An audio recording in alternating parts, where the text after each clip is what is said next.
Hi, welcome back guys. This is your friend, the What If Guy, back with another fanfiction.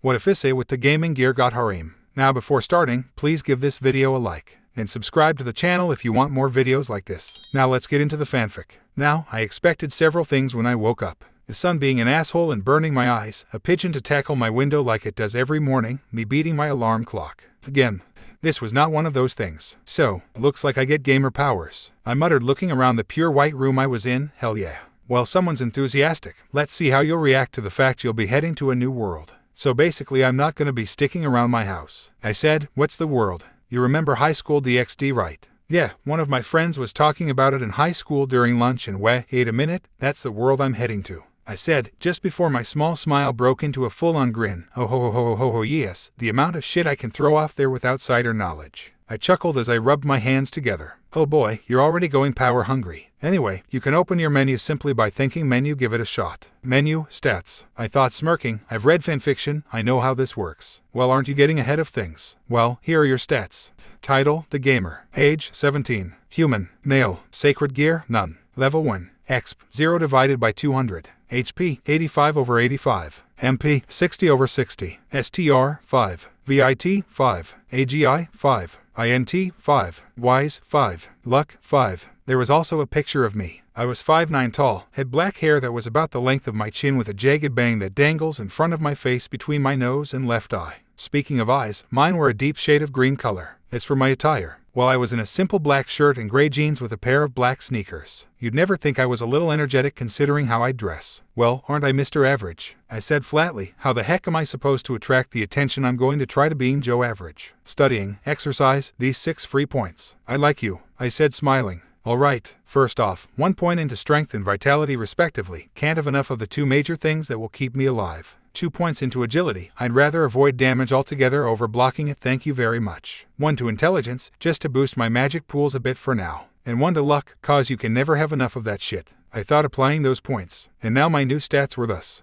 MP, 70/70. STR, 6. VIT, 6. AGI, 7. INT, 6. Wise, 5. Luck, 6. There we go. I said, it's no giant pirate's flag, but at least I'm not completely average anymore. Next step, I already know the answer, but which side would you start on? Humans, angels, fallen angels, or devils? Humans. I said, I'd like to make allies before I make enemies. Plus video games have completely annihilated my trust in angels. True. Next up, your weapon. Good luck getting far without a weapon, bud, you pick one. What exactly are my options? I asked, causing a list to pop up. A katana, a pair of knuckles, a battle axe, a warhammer, a pair of knives, a gun. I said, not bothering to see if there were actually any other options. Give me the gun. Of course, a gun, should have expected as much from an American. Buzz off, I said as my new gun formed in my hand. A simple revolver. Well, at least it will allow me to fight at a distance. I'd rather not get too close to angels, devil, and fallen angels that are after my guts just yet. Next on the list, I think it's best if you actually looked at your menu. Fine, I said, menu. Stats, inventory, skills and spells, allies, lovers, quests, option locked, BGM, help, information. Well, hold the pixels. I said firmly, the hell is with the lovers tab. Buddy, this is high school DxD, more than 3/4 of the main cast is female, but Q Academy has a primarily female student body. No doubt you're gonna grab the heart of at least one non-human creature there. I'm not gonna get out of high school with my virginity, am I? I deadpanned. Not unless you chose to be a really big asshole. Oh boy, so what's with the locked option? I asked aloud, a little confused. We'll get to that in a few minutes. First, how much money do you have? Check your inventory real quick. Inventory, I thought.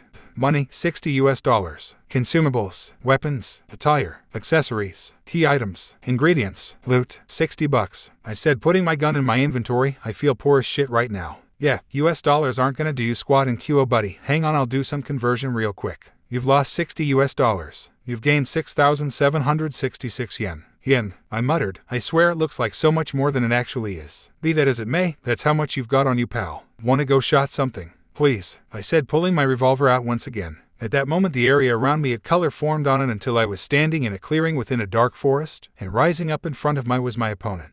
It appeared to be an empty dark gray robe floating in front of me, on account of the fact there were no feet dangling at the bottom and not hands at the end of the sleeves, and the hood lifted to reveal nothing but shadows on the inside. On its right hand was what I could definitely tell was an iron hook that was the size of an adult hand.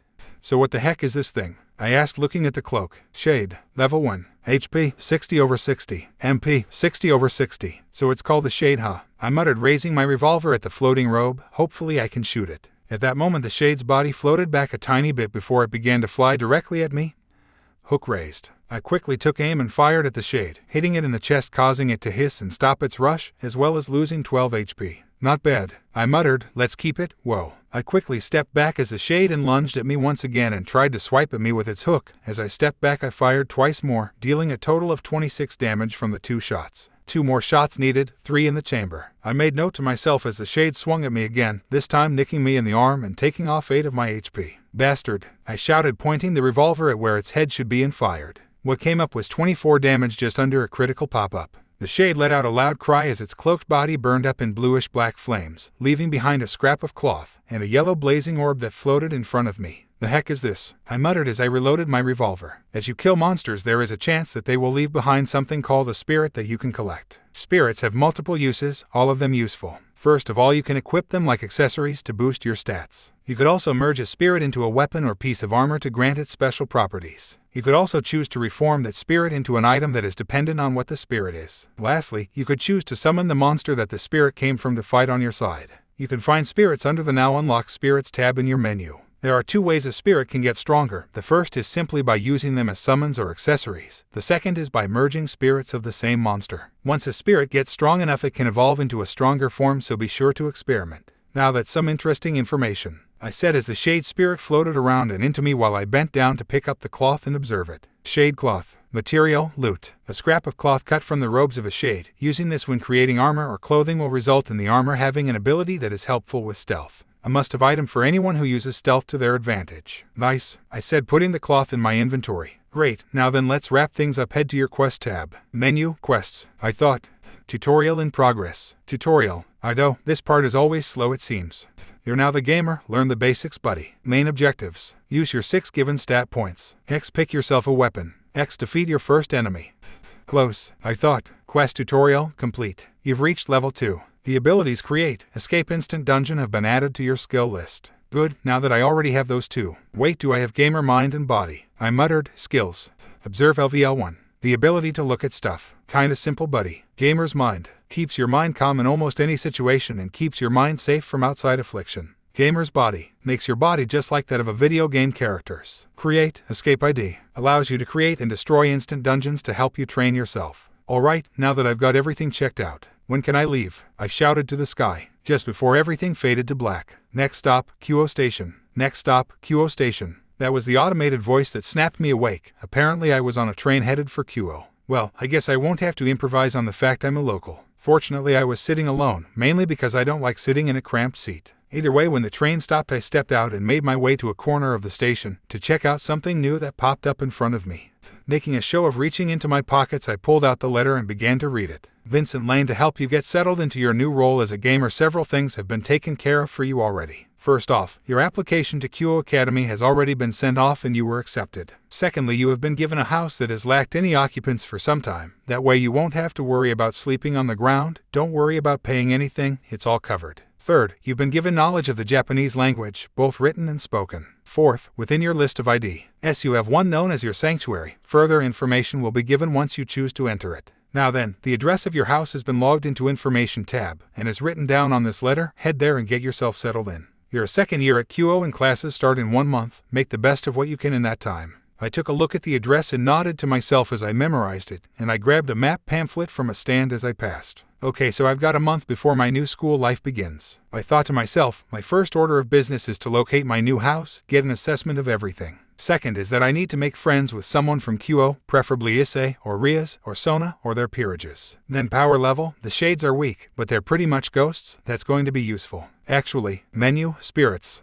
Shade Spirit LVL1. Can I examine the Shade Spirit for an explanation of their abilities? I thought, Shades, these are spiritual monsters that take the forms of floating robes and are usually armed with iron hooks. Abilities available. Shadow movement. Shades can sink into the darkness and pull others with them, for either combat or a quick escape. Phase. As a ghostly creature, Shades can easily phase through solid object, though they cannot phase through attacks that would just be too easy for them. More abilities can be unlocked by finding spirit guides. Not too shabby, I thought with a smirk. I looked up and noticed I had actually reached the address of my new house. Well shit, I gotta read when I walk more often if this is how fast I walk while I'm reading something. Pulling out a set of keys that, thankfully, came with the letter, I unlocked the door to the house and decided to look around. A kitchen, a living room, a bathroom were all on the ground floor, and on the second floor was a quartet of rooms, 3 bedrooms and a bathroom with a shower. Well, it's bare as all heck, but it's a nice place, I said, wiping the dust off the table. Just need some new furniture. And a little dusting. I looked over to the refrigerator and, not smelling anything, figured it was empty, which after I checked, was empty, and I need to stock up on food for guests. As a gamer I may never get hungry, but I can't have a visitor show up with no food to give them. That's just not courteous. And that's when I remembered I leveled up. Stats, I said. Vincent Lane. Title, The Gamer. Age, 17. Human. Male. Sacred gear, none. Level 2.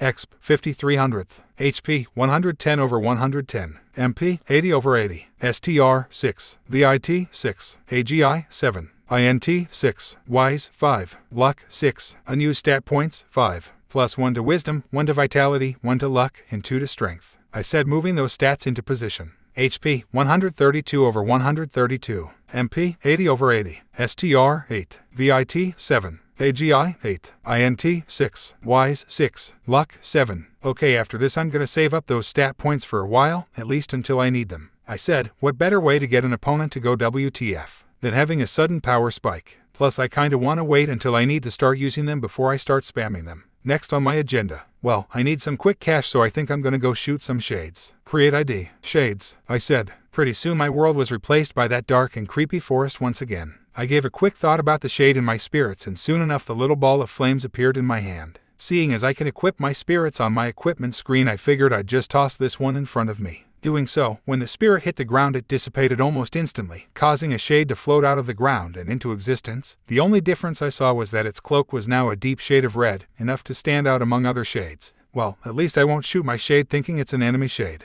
I said, pulling out my revolver and keeping it to my side as I walked ahead. An enemy shade formed not too long after I started walking, and in reaction I quickly lifted my revolver to my hip and shot before I could properly aim. You've now created firearm mastery. Sorry it took so long for this, you weren't allowed to have it in the tutorial. Quick draw LVL1. Pulling up your weapon quickly and firing it from the hip without care for exact accuracy allows for a faster, stronger shot that can stun most enemies. When an enemy is stunned, your next physical attack combo can potentially do a lot damage. Just make sure you don't keep the combo up too long or the enemy will snap out of it and counterattack. Enemies defeated during a stun attack have a higher chance to leave behind spirits. I looked away from those screens and saw the enemy shade was leaning pretty far back from the recoil of the shot, on top of losing 10 HP. I quickly stowed my revolver away and ran up to the stunned shade. I grabbed it by its hook arm and kneed it in the gut, dealing a surprising 26 damage and causing it to tumble back. But as I was holding onto it, I pulled it back to me before letting go and giving it a roundhouse kick to the back of the head, dealing 29 damage, more than enough to kill it. Roadhouse, I said, glaring at the dissolving shade before I burst out laughing. I couldn't help myself on that one. Aside from my new pop-up, I noticed that the shade had left behind another shade cloth, and a small stack of yen. I counted 300 yen. I'm gonna be here a while, aren't I? I asked my shade. It responded with a nod of its hood. Oh boy, I sighed, pulling out my revolver. Time to shoot some shit up. About 3 hours of constant gunfire later, I had decided to take a break. I reached level 3. My shade grew to level 3. I've picked up a total of 11,250 yen, combined with my 6,570 yen from before. That put me at 17,820 yen, should get me by for a while. I've picked up over 2 dozen shade cloths. I've gotten myself 7 extra shade spirits. Well, I think this was a successful run, don't you? I asked my shade. It nodded and gave me a thumbs up. Or at least the best it could do without having hands. This missed, I said, causing my shade to revert back into a glowing ball of flames and return to me. 8 shades. I got my own stealth team. After that I left my ID. Once I was back in my house, I grabbed my map of Kyo and left, hoping to find a grocery store that was I can stock up on supplies. At least I have a couch, dining table, and TV, I muttered as I left. Walking through the town, I made sure that my level 3 shade was following me in my shadow. What? In a town like this I'd like to have an ally to watch my back. Quite literally in this case. Still, I was a little lost, and I'm man enough to admit I need help. Though I'm not yet man enough to wear pink. Right, time to crack down and ask for directions. Who's around? I thought, looking around. Ah, fuck my life. Standing in front of me and seemingly just passing the time was a violet-eyed woman with long black hair.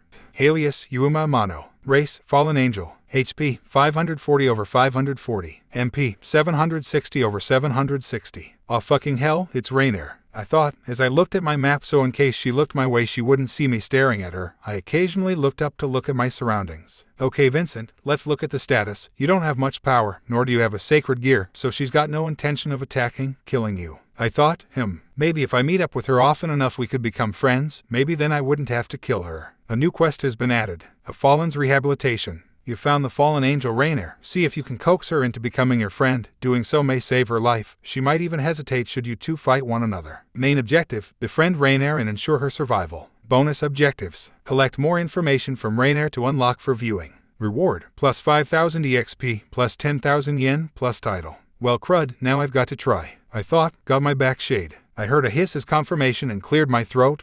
Excuse me, miss. I said to Yuma, as that's what I'll be referring to her disguise as when she's in it. Yuma hummed looking over at me, hiding an annoyed look on her face as she looked me over. Did you need something, sir? She asked, putting on her kind voice. Yeah, actually, I said, scratching the back of my head for effect. I'm kinda new to Kyoto and Japan in general. Do you think you can show into the nearest grocery store? Yuma gave me one last look over. Sure, my name's Yuma Amano. Yuma said, Vincent Lane, I'm from America if you can't tell Yuma-san. Wait, did I get that right? I asked. To my relief Yuma nodded. Yes, we aren't really friends yet so calling me Yuma-san is fine. Yuma said, now follow me Vincent-san, there's a store over here you can buy some simple stuff at. Thank goodness I didn't screw that up. I said, mostly to myself and my shade, that would have been a really shitty start. After loading down my arms with a few bags full of food Yuma and I left the grocery store. Thanks again Yuma-san. I said, turning to the disguised fallen angel, I'd probably be lost for a while longer if you didn't help me. That's fine, I understand what it's like to be in a completely new place. Yuma said as she kept her smile. I'll bet. I thought, avoiding the rolling of my eyes. Well, it's getting late so I should head home. I said aloud to Yuma, but maybe sometime in the future we could get together again. I'd really feel a lot more comfortable around this town when I know someone here.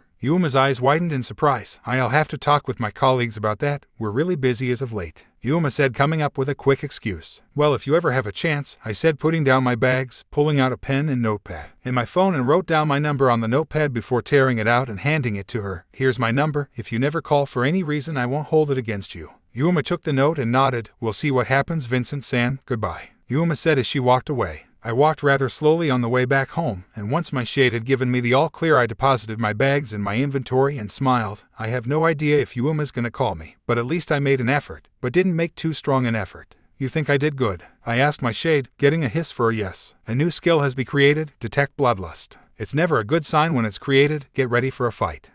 Hell, I grumbled as my shade readied itself. Looky here, a female voice said, a human wandering out all alone in the dark, how delightful. That's an even worse sign, I thought, turning to the source of the voice. It was a woman older than me with blood-red hair. She was wearing nothing more than a spike-nippled black bra and panties, as well as boots. In her hands was a blood-red katana sheath with a katana in it, no less. Race, stray devil. Evil piece, rook. HP, 500 over 500. MP, 120 over 120. Well, she's not too bright, I thought. I'm going to have fun with you, Hiromi said with mad glee as she drew the katana from its sheath, spreading her wings at the same time. Shade, I called out as I pulled out my revolver and shot at the stray. The bullet bounced off her, dealing only 5 damage to her, but Shade rose up behind her and slashed at her with its hook, apparently cutting through her rook defense and dealing 12 damage. Gah! Hiromi shouted as she spun around to face Shade. The hell is that thing? I didn't answer with words. I answered with a quick draw, shooting her in the lower back and dealing 4 damage, along with stunning her. I ran up behind her and grabbed her neck with one arm in a chokehold and started punching her in the back, each punch doing 10 damage. I managed to punch her 5 times before I got uncomfortable with how long I held her. Then grabbing arm waist with my other arm, I lifted her over my head and slamming her head onto the concrete, dealing 27 damage to her.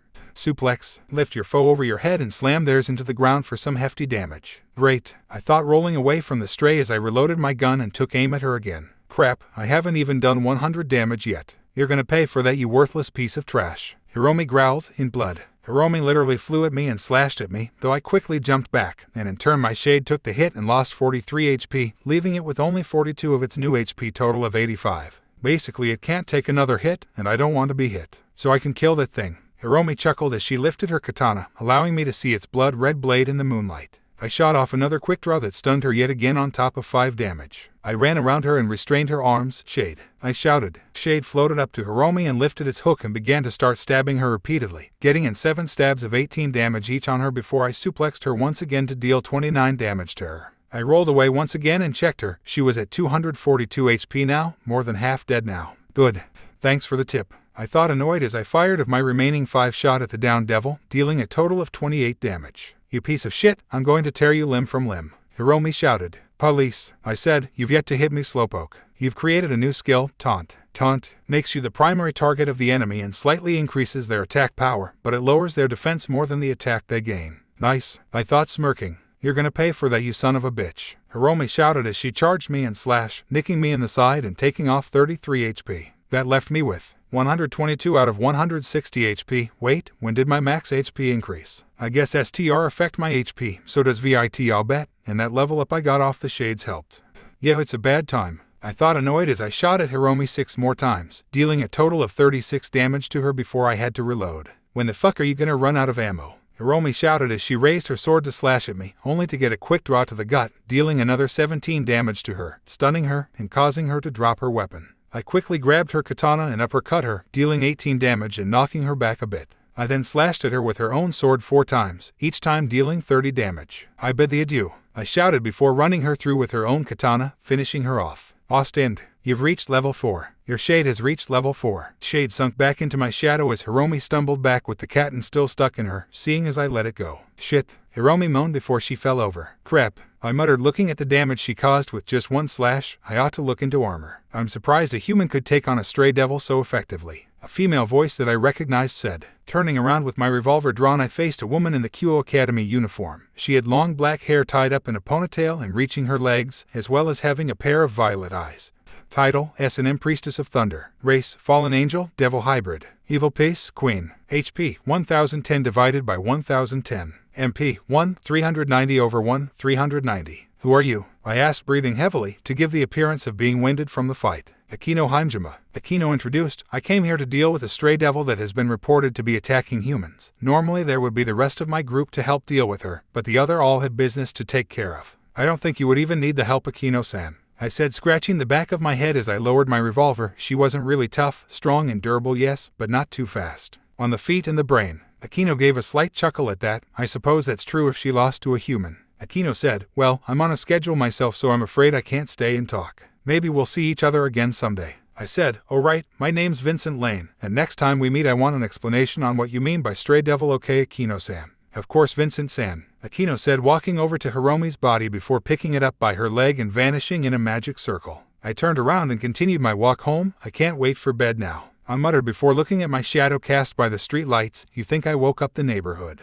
I really should have taken that katana. I groaned as I woke up, completely ignoring the pop-up screen that simply said I had fully recovered my HP and MP. In hindsight, Akino probably would have asked me to hand over the katana anyway, nor did I really have enough time to hide it in my inventory before the fallen turned devil showed up. Getting up, I looked at the notepad I had, with the front page saying to-do list. 1. Find a melee weapon. 2. Learn a magic spell of some kind. 3. Find Issei. 4. Check out the sanctuary. 5. Meet with Rainier again if possible and as often as possible. Yep, I muttered, I've got a busy month, don't I? The shade I had hidden in my shadow hissed in agreement. That was a rhetorical question, amigo. I deadpanned to my shadow. I'm not gonna dismiss the guy anytime soon, really. I like having backup when I'm surrounded by things that could potentially teach me the ways of being a grease stain. Seriously, I feel like a noob among veterans right now. It's not a good feeling. Well, might as well. I started as I opened up my menu, only to be cut off by a knock at the door. Answer the door. I finished changing my thought process, then glanced at my shadow, and you don't do a thing until I say. Thankfully, the shade did nothing except lurk in my shadow.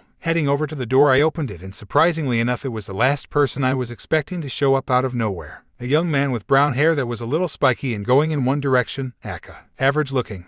Title, Pervert. Race, Human. Sacred Gear, Boosted Gear and Active. HP, 85 over 85. MP, 60 over 60. Hello, I said. Who are you? I asked to keep up appearances. Issei Hayaudu. Issei said, holding out his hand. I'm your new neighbor. Well, my family and I live across the street. Well, isn't that surprising? I live right across from Issei. Well, it's a pleasure to meet you, Issei-san. I'm Vincent Lane, I said, shaking his hand, and yes, I am an American. Nice meeting you too, Vincent-san. Issei said, do you live by yourself? Unfortunately, yes, I said. Fortunately, I'm heading to a Kyo Academy next month, so hopefully I can make some friends. Really? Issei asked with a grin growing on his face. I go there too. It used to be an all-girls school until a couple years ago. Now it's co-ed. Somehow I think that's because Kiba was part of Rias's peerage. I thought for a moment. Otherwise there wouldn't be too much reason for it to go co-ed if it's been all girls up until then. At that moment Issei was suddenly pulling me down and hanging from my shoulder. So Vincent-san, what do you think the best part of a woman is? It's the boobs, right? Issei asked with a perverted grin on his face. I responded with a deadpan look. Dude, it's nice to meet you and all, but I've got a to-do list for today. I said, I don't really have time for conversations like this. Issei nodded. Alright, you just moved in after all. Issei said, I'll expect an answer though soon.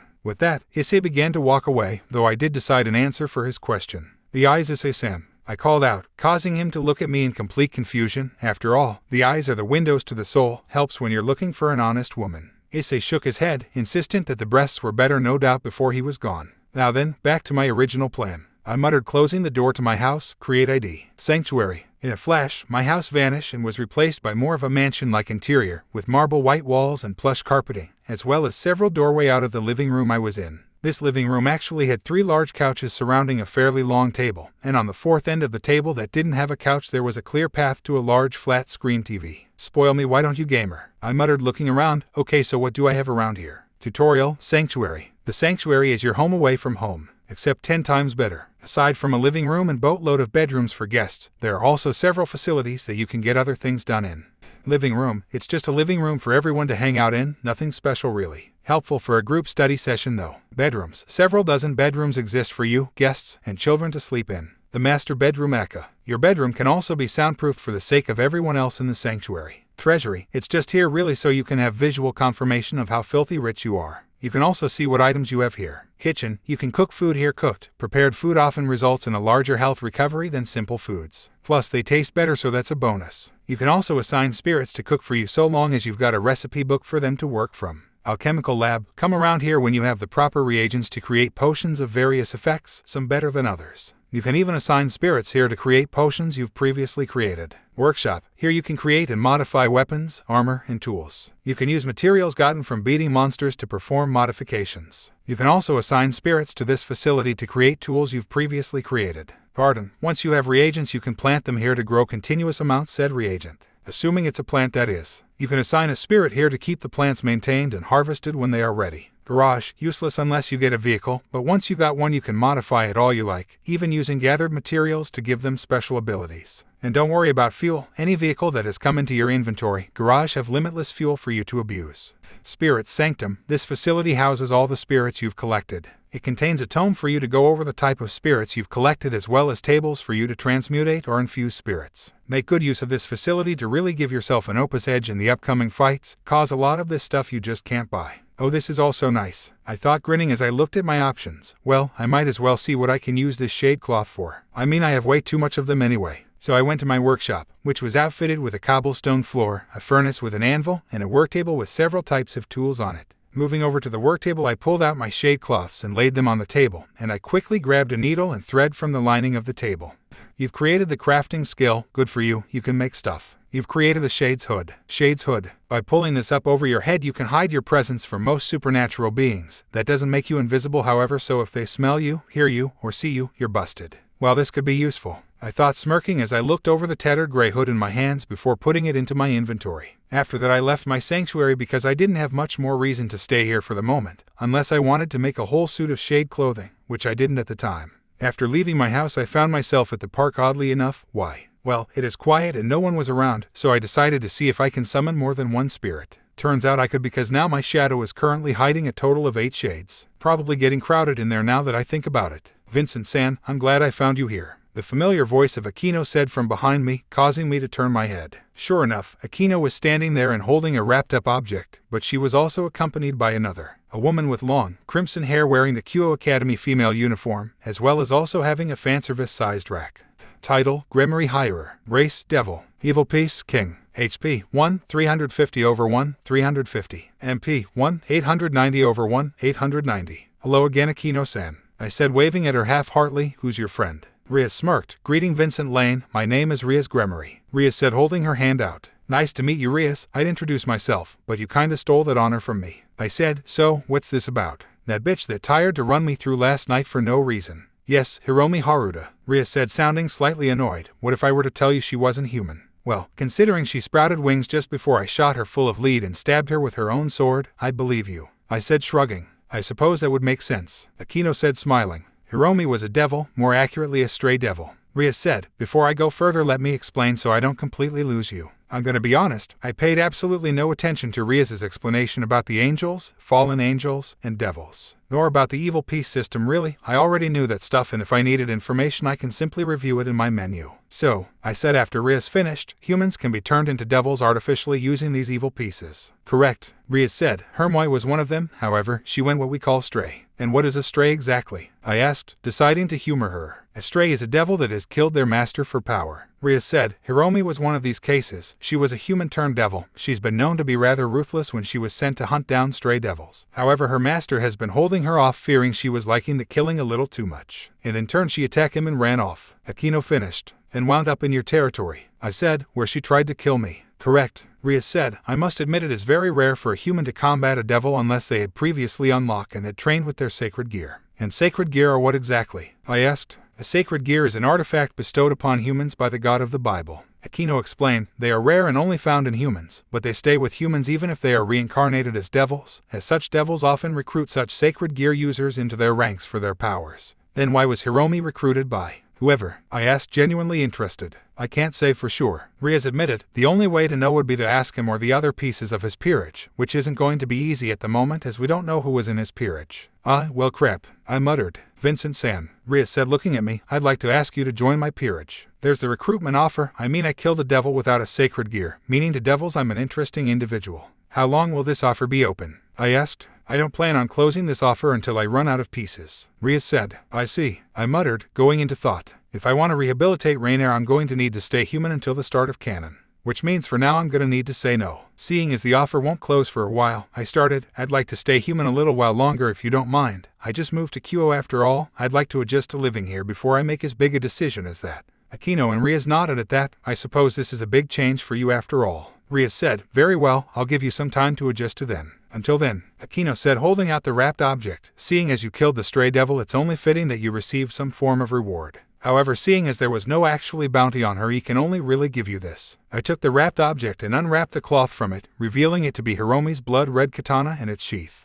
This katana is a bloodthirsty blade that refuses to return to its sheath until it has tasted blood. The rumor that all Musamasa blades are like this comes sword, the darkest work of the swordsmith Muramasa. Sometimes the blade will inflict a rage upon its wielder should they try to sheath the blade after it's drawn, but before it's tasted blood. You won't be affected by this thanks to Gamer's mind, but it won't go back into its sheath until it touches blood. Holy shit, no wonder Hiromi went nuts. I thought, a sword like this would drive people nuts without proper mental protection. Thank you, I said, nodding my head to Rias and Aquino. However, I do have things to do today, so I'll see you two later. Of course, Vincent-san, Rias said. I go to Kyoto Academy. I'm president of the Occult Research Club, so if you need to find me, that's where I'll be. Of course, I said, nodding. I'll see you later, Rias-san, Aquino-san. After the three of us split up, I stowed away the Muramasa and began to wander around town. Hello, Vincent-san. Yet another familiar voice said from behind. Okay, you ate? You all are behind me. You guys should be letting me know people are behind me. I thought, annoyed. I turned around to see none other than Yuma standing behind me. Hello again, Yuma. I take it you've been given permission to actually be able to hang out with me. Yuma gave me a small smile. I have. Yuma said. I'd say my hangout time with Yuma went well. I based it on the fact she hasn't tried to gut me just yet. I also sent one of my shades into her shadow, so I can figure out what her plan is for me. In the meantime, I was sitting in my house looking at the Muramasa sword, which I hadn't drawn yet. She was pretty weak for a rook. I said to myself, looking back on the fight, if Rias said she was sent to kill strays, then that means she was pretty darn weak. Looking at the blade once again, I started to chuckle. Oh, now I get it. I chuckled. Let me explain. Hiromi doesn't have a gamer ability, so she can't get stronger by killing enemies like I can. Instead, her situation was as such a noob who somehow managed to get their hands on the ultimate weapon. Muramasa was literally doing all the walk for Hiromi. All she had to do was maintain the skill and strength needed to use the sword, and she's got all she needs. And as a result, she ended up neglecting her training, meaning she could never actually tap into her full potential. In all honesty, I'm pretty sure I would have been dead if I didn't have Gamer's body keeping my injuries to just an HP bar. Well then, I said, putting the deadly katana back into my inventory, I'm gonna need a normal katana so I can gain some katana skill without having to rely on Muramasa's power. I should probably wait on learning magic though. I don't know if devils, angels, and fallen can detect someone with magic. With that in mind, I left the house and pulled out a map that I thanked Yuma for, and to my luck, I found that there was indeed a metalworks in Kyoto. I should probably start thinking of someone else to thank instead of God if I'm gonna join Rias's peerage after Issei. After all, I don't want to screw him out of a place if I can't stop Rainier. I found the metalworks pretty easily, despite the fact it was kinda wedged in between two buildings that were much flashier. Stepping inside, I looked around at the works on display. A simple steel katana, nice and sharp, good weight, and no evil curses, unless you slap one on it. I smiled at that and noticed the price was fairly affordable for me. 15,800 yen may be a bit of a dent in my wallet, but at least I can fight with melee now and not have to draw blood that could result in me having to kill someone. Buying it, I left the metal works, hiding the sword in my inventory as a small distracted crowd passed me and walked back toward my house. No, I should probably hit up a bookstore first. I said to myself, knowledge is power after all. I could gain skills from books or perhaps even increase my stats, considering they go up by themselves on occasion. Yeah, like that, I thought, dismissing the screen. It was then I heard the barking. No, yipping dogs coming from an alleyway, and that pissed me straight off. Now let me make something clear, I don't hate dogs in general, but the small dogs with high-pitched barks that bark at every little thing I find annoying is all hell. Despite him being a comedian, Jeff Dunham has a point. The size of the dogs is roughly correspondent to how smart a dog is, which is why I prefer being around larger dogs instead of smaller ones. Okay, what is making these midget mutts yip their throats out? I grumbled, walking into the alley. Sure enough, I saw 3 small dogs barking at a small cardboard box in the edge of the alleyway. Okay, what are these brain-dead pups barking at in the box? I mumbled, walking up behind the dogs and pushed them aside with my foot, which actually caused the dog that I touched first to jump and tumble over my foot. Shumutz. I snapped at the dogs. Instead, they stood and barked at me, so in turn I picked up 2 trash can lids and slammed them together, causing them to jump and scatter. So, what were they barking at? I asked aloud, turning back to the cardboard box and getting onto my belly to look into the box, and was met by a clawed swat to the face. Oh, I said, blinking at the sudden attack to my face. I was apparently attacked by a little black cat that was hiding in the box. Naturally, I observed her.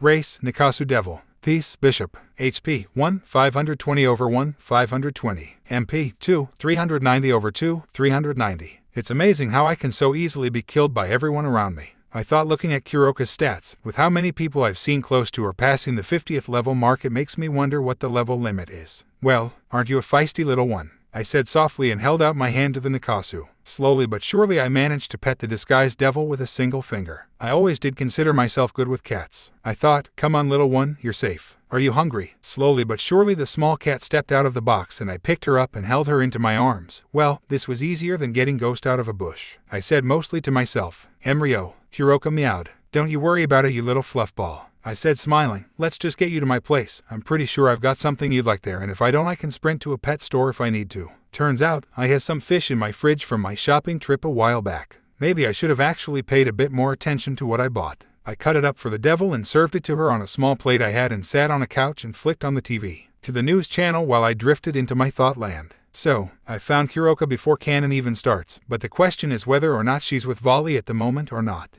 I thought, pulling out my revolver and checking its ammo, fully loaded, and thankfully I had infinite regular ammo, which I was really thankful for because I have no idea where I would buy more bullets. Well, at least in Japan. I looked back to Kuroka, who was still digging her face into the fish, so I reached toward my shadow and waved my hand at it, alerting one of my shades that I wanted its attention. I then pointed to Kuroka, then to my shadow, my way of telling the shade to go into her shadow and watch her. The shade nodded its hood before slinking out of my shadow and into Kuroka's, causing her to briefly notice its presence and look around, only to fail to see the floating robe fly into her shadow. I barely held back my chuckle at the success of my shade's abilities. I really need to find one of those spirit books to boost their abilities. Standing up, I walked over to Kuroka and pet her head, causing her to look at me in surprise. I may head out and pick up some more fish for you, okay? I don't know how much I have and I'm pretty sure it's tastier than cat food. I said, Emryo. Kuroka replied before returning to her fish. Well then, should I return straight home or should I look around a bit more? I muttered to myself. The answer was decided for me when I noticed I was passing by a bookstore. May as well pick up something to read, I muttered, and see what skill books I can find. I thought afterwards. Stepping into the bookstore, the first thing I noticed was the shopkeeper was completely hidden behind the books. Oh, and Sona's here as well, browsing the books. Beautiful. Well, let's try to be causal and fly under her radar. To the occult section. Crap, gonna have to speak to the clerk about that. I can't see jack where anything is. I thought, walking over to the stack of book I assumed the clerk is behind. Excuse, can you point me to the occult section? I asked. A hand popped up behind the books, over by the window on the left. The man said, thanks, I said, turning away and heading to where he directed. It wasn't too big a section, but whatever, I can work with this. After all, my first mission is to hopefully find a book that will upgrade my shades. This spirit book will empower all ghost-like spirits, giving them a new ability. This spirit book will allow ghost spirits to use the ability Overshadow. Current compatible spirits, shades. Yep, this will do. I thought, checking the title of the book. Basic knowledge of ghost across the cultures. I like that. Now what next? Standing up, I turned around to look around for the fantasy section, only to come face to face with Sona. Holy mother of hell. I cried out. That was actually genuine for once. I mean, I don't think anyone would want to turn around to see someone standing right over you. Sona raised an eyebrow at me before seemingly waving it off. You're Vincent Lane, correct? Sona asked, the American transfer student to Ku Academy. Geez, you guys already got my picture or something? I asked. Actually, before that, personal space. As I said that last line, I gently grabbed the Citri's shoulders and slowly pushed her back. From what I've seen of people's levels so far, I actually don't want to see Sona's at the moment. Sona seemed to understand the personal space comment and willingly let me push her back. I'm Sona Shitori, Student Council President at Ku Academy. Please don't mention anything about devils. I thought, well, Vincent Lane, even though you already know my name, I said, holding my hand out for a handshake. A pleasure to meet you. Sona said, I have things to do today, however I would like to speak with you privately about a certain matter at a later date. Damn it, I thought as my face went deadpan and grabbed a book about devils from the shelf. It wouldn't happen to have anything to do about this subject, would it? I asked, pointing to the kanji for devil. So you've already had someone talk to you about the subject then? Sona said. Yep. I said, you can still come over though, it'll be nice to at least talk with someone. Just remember, I do need information about Ku Academy. Sona smiled at this, of course. She said before walking off with the books I'm hoping she paid for. I better pay up and go too. While I was walking home, I passed by an alleyway shop that I actually wasn't expecting, but I could possibly use. A shop that sells model guns. Walking inside, I was given a notice of my ability. Model guns cannot be used as weapons initially, however if you take them to your workshop you can turn them into actual weapons. Well, I've got my gun shop, I thought with glee. I smirked as I looked around, then stepped back outside for a moment and into a shade ID. What? I plan to buy a few guns, I'm gonna need some cash. So I spent a few minutes killing some shade and getting 3 more shade spirits and got myself a nice amount of cash as well as reached level 7. After leaving the ID, I walked back inside and bought myself 3 revolvers, one of which was a .44 Magnum. Now I have a plan for these guns. The one I've been using for now is the one I plan to use around Kyo whenever I get attacked, to keep up the guise of being a normal American that managed to smuggle a gun into Japan to the local supernaturals. The .44 I plan to upgrade with everything I can find to upgrade its physical power. Pretty much I plan to just give this thing the force of a cannonball so I can really hurt my enemies. The revolvers I plan to see if I can use the shade cloth I've got an abundance of to see if I can use some of it to make the gun silenced, making it my stealth gun. The last gun I want to see if I can make it fire magic shots instead of bullets. After all, if something is really resistant to physical damage, it usually wouldn't be as resistant to magical damage. I still need to find crap to do stuff like that, but it's nice to have it all the same.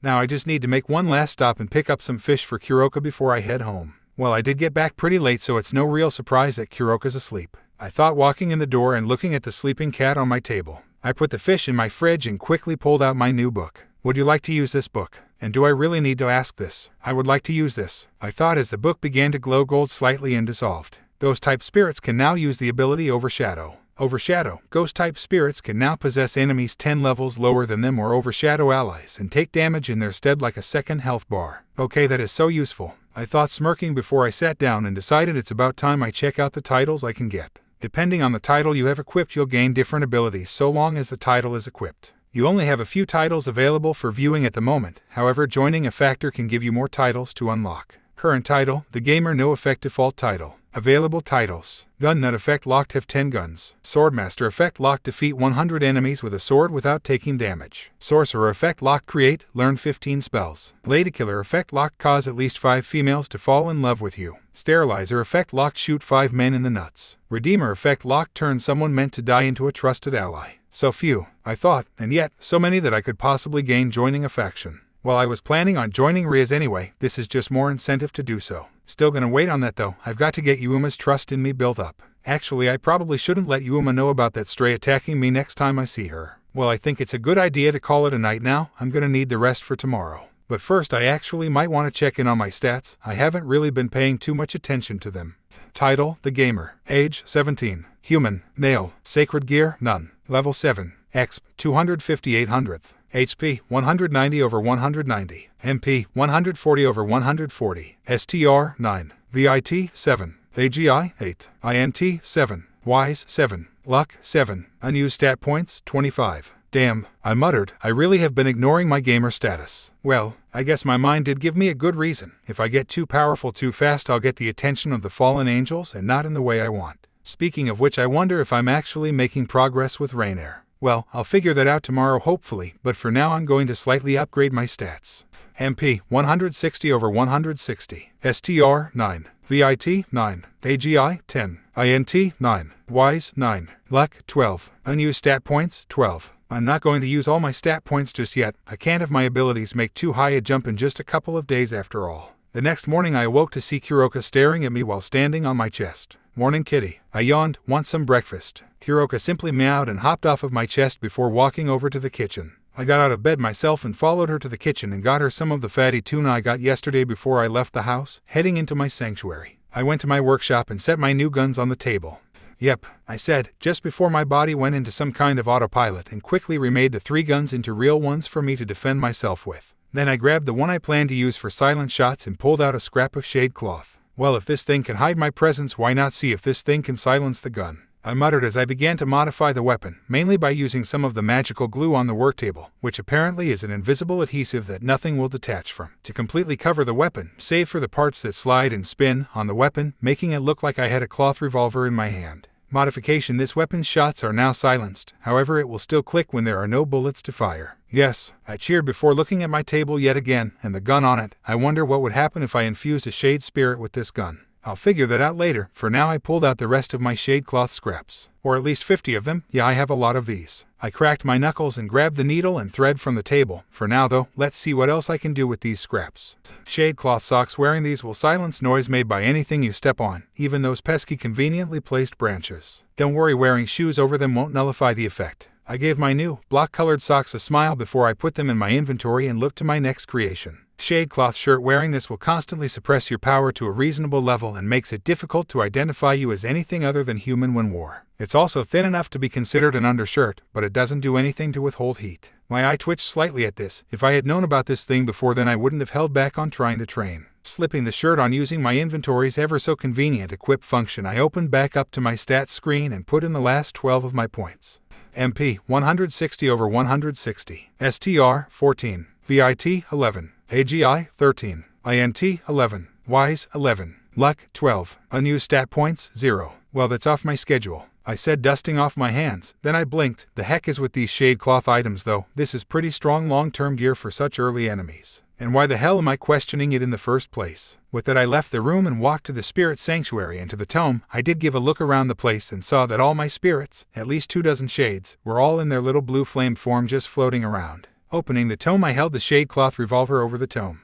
Shade, I said simply. I mean, it's all I got at the moment. At that moment a blue flame appeared in front of me, flashing into a translucent shade before turning back into a blue flame and launching upward and then back down into my revolver. Infusion: the bullets themselves shot from this gun make no sound no matter what they connect with. Meaning if they hit a wall next to someone or shot right by their ear, they won't notice it unless they see the bullet's impact sight or feel the thing. I picked up the revolver and observed it, just to make sure that my modification wasn't destroyed.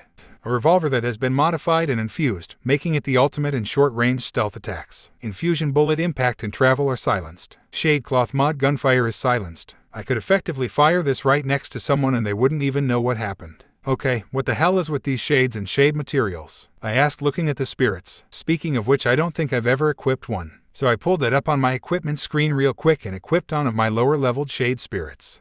Note, the level of the spirits you equip has no effect on the equipping effect. The effect of equipping a spirit is based purely on the type of spirit you equip. In other words, don't equip a high-level spirit when there are plenty of lower-leveled spirits of that type you can use. Now there's some useful information, I said, smirking before returning to my sanctuary living room, in which I got a pop-up. A new room has become available in the sanctuary library. In your library you will find all the books you have in your inventory, along with any skill, spirit books you've used. Note that these skill books cannot be used a second time and thus are purely there for reading. Materials guide: this book holds all the information you've learned about materials and their uses in modification and potion making. Spirit manifest: this book holds information on each spirit you've collected, what abilities they can currently use, and any information on the effects of infusing them. Now that's certainly helpful, I said, smirking, though I have to wonder why I didn't get it before though. Shrugging, I decided to think about it later and left my sanctuary. I walked back into my house and stretched a little bit. Morning jogs are always a good way to wake my ass up. I mumbled to myself, though I made sure Kuroka could hear me speak so she would have a reason why I'd vanish every morning after feeding her. I'm also actually going to go on morning jogs starting tomorrow anyway, gotta boost my stats somehow. Of course, naturally, a few minutes after I was back inside, I heard a knocking on my door. Must be Sona, I said to myself, also cueing Kuroka to run off and hide. After all, I do need to learn about where I'll be attending. Walking over to my door, I pulled it open with a smile while saying hello to the woman on the other side of the door before I blinked at who it was at my door. Well, you aren't who I was expecting today, I said with a blink. Yuma Monoaka. Reina was standing at my doorway and had blinked in confusion. Who were you expecting then? Yuma asked. I was expecting Ku Academy Student Council President. She said she'd come by to give me a layout of the school's rules and regulations. Probably more, I admitted. Would you like to come inside? I asked. Yuma seemed hesitant in answering before she nodded and took her shoes off before stepping inside. So what bring you to my humble abode/gaming den? I asked, hiking my thumb at my bookshelf full of video games, which I'm glad I have, but I'm not going to question why I have them here. Yuma raised an eyebrow and looked at me. Are you some kind of otaku? Yuma deadpanned. I gave Yuma a deadpan look, feeling somewhat insulted. No, I am a gamer. While I like manga and anime as much as the next guy, I prefer video games over the other two, I explained. While I explained, Yuma was looking through my games and looked at me with a smirk. Surprise, I shouted. No, Yuma cried out in agony. She and I were playing Halo 4 online with others, on my personal favorite mode, Infection. She was the last survivor while I was the first infected, and while I do wish I could use my Forge World Maze map for this mode, but I don't enough people on my friends list for that in this world. Why do you like this mode so much? Yuma asked. Honestly, I mused. I just like it when I hear people cry out in sudden shock from me coming in out of nowhere and taking them down. Main reason I built myself a maze. I suppose it is kind of funny to see a look of fear in a friendly manner on a who person's face, Yuma said, quickly correcting herself, hoping I wouldn't notice. I pretended not to notice as there was a knock on my front door. That could be anyone really, I said, jumping over my couch, a technique I have mastered after dozens of attempts, faceplants, and a couple of broken noses. Walking to the door, I opened it to reveal the student council president standing at my door. Good morning, Miss Shitori, I said. Good morning, Vincent, Sona said. May I come in? Of course, I said, stepping aside, allowing her to step inside as she took off her shoes. Then she hesitated, seeing Yuma. Time to act, I thought, hiding a mischievous smirk. Miss Shitori, do you mind setting up whatever you want to go over with me over at the dining table? I asked. Nature calls. Sona snapped out of her stupor and nodded. Of course, Vincent-san, Sona said. With that, I walked upstairs and into the bathroom before I tapped into a useful ability of the spirit system, looking and hearing through my spirits. So I tapped into the senses of the shade I have hiding in Yuma's shadow. Now, before I go any further, let me just say, a shade's vision is weird. There is no such thing as darkness. But the brighter the area seems to be, the more watery it is. Fortunately, the room Yuma and Sona are in isn't all too bright, so I can see them clearly. Such as the fact they haven't started trying to kill each other. What are you doing here, Fallen? Sona asked sternly. I could ask you the same thing, devil, Yuma demanded, planning on making him a devil too. At the moment, no, Sona said. Vincent wants time to adjust to Ku before he considers joining a peerage. Yuma chuckled at that. So, this is about the stray he killed, isn't it? Yuma accused. Isn't that why you are following him? Sona countered. He's a human that killed a stray devil with no assistance from any of the factions. Yuma said. I figured Aazil would like to know how he managed to do it. Good luck finding any evidence. Sona scoffed. We haven't have any luck with our autopsy. Holy sword? Yuma asked. None, Sona said. Nor does he seem to have any sacred gear within him. Hiromi's death was caused by a combination of bullets, head trauma caused by repeated impact with concrete, and hook stabs, as well as impalement from her own sword. Any magic traces? Yuma asked, more curious than demanding. None, Sona said, shaking her head. Now that is weird, Yuma mused. It was then I decided to cut my connection with my shade and return to my own body, then walked back downstairs moderately loudly. Sorry about that, I said, walking over to Sona and Yuma. You ready, President? Sona nodded and guided me to the dining room table. The next dozen or so minutes were spent going over the rules and regulations of Japanese schools, as well as informing me that up until a couple years ago Ku was an all-girls school. Again, a change I suspect was caused by Rias. One thing I do have to admit I like is the fact that it's not the students that change classrooms, it's the teachers. No more drunken beelines to the exit or running from one end of the school to the other in 5 minutes through crowds that move slower than molasses. Plus, I don't have to deal with a locker that is never in the path to any of my classes, making it pointless to have. However, the last thing that Sona brought up was not only something I loathed to go over, but it also stopped Yuma from falling asleep. According to these records, you are 17, the age of the average third year. However, it says that you were absent from school for an entire year, Sona said, causing me to groan. This will put you in with second-year students. Care to explain this? My mother, I admitted. She vanished. How? Yuma asked, now interested. Well, my mom was a scientist. Usually her experiments were somewhat dangerous and resulted in more than one explosion, I explained, but my mother was also an occultist. As such, she'd often try to scientifically prove the occult to be real, earn me and her a nice long vacation to Scotland trying to find Nessie. Sona and Yuma chuckled at that. Which reminds me, I gotta go to this world Scotland myself to see if Nessie's real in this world too. Anyway, one day my mom was trying to create a teleporter. I continued, it exploded and officially she was vaporized in the explosion. Officially, Sona said, what do you think happened? I think she succeeded. I admitted, but its malfunction resulted in her being lost out someplace where she unable to return home. After all, I saw the site of the explosion. All that was affected was my mom seeing as there were lack of damages everywhere else. Save for the machine itself, that thing had imploded. A few minutes of silence filled the room before Yuma stood up. I think I ought to be going now. Yuma said, I have things to do today. Hope to see you again soon, Yuma. I called as she left. Soon after Yuma left the house and shut the door, Sona looked me dead in the eyes. Vincent listened carefully. Sona said in full seriousness, that girl is a fallen angel. If she's spending this much time around you, then that means you've caught their attention. Please be careful. I will, Sona, I said, patting her on the shoulder. Anything else I need to know? Sona nodded and pulled something from the file folder all my school-issued documents were in and handed me a flyer. This flyer has my clan's summoning sigil on it. If Yuma turns and attacks you, I want you to use this to summon me. Sona said, there is a clear difference in Hiromi and a fallen. No shit, Hiromi's just a weak chick with a damn good sword. I thought, I'll keep that in mind. I said aloud. Soon after I said that, Sona left, with Kuroka hopping up onto the table where she proceeded to meow for food. Don't eat too much. I don't want you to become so fat and lazy mice start running circles around you. I joked as I reached into the fridge to pull out some fish, noticing the appalled look on the disguised Nico's face. A few minutes later I decided to go to the nearest video game shop to see what new games I could buy. But when I opened the door I was greeted by the short, white-haired figure of Kaneko, Rias's rook. For the sake of my sanity I did not use my observability on her. 3 visitors in one day. I muttered, well, pleased to meet you, Miss Kaneko, the Ku Academy mascot said, from Rias. She then said, handing me a flyer. Let me guess. I said, Rias wanted me to give her this for when I wanted to join her peerage, right?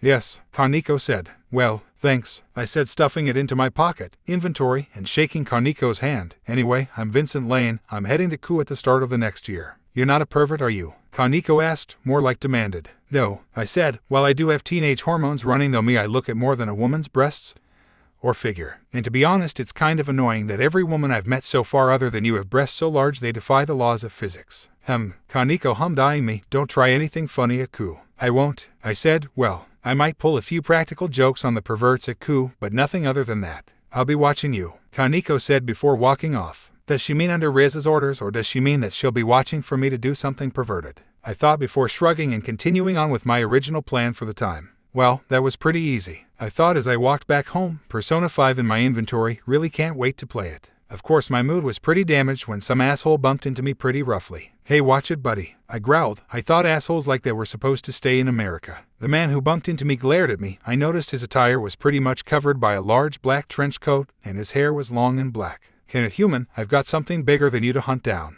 The man said, those animals in Kyoto would be good to hunt. With that he walked off. I figured from that alone he wasn't human at all, especially considering he called me human. I chose to observe him.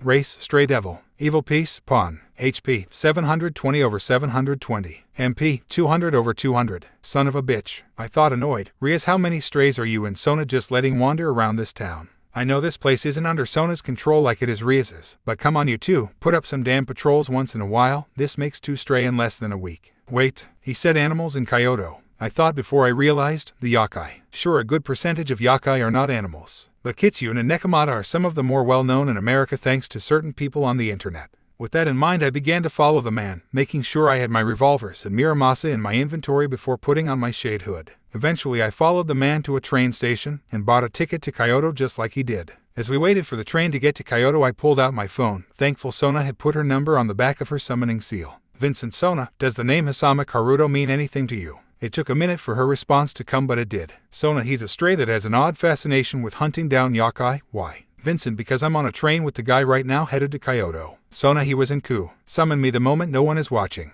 Time to lie. I don't want Sona steal my EXP right now, and I don't want to mooch off her power. Vincent, don't worry, Sona. I ran into someone who was hunting him right now, claims he's a Rouge exorcist, was ordered to kill a devil that did nothing and fled the church. Sona, fine. Stay near the Rouge and speak nothing of me or Rias impossible. Vincent, as far as he knows I'm texting an online gaming buddy setting up a Gears of War session for tonight. I didn't receive a response from Sona, so I'll take it as she's done talking. After getting off the train I continued to follow the man, though the crowd, not like he was hard to spot in the crowd anyway.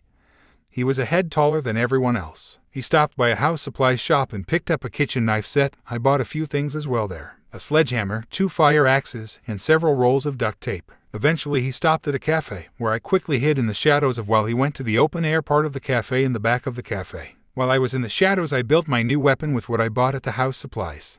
A homemade weapon originally built by Dead Rising 2 protagonist Chuck Green, very effective against the undead. And anyone you swing it at really. What? When I'm fighting strays I'm listening to Dead Rising 2 music, may as well have a weapon to go with it. Eventually 2 others entered the back of the cafe, and I knew who they were. They were different heights, but both had golden blonde hair, both had golden yellow eyes, both wore shrine maiden outfits, and the taller one had the DxD world staple of breasts big enough to support their own gravitational field. They were Yasaka and Kaneo, the leader of the Yakai faction, and her daughter. This could prove a real problem if Isame actually manages to do anything, I thought. Isame, as I expected, stood up pulling out one of the kitchen knives he bought and walked over to Kaneo while Yasaka was looking at her menu. Fortunately, I had sent a shade into Kanu's shadow as soon as I saw her, and I was now pulling out my standard revolver and set Muramasa on the back of my hip. Die animal, Isame shouted, causing Kaneo to spin around with dilated pupils. Shade now, I shouted, firing my revolver at Isame's hand, knocking the knife out of it. What? Isame shouted as my shade burst out of Kanu's shadow and slashed him with its hook, knocking him back and knocking out 42 HP. You know, I said, stepping out of the shadows, reloading my revolver as I did, it's really not nice attacking a lady, much less so attacking a little girl.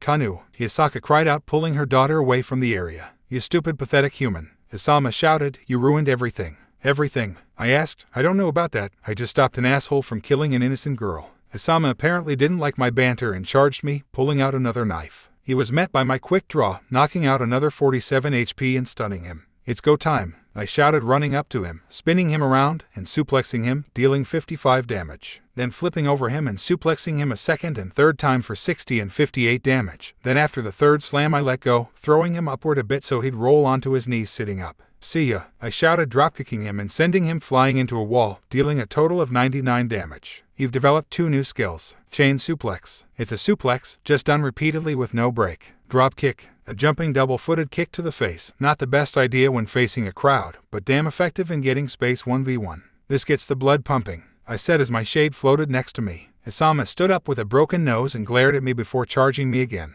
These strays don't do anything but charge, do they? I asked my shade. Drop him. My shade hissed in a chuckle before sinking into the shadows, creating its own black circle for a shadow, and zipped in front of Isame, sticking its hook out and stabbing his ankle, dealing 44 damage. The fall he took did another 15 damage, and the twisting of the hook did another 20 damage. Time you got, you punishment for attacking a child, I said, drawing Muramasa, a hum coming from the blade as it freed its sheath. I immediately slashed at Isame's recovering form in an upward slash, knocking him into a table and dealing 77 damage. I then made a left slash for 76, a downward slash for 78, and made for a right slash to finish him. Bye, I said, beheading the stray. Ostend, you've reached LVL 16. 2 new IDs are available. Zombie Dungeon. Living Puppet Dungeon. Now that's nice to have. I sheathed Muramasa and turned to the 2 girls as Shade lifted himself from the shadows. Are you 2 alright? I asked Yasaka and Kaneo. I was treated to seeing Yasaka's kitsune ears and 9 tails exposed, and her rushing up to me, sniffing me. You smell perfectly human. She mused with a grin on her face. Oh geez, I thought. Thank you for saving me and my daughter. Yasaka said. I am Yasaka, my daughter is Kaneo. I am the leader of the Yakai faction. Pleased to meet you, ma'am. I said. I'm guessing my interference was not needed then.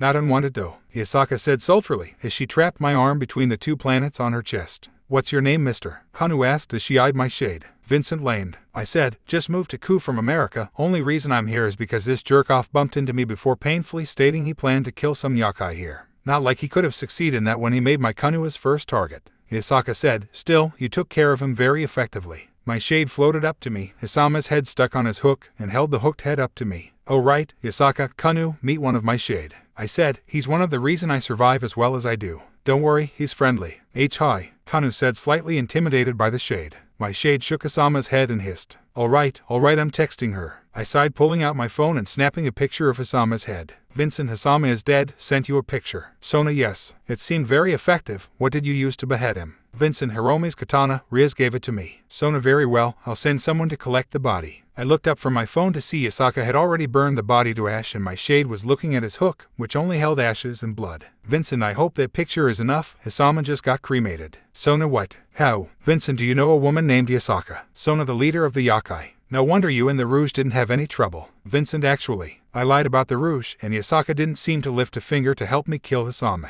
Sona, what? Then how did you kill him? Vincent, I had other help I want to keep secret for now. Plus he was kind of an idiot who brought a knife to a gunfight. Sona, Vincent, I'd like to stop by your house tomorrow. There's a reward on Hisama's head that I'd like for you to have. Plus, considering your luck with strays, I may have a job for you. Vincent, stop by whenever. I looked away from my phone and saw golden eyes not an inch from my face. Whoa, I shouted, taking a step back. I'd like to properly thank you, Vincent, for helping me and my daughter, Yasaka said, pressing her breasts against my chest and pushing me to the wall. How does dinner sound? Just you and me. She added that last part with a wink. I said, unsure of what to say. Just cause gamer's mind gives me a calm mentality in situations like this doesn't mean it sticks a good response into my brain. Sorry, not tonight. I've got a devil that wants to give me the bounty on the stray idiot's head tomorrow, so I gotta get back home soon, I said. Yasaka's ears drooped the slightest bit before perking back up. Then how about lunch right now? Yasaka asked. Please, Kaneo added, giving me the most dreaded weapon of a young girl's arsenal, the puppy dog's eyes. That's fine, I said as Yasaka pressed her breasts even further onto me. Great, Yasaka said, smiling. I've got a few questions I'd like to ask you too. Shoot, I said. It can't be too bad, right? First up, are you seeing anyone? Yasaka asked. Fucking hell. Well, that was pretty easy, I thought as I walked back home. Persona 5 in my inventory, really can't wait to play it.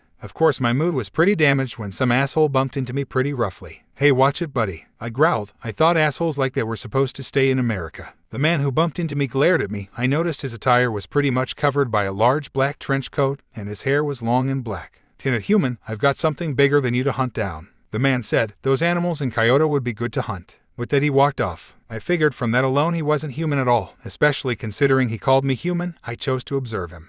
Race, stray devil. Evil piece, pawn. HP, 720/720. MP, 200/200. Son of a bitch, I thought, annoyed. Rias, how many strays are you and Sona just letting wander around this town? I know this place isn't under Sona's control like it is Rias's, but come on, you two, put up some damn patrols once in a while. This makes 2 stray in less than a week. Wait, he said animals in Kyoto. I thought before I realized, the Yakai. Sure, a good percentage of Yakai are not animals, but Kitsune and Nekomata are some of the more well-known in America thanks to certain people on the internet. With that in mind, I began to follow the man, making sure I had my revolvers and Muramasa in my inventory before putting on my shade hood. Eventually, I followed the man to a train station and bought a ticket to Kyoto just like he did. As we waited for the train to get to Kyoto, I pulled out my phone, thankful Sona had put her number on the back of her summoning seal. Vincent, Sona, does the name Hisama Karuto mean anything to you? It took a minute for her response to come, but it did. Sona, he's a stray that has an odd fascination with hunting down Yakai. Why? Vincent, because I'm on a train with the guy right now headed to Kyoto. Sona, he was in Ku. Summon me the moment no one is watching.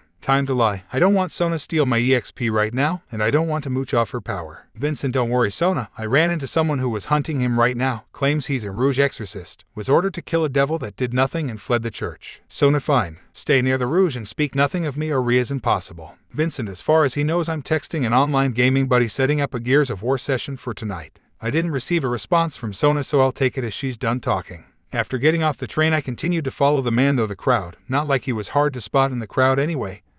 He was a head taller than everyone else. He stopped by a house supply shop and picked up a kitchen knife set. I bought a few things as well there. A sledgehammer, 2 fire axes, and several rolls of duct tape. Eventually he stopped at a cafe, where I quickly hid in the shadows while he went to the open-air part of the cafe in the back of the cafe. While I was in the shadows, I built my new weapon with what I bought at the house supplies.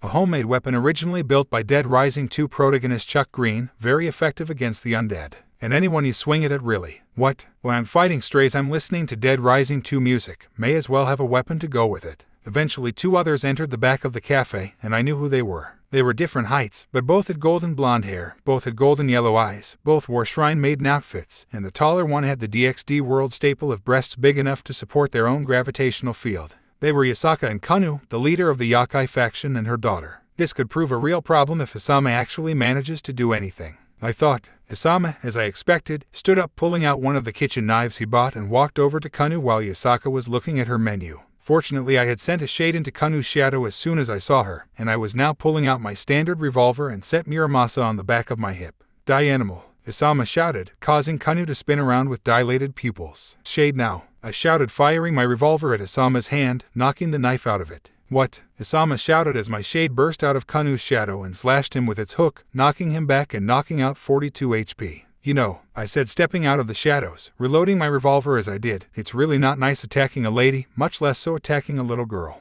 Kaneo, Yasaka cried out, pulling her daughter away from the area. You stupid, pathetic human, Hisama shouted, you ruined everything. Everything. I asked. I don't know about that. I just stopped an asshole from killing an innocent girl. Isama apparently didn't like my banter and charged me, pulling out another knife. He was met by my quick draw, knocking out another 47 HP and stunning him. It's go time, I shouted, running up to him, spinning him around and suplexing him, dealing 55 damage. Then flipping over him and suplexing him a second and third time for 60 and 58 damage. Then after the third slam I let go, throwing him upward a bit so he'd roll onto his knees sitting up. See ya, I shouted, dropkicking him and sending him flying into a wall, dealing a total of 99 damage. You've developed 2 new skills. Chain suplex. It's a suplex, just done repeatedly with no break. Drop kick. A jumping double-footed kick to the face. Not the best idea when facing a crowd, but damn effective in getting space 1v1. This gets the blood pumping, I said as my shade floated next to me. Isama stood up with a broken nose and glared at me before charging me again. These strays don't do anything but charge, do they? I asked my shade. Drop him. My shade hissed in a chuckle before sinking into the shadows, creating its own black circle for a shadow, and zipped in front of Isama, sticking its hook out and stabbing his ankle, dealing 44 damage. The fall he took did another 15 damage, and the twisting of the hook did another 20 damage. Time you got, you punishment for attacking a child, I said, drawing Miramasa, a hum coming from the blade as it freed its sheath. I immediately slashed at Isama's recovering form in an upward slash, knocking him into a table and dealing 77 damage. I then made a left slash for 76, a downward slash for 78, and made for a right slash to finish him. Bye, I said, beheading the stray. Ostend, you've reached LVL 16. 2 new IDs are available. Zombie Dungeon. Living Puppet Dungeon. Now that's nice to have. I sheathed Miramasa and turned to the 2 girls as Shade lifted himself from the shadows. Are you 2 alright? I asked Yasaka and Kaneo. I was treated to seeing Yasaka's kitsune ears and 9 tails exposed, and her rushing up to me and sniffing me. You smell perfectly human, she mused with a grin on her face. Oh geez, I thought. Thank you for saving me and my daughter, Yasaka said. I am Yasaka, my daughter is Kaneo. I am the leader of the Yakai faction. Pleased to meet you, ma'am, I said. I'm guessing my interference was not needed then. Not unwanted though, Yasaka said sultfully as she trapped my arm between the 2 planets on her chest. What's your name, mister? Kaneo asked as she eyed my shade. Vincent Lane, I said. Just moved to Ku from America. Only reason I'm here is because this jerk-off bumped into me before painfully stating he planned to kill some Yakai here. Not like he could have succeeded in that when he made my Kaneo his first target. Yasaka said. Still, you took care of him very effectively. My shade floated up to me, Isama's head stuck on his hook, and held the hooked head up to me. Oh right, Yasaka, Kaneo, meet one of my shade, I said. He's one of the reason I survive as well as I do. Don't worry, he's friendly. Hi, Kaneo said, slightly intimidated by the shade. My shade shook Isama's head and hissed. Alright, I'm texting her, I sighed, pulling out my phone and snapping a picture of Isama's head. Vincent, Isama is dead, sent you a picture. Sona, yes. It seemed very effective. What did you use to behead him? Vincent, Hiromi's katana. Rias gave it to me. Sona, very well, I'll send someone to collect the body. I looked up from my phone to see Yasaka had already burned the body to ash and my shade was looking at his hook, which only held ashes and blood. Vincent, I hope that picture is enough. Isama just got cremated. Sona, what? How? Vincent, do you know a woman named Yasaka? Sona, the leader of the Yakai. No wonder you and the Rouge didn't have any trouble. Vincent, actually, I lied about the Rouge, and Yasaka didn't seem to lift a finger to help me kill Isama. Sona, what? Then how did you kill him? Vincent, I had other help I want to keep secret for now. Plus he was kind of an idiot who brought a knife to a gunfight. Sona, Vincent, I'd like to stop by your house tomorrow. There's a reward on Isama's head that I'd like for you to have, plus considering your luck with strays I may have a job for you. Vincent, stop by whenever. I looked away from my phone and saw golden eyes not an inch from my face. Whoa, I shouted, taking a step back. I'd like to properly thank you, Vincent, for helping me and my daughter, Yasaka said, pressing her breasts against my chest and pushing me to the wall. How does dinner sound? Just you and me. She added that last part with a wink. I said, unsure of what to say. Just cause gamer's mind gives me a calm mentality in situations like this doesn't mean it sticks a good response into my brain. Sorry, not tonight. I've got a devil that wants to give me the bounty on the stray idiot's head tomorrow, so I gotta get back home soon, I said. Yasaka's ears drooped the slightest bit before perking back up. Then how about lunch right now? Yasaka asked. Please, Kaneo added, giving me the most dreaded weapon of a young girl's arsenal, the puppy dog's eyes. That's fine, I said as Yasaka pressed her breasts even further onto me. Great, Yasaka said, smiling. I've got a few questions I'd like to ask you too. Shoot, I said. It can't be too bad, right? First up, are you seeing anyone? Yasaka asked. Fucking hell. So, what is that shade? Kaneo asked, looking at my shadow where it had disappeared. Crap, I thought. Thing is, I hadn't really thought about how I'm gonna play cover up with my abilities just yet. Okay, screw it, I'll tell half the story. Well, while I am human, I have an ability that not too many have. I started, though technically that part's not quite true. I mean, have you seen just how many gamer fics are on the fanfiction site? And that ability lets you summon those shades. Yasaka asked. Kinda, I said. I don't feel fully comfortable saying the full extent of my abilities out in the open, call me paranoid. But with my abilities I can conjure the spirits of monsters I have slain, and it also grants me an accelerated growth rate. I understand your hesitation, Yasaka said, nodding. We are only strangers after all. Yeah, that too, I said jokingly. However, it was then Yasaka leaned toward me with a smirk on her lips. But I'd love to get to know you better, she purred. Mom, Kaneo moaned in embarrassment. I do have one other question though, Yasaka said, sitting back down fully and pushing aside her empty plate. Where and how did you get the Muramasa? Wait, the Muramasa? I asked, playing dumb. Wasn't Muramasa just a swordsmith whose blades were said to never return to their sheaths without drawing blood? That is true, Yasaka said. However, his first sword was the one that formed that legend, as it truly was cursed. It's the same sword you wield now. I looked at Muramasa. Even though I knew this already, I still needed to act as if I didn't. Damn it, Rias, I grumbled. If you're gonna give me a sword, fact check the damn thing first. Rias, Kaneo asked, tilting her head, as in Rias' Gremory. Yep,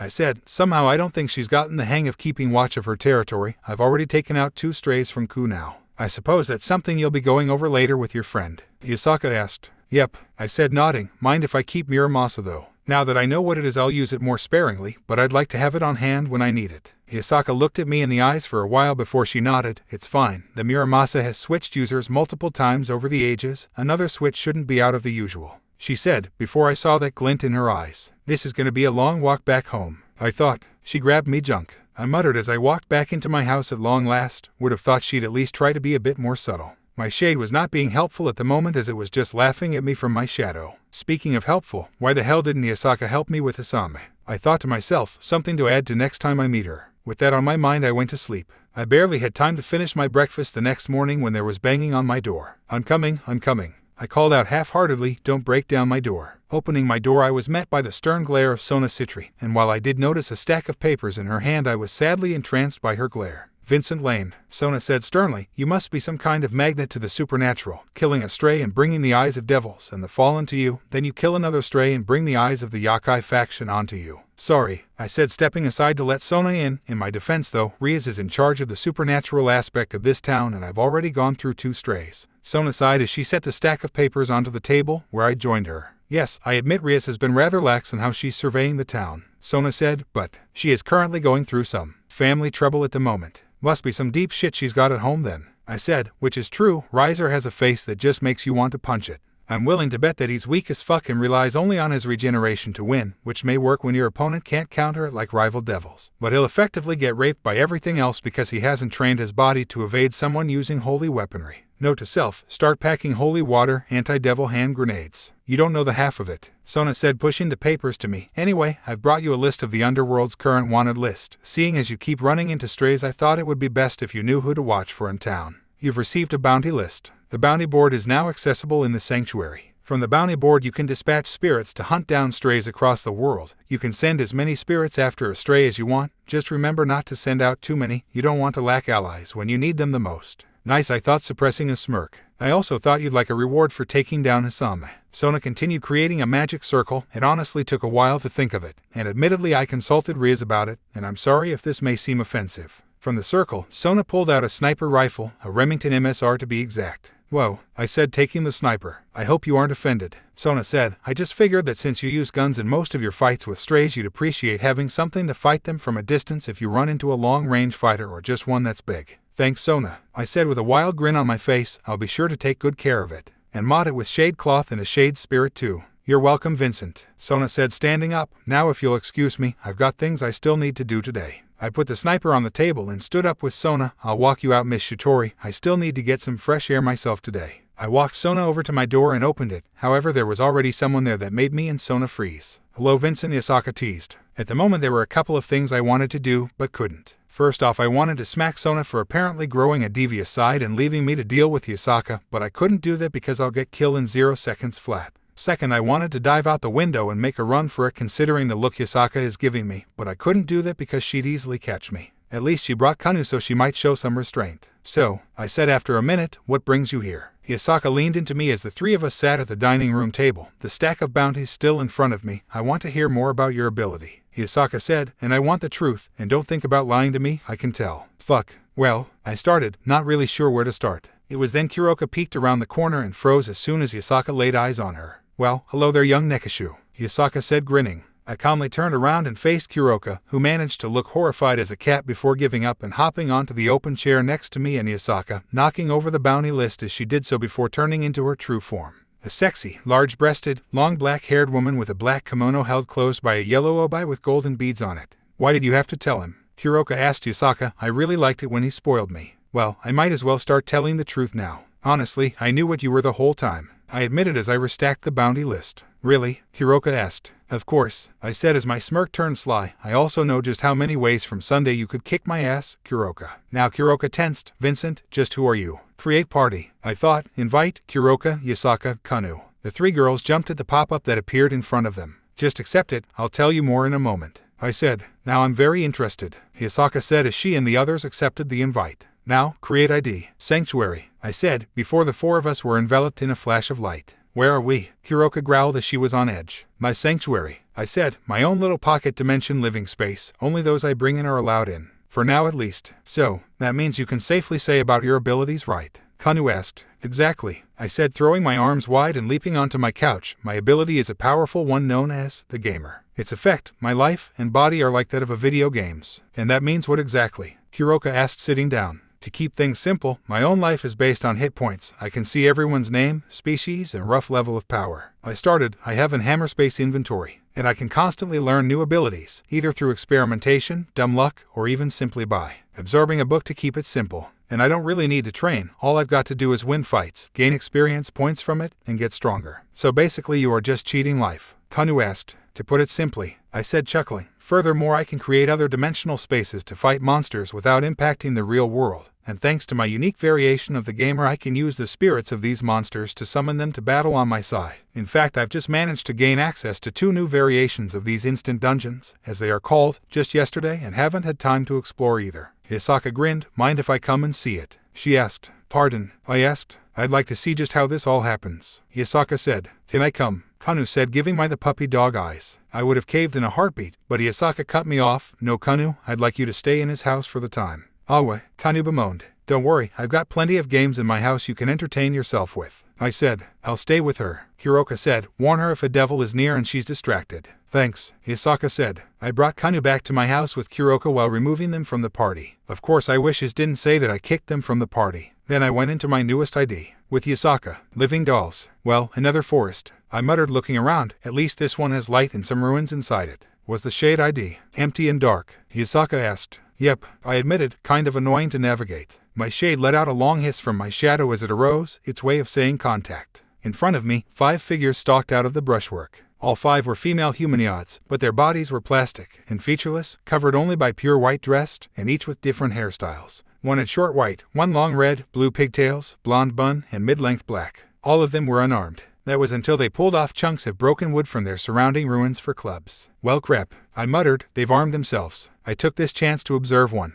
HP 500 over 500. MP 500 over 500. Oh boy, I muttered, pulling out my revolver and letting 4 of my shades come out, each one level 15, so they should be able to hold their own. We each went after a different living doll, with me taking aim at the blonde bun-haired doll and firing my revolver at its head. This dealt a critical hit of 265 damage and knocked its head off, which then floated back into place. Okay, that's just weird, I said, firing again, dealing only 85 damage, and apparently critical hits deal a x3 damage range boost. I then pulled out a quick shot to deal 80 damage and stun it. I ran up to it and put away my revolver and grabbed both its arms and unleashed my inner Chewbacca, tearing both of them off, dealing 100 damage and causing its body to wither away. The arm. Unleash your inner Chewbacca, tearing off your opponent's arms. Only works if it would deal level damage. It took a lot of willpower not to make a Wookiee call. Not bad, Yasaka said, and it seems like you forgot to tell me that things you kill leave behind items to keep. Yep, I said, smiling. Materials, I said, grinning. Then I noticed the doll I killed was now a spirit, and its arms weren't dissolving. And thus I gained my first living doll spirit. The living doll is a very unique spirit type that you can arm and armor as you please, thus allowing them to take up any role you need for a fight. Now that's interesting, I said as Yasaka held out 4 more arms of the living dolls. What are these? I asked. Apparently this is what those living dolls drop upon death, Yasaka said. I hummed before shaking my head. This is unsettling. After an hour of fighting living dolls, we returned to my home. I was now LVL 18, and now had a total of 22 living doll spirits. What the heck am I going to do with 47 living doll arms? I muttered before I saw Kaneo on my PS3. She was playing Metal Gear Rising, Revengeance, which I really hope a sequel for comes out so I can chop up new things with Raiden, and she was currently in the boss fight with Mistral. Never mind, I said as a grin formed on my face. It didn't take too long for Yasaka to leave, because apparently she left without telling anyone, and I also couldn't help but smile as Kaneo gave me a goodbye hug. So, what are you planning to do now? Kuroka asked, walking up to me from behind, not sultrily thankfully. I don't know why though, after all, with an ability like the gamer I could potentially kill gods if I train hard enough and prep myself correctly. Then again, she doesn't seem to fully understand about video games, and boy can you get some broken abilities in several games. Or just be an asshole sniper. Asshole, sniper, I think I know, I said, grinning, turning around and shutting the door, then pulling out a living doll spirit, the first one I had gotten. Is this something new you got? Kuroka asked. Yep, I said, a living doll, and unlike other spirits I can customize to fit several roles, and this one is going to fill in one role every online gamer loathes, I said while taking away the doll's broken plank and striping her of her white dress, revealing a smooth, doll-like body. And what role is that? Kuroka asked. Instead of answering, I entered my sanctuary. The market floor is now available. In the market floor you can assign spirits to run the available shops and allow you to purchase several things from them without having to hide your purchases upon leaving a shop. The following shops are now ready. Weapon shop ready. Clothing shop ready. Armor shop ready. Accessory shop ready. Herbalist shop ready. Tool shop ready. Junk shop ready. Bookstore ready. Gift shop ready. Children's toy store ready. Note, certain spirits give certain shops a discount for their goods. Experiment to see what spirit fits the shop best. Geez, I hate getting info bombed like that, I muttered before leading my living doll to the workshop. First thing I did was modify my new sniper rifle with the shade cloth, wrapping the barrel in the cloth to silence its shots. Then I stitched a pair of shade cloth foot wraps, which had the same effect as the shade socks, and had my living dolls equip them. Next I used a large portion of my remaining shade cloth to sew a shade cloth robe. I grinned as I threw it onto my living doll. Then I used the last of my shade cloth to make a pair of shade gloves. I gave those to my living dolls and made a note to get a pair of those myself before dragging my doll to the spirit sanctum, where I infused a shade into the sniper rifle, making it a shade sniper, and handing it to my living doll. I basically made what I have deemed my sniper doll, an impossible to sense sniper that you won't even hear miss or hit you. Oh man, I'm gonna love having this spirit around. Call me lazy, but for the sake of just seeing what's available, I simply put a living doll at every shop to man them. I'll find better spirits later, when I have more variety. My first shop to visit was the weapon shop, where I discovered that living dolls give all shops a 5% discount. I'm also not ashamed to have bought myself a Model 1887 shotgun. 2 actually. Can't wait until I have the strength to use them akimbo. Man, that was fun in Call of Duty MW2, last good COD game in my opinion. I skipped the clothing shop for the time seeing as I'm good on cloths for right now, and made my way to the armor shop. Thankfully the place sold chainmail, which hid under my shirt perfectly. My next stop was the accessories shop. Sadly I didn't find anything useful there, mainly because the rings and amulets that were for sale at my currently level had no effects. Well actually, there was the badge section of the shop, but those I had to unlock before I could buy them. My next stop was the tool shop, which sold not the usual yard or construction tools, but things like lockpicks, glass bottles, and scrap metal. My next stop was the bookstore, which I didn't spend long shopping at. I simply bought a book about making traps. After all, sometimes a good old-fashioned pitfall or rope trap can be more effective than an explosion at your feet via magic. My next stop was the junk shop, which was actually a way for me to buy dropped loot, but I'm not going to use it just yet, mainly because I want an excuse to test out the sniper doll once I'm done. I didn't bother visit the other shops just yet, mainly because I had other things to do right now in the art of preparing to fight something way tougher than me. Returning to my workshop, I began working on several things. First, I used those spring triggers and scrap metal to create 14 bear traps. Cruel and painful, yes, but devils and fallen can take it. I gave these to my sniper doll, which had its own inventory. Yes, I'm making this thing a hunter of my enemies. If I'm outclassed, then I'll be evil. Next, I built Mistral's Ranger from Metal Gear Rising, using doll arms, and the back brace that had a total of 14 extra arms. Why would I need something like that? Well, I just need more guns. I'd like to see someone block 14 SMGs worth of bullets without magic, or try to attack me when I've got guns pointed in 14 directions. Or I just want to increase my DPS on that one guy who is the damage sponge boss. Geez, I don't even hate damage sponge bosses that much, compared to henchman callers and self-healers. I find the damage sponges fun if only to listen to the music that plays when fighting them even longer. Shaking my head, I put my new weapon and armament in my inventory and decided to re-enter my shade ID. I do need more shade cloth, and I need to test my sniper doll. What the hell? I muttered, looking off the side of the bridge, the same one I think Issei will eventually start dating Rainier. After laughing my ass off watching my sniper doll cause shades to spontaneously explode, I then went to my zombie ID to gather myself some zombie spirits, while finding myself using nothing but the defiler. What? I like using a dead rising weapon to kill zombs. Sue me. Anyway, with over 100 zombie spirits pocket, I decided I needed some fresh air, so I went to a bridge to relax. Instead, I find myself watching the weirdest show of magic. I see a light blue-haired girl wearing a rather loose black t-shirt, loose jeans, some black sneakers, and a pointed, yet floppy, witch hat. But that wasn't what was confusing me. What was confusing me was the fact she was creating magic circles in her hands. Now I understand that magicians have gained the use of magic by reverse engineering devil magic circles, but what this woman was doing I'm pretty certain no devil has ever done with a magic circle. This woman conjured them in both her hands, hand immediately slapped them to her breasts, which were almost flat, something pretty rare in this town, and began massaging them. Normally I would be looking away, but her tits were, I shit you not, visibly growing by cup sizes. Pretty sure I could hear her moaning from here. By the time she removed her hands, her shirt was struggling to survive her roughly E-cup breasts. Then she started cheering by jumping up and down, her shirt still somehow surviving her bouncing jugs. And then she saw me and blanched, a magic circle appeared under her and she vanished. No bet on where she was showing up. Son of a bitch. I heard the woman mutter behind me, please, tell me you know of the supernatural, I really don't like wiping memories. I turned around, I know of the supernatural, locally at the least. I say, go on, test me. Test you? The woman asked, putting her arms under her breasts, pressing them upward. Okay, who's the hottie that's the current leader of the Yakai and where is her home? I smirked, Yasaka, Kyoto. I answered, she's a nine-tailed kitsune and single mother. The woman raised her hands to the sky in relief, thank fuck. She breathed, maybe I can get a fresh opinion on my skills. Skills? I asked, raising my eyebrow. Please don't tell me she's been doing that breast changing a lot. Body modification. She answered, nothing like growing a tail or extra arms, still working on that last one. I did not like that chuckle, it sounded perverse. I've been working on a spell that will allow me to alter certain aspects of my body in any way I want. To show me an example, she grabbed her breasts again and began massaging them again. This time they began to shrink until they were a more sensible C-cup size. Then her hands moved to her ass and she soon massaged it, and in moments her ass had grown to the point it had began to strain her pants. She went from having almost no ass to having one bigger than my hand. And that's only the stuff I can show. She said, grinning, I can alter my insides too. With that she winked at me. Dear God, a perverted witch. I thought, Issei would love being in my place right now. What do you think? She asked flirtatiously, shrinking her ass down to a more manageable size. I think I'd like to know your name. I deadpanned. Oh, right, that's embarrassing. The witch said, rubbing the back of her head before holding out her hand. I'm Cassa Vincent Lane. I said, shaking her hand. So, forgive me for asking, but you're a witch, right? Yep, Cassa said, grinning. And you specialize in growing your sexual assets. I continued, I can grow other assets too. Cassa added, giving me a lewd look, but I do know some combat spells. And you decided to blatantly practice magic in the middle of devil territory, with no barrier. I finished. Cassa's perverted look finally vanished. Wait. She mused, looking around, then stiffened. I'll fuck my ass with a foot-long cock. I'm such an idiot. With that, Cassa took off down the bridge, her arms flailing slightly as she ran for her life. Isn't there anyone sane in the supernatural world?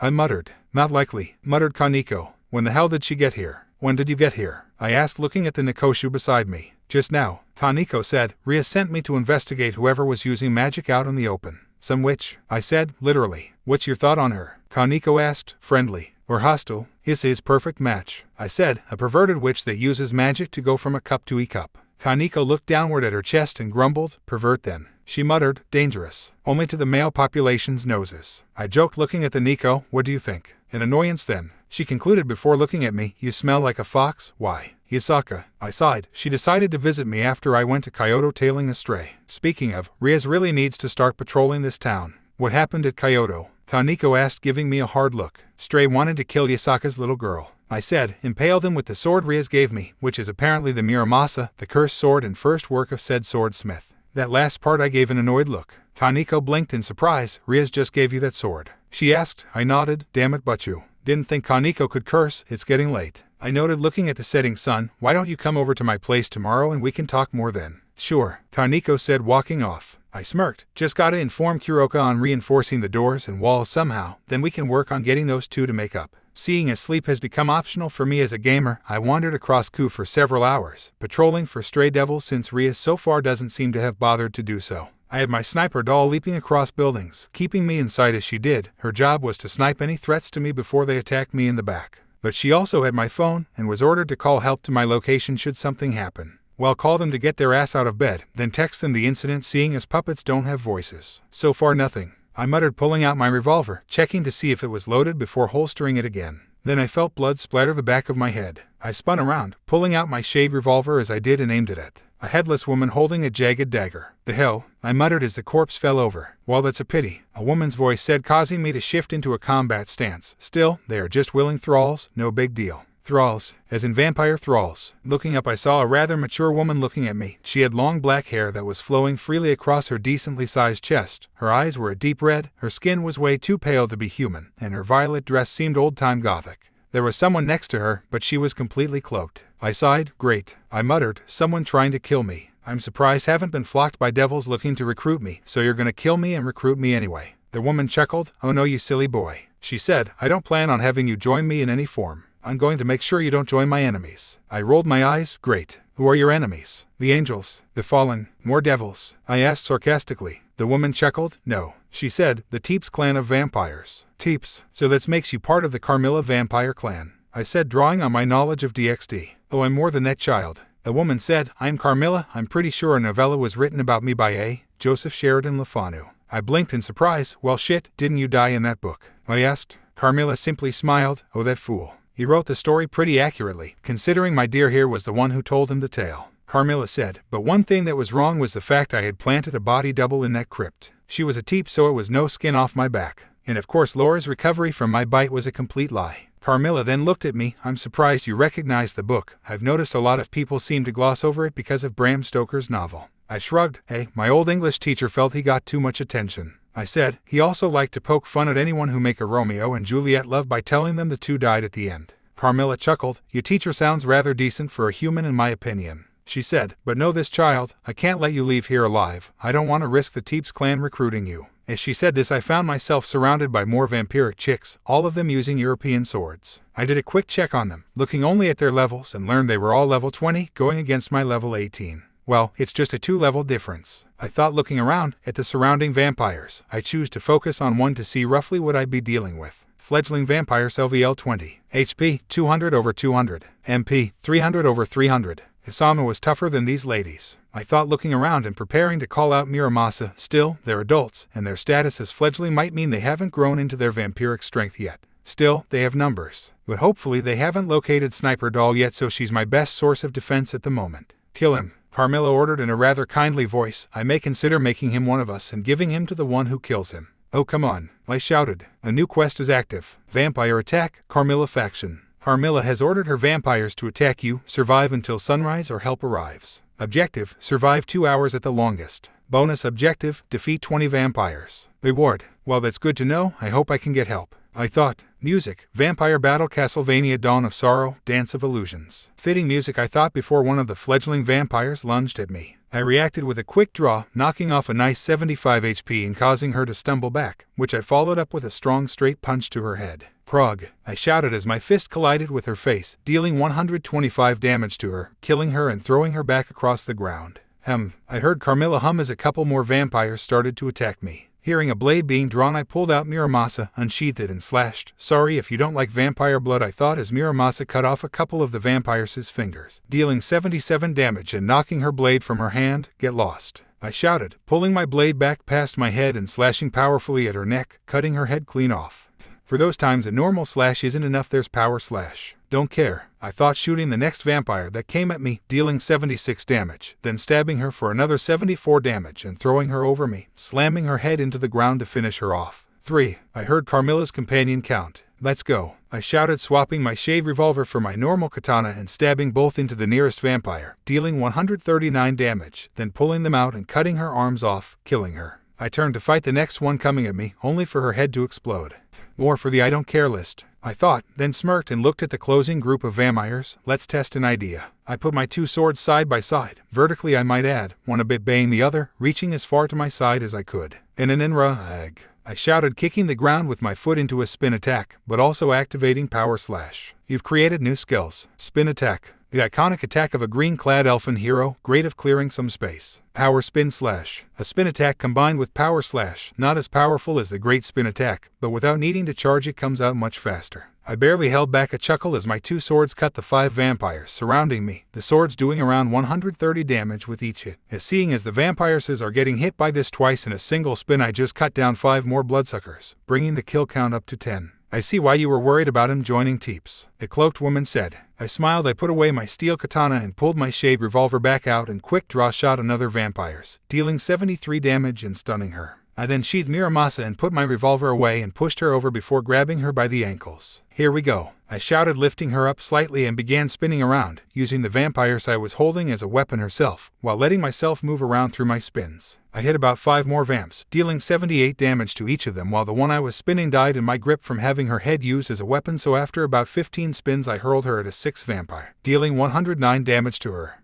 Whirl a jig, use your enemy and spin around like a maniac, bound to leave the victim with a headache. I dusted off my hands and looked around, pulling my shade revolver back out and reloading it, before firing at the vampires I injured. 2 bullets for each of them that dealt around 75 damage each. Had to reload once, but in the end that was another 6 kills added to the count. I looked around at the remaining vampires. Still well over 100 were beginning to crowd, though I could see Sniper Puppet was blowing heads off vampires. I grimaced. As much as I want to keep fighting, I still knew to follow the rules of combat. Don't get surrounded. Gotta know when to go, I muttered, using the gap I just made to make a break for it. I had no illusions to the fact I could lose them. No, I wanted to get to a place where I wasn't completely surrounded. There's no escape, boy, Carmilla shouted as a fog rolled around her and her companion. I didn't care. I sprinted away from the area. A few minutes later I arrived at the bridge, thought the music hadn't stopped, so I conjured a couple shade to hide, and then I set up bear traps on both sides of the bridge. Found you, Carmilla saying as she landed on top of a light post, her companion held in her arms bridal style. Her vampires had me surrounded on the bridge once more. So that may be, I said, looking around, buying some time. I had an hour and 30 minutes roughly before sunrise, but now I'm more ready than before. Carmilla laughed at that, trying to play for time to reach sunrise. I commend you for thinking that. It is rather late in the night, she said.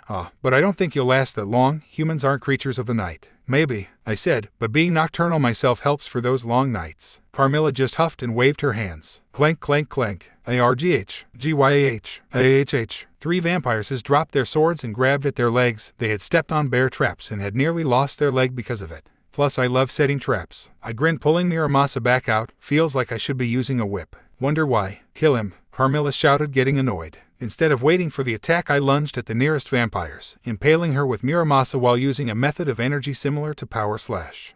Power thrust. Stab the foe with all your might, run them through. The vampires took 132 damage before I used power slash to pull Muramasa up through her body, letting a blood spray rain out. I then grabbed the dead vampire's sword and hurled it at the next vampires, impaling her with the sword, dealing 88 damage and causing her to stumble into a bear trap, costing her another 50 HP. My bad, I said, rushing up to her and using power slash to cut her head off. I then felt a slash to my back, costing me 90 HP. Oh, damn it, I grumbled before grabbing the sword from the corpse and unleashing another power spin slash, killing off 4 more vampires. Enough, a powerful, familiar voice shouted. Lost End. Quest complete. Reward, plus 15 OEXP, plus 2,000 yen. Bonus reward, plus title, Vampire Hunter. You've reached level 20. Yasaka, I asked as I saw the 9-tailed Kitsu march right past the vampires and stand next to me, putting her hand on my injury and causing me to flinch. Carmilla, Yasaka shouted. What gives you the right to come marching into my country and attack my Vincent? You're Vincent, I cried out. She's already gotten possessive of me. Carmilla said, a smile on her face, but isn't this currently Gremory territory? Yes, Yasaka said, a scarily sweet grin on her face, and that means you just trespassed into 2 territories without permission from either of their owners. Japan for the Yakai and Ku for the Gremories. Carmilla's smile then died off. So, I'm willing to overlook this little fact on one condition. Yasaka said, get the hell out of my country, and if you dare attack my Vincent again, then you're going to be at war with the Yakai as well as the Teeps clan. Carmilla scowled. Fine, she growled, but if the boy leaves the country then he's open game. With that, fog rolled in and when it was gone there were 0 vampires around. If it's not too much to ask, I started looking at Yasaka, who I'm amazed was the one my puppet called. Can I get an escort to bed? It'll heal me up in an instant. Yasaka's smile did not encourage me in the slightest, just before she put a finger to my head. And I passed out. Warm, though, as I snuggled into my pillow, now wanting to wake up. Then my eyes snapped open, remembering Yasaka put me to sleep somehow after I fought off the vampires. Carmilla's lesbian harem. Glad it wasn't Issei that was their target. He's be too entranced by the sheer number of boobs to fight. Back to the point, my eyes snapped open and all I saw was nipple. And now that my senses are catching up, I can feel my head wedged between another set of tits. Don't move a muscle, I thought, closing my eyes again, because I respect a woman's privacy. Even if she did strip herself and wedge herself into my bee, I'm naked too. Why the hell am I naked? I thought. Yasaka knows you know what, I'm gonna save myself some sanity and not finish that thought. My current goal is, get out of this situation with my virginity. Wow, now that's a line no sane man would ever think, but I've got company coming over today and thankfully I have extra clothes in my inventory. What? This is a world where clothing destruction physics actually exist. Granted, they're biased to the women, but they exist. And then the person behind me pulled me closer to her. Good morning, Vincent. Yasaka's voice purred behind me. Then the person in front of me pulled herself closer to me. Don't forget to give me a good morning, Vincent, Kuroka purred from my front. What the heck happened last night after you knocked me out, Yasaka? I asked, a little worried. Yasaka told me you fought off vampires last night, Naya. Kuroka purred. You're completely human and you killed off so many vampires. I can only imagine how strong you'd be with a sacred gear, or even if you were a devil, Naya. And now Kuroka's rubbing up against me. Please, Lady Luck, save me. Lady Luck gave me an answer when the door to the room swung open. Mom, someone's knocking on Vincent's door, Mom. Kanu's voice shouted. Yasaka and Kuroka groaned and loosened up on me, allowing me to quickly equip my spare clothes and literally leap out of bed. Thank you, Kanu, I said, patting her on the head as I passed her, causing her ears to perk up and for the young kitsune to smile. As I left the room, I heard her call out to her mother. What the heck, Mom? Kanu shouted. I'm just trying to get you a daddy, Kanu, Yasaka said, still with a smile on her face, I bet. I shook myself clear of any and all bad thoughts as I opened the door to see a white-haired Nico devil standing there. What took you so long? Kaneko asked with her arms crossed. Last night was hell, I deadpanned, and it gave me an extreme urge to play a Castlevania game. What? Kaneko asked. Come inside, I said, standing out of the way, because I might be taking Rias's offer up sooner than I'd expect for the sake of my own skin. Kaneko stepped inside as I shut the door, and when I turned around I saw Kaneko and Kuroka standing in front of each other, Yasaka walking into the room with Kanu. You, Kaneko growled, lunging forward toward Kuroka, only to be single-handedly grabbed by Yasaka. Let go. Kaneko growled. No, little one, you two need to kiss and make up, Yasaka said, surprisingly sternly, metaphorically speaking, of course. Kaneko ripped her arm from Yasaka's grip and took a step back. I'm telling Rias, Kaneko said, beginning to turn around. No, I said, conjuring a spirit in my hand and tossing it to the door, conjuring a zombie. This zombie looked to be your average woman, except her skin was missing pieces. She was covered in blood, she was missing some of her cheeks. Oh, and half her chest was missing, revealing rib bones. Kaneko backed away from the zombie, either from the disgusting look or the smell. What the hell are you, Vincent? Kaneko asked. One of a kind, I said, walking over to the table. Now can we sit down and discuss things like sane people, or do I need to bring out more of my spirits? Kaneko looked over at Kuroka, who sat down next to me. I'd have a hard time calling her sane. Kaneko stated, sitting opposite of me. She went insane because of her usage of senjutsu. I blinked owlishly as Yasaka glared at Kaneko. Can I get an explanation for the uneducated in the ways of supernatural? I asked as I recalled my zombie, though sent in a shade to hide by the doormat instead. I'll get you a documented study of it. Yasaka waved off, but what Kaneko here is trying to point out is that inappropriate use of senjutsu can cause those who use it to go insane from the malignant energies in the world around them. So, basically, Kaneko believes Kuroka went nuts from this. I simplified. What are you two anyway? Sisters, Naya,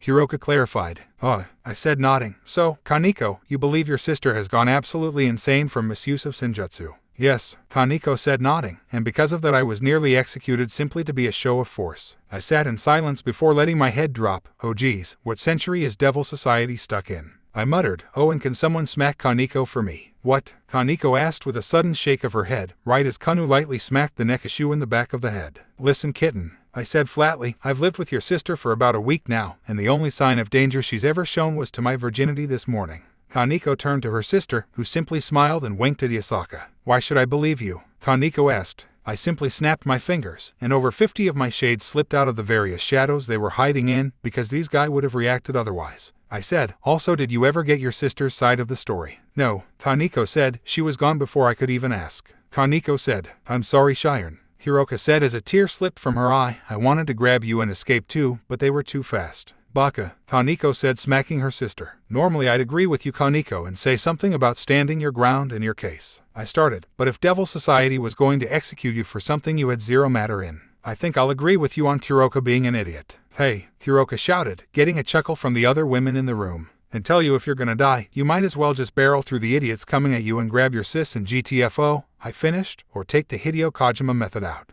Who? Kaneko asked. The cardboard box, I said flatly. If it's in a reasonable place, it's actually a damn good hiding spot. Please don't tell me you keep a cardboard box for that reason. Kaneko deadpanned. No, I said, not yet anyway. I added as an afterthought. Kaneko then sighed. Alright sis, what was the real reason you attacked him? Kaneko asked. Kuroka owned her mouth, but Yasaka held up her hand. Not her, this is family business, take her to one of the empty rooms and talk there, Yasaka said, getting a nod from the two Nekashu and causing them to leave the room. I am going to take a quick shower, Yasaka said. I want to hear exactly what happened last night with Carmilla. I gave her a thumbs up as I opened my menu and pulled up my status screen. Title, The Gamer. Age, 17. Human, male. Sacred gear, none. Level, 20. HP, 388 over 388. MP, 310 over 310. STR, 14. VIT, 11. AGI, 13. INT, 11. Wise, 11. Luck, 12. Unused stat points, 65. Holy hell, 65 stat points. But I still gotta keep my power surges to a minimum, damn it. MP, 320 over 320. STR, 17. VIT, 12. AGI, 115. INT, 12. Wise, 13. Luck, 20. Unused stat points, 48. There we go, a nice boost with not too much noticeable change. Unless the supernatural can somehow detect my sheer luck, I thought as everyone returned. Now that everything is cleared up, Yasaka said, looking at Kaneko and Kuroka, the former of which was currently hugging the latter. Vincent, what the hell happened last night that got Carmilla to attack you? What? Kaneko asked, ripping away from Kuroka as my sniper puppet walked in through the front door. Where the hell have you been? I demanded from my puppet, which responded to my by tossing a backpack at me, filled to the brim with vampire fangs. Never mind, I muttered, pulling a pair out, putting them in a small plastic bag and held it out to Kaneko. You'll need to take these to Rias if you need proof. What happened? Kaneko urged. Carmilla happened. Sighed. Apparently something is a blabbermouth, and Carmilla heard about the human that kills devils with no church weaponry and no sacred gear. And Carmilla didn't want me to join the Teeps clan, so she figured what better way to avoid the conflict than to kill me off. Hell, she even promised me to whoever killed me when she'd no doubt make me one of them. Disgusting,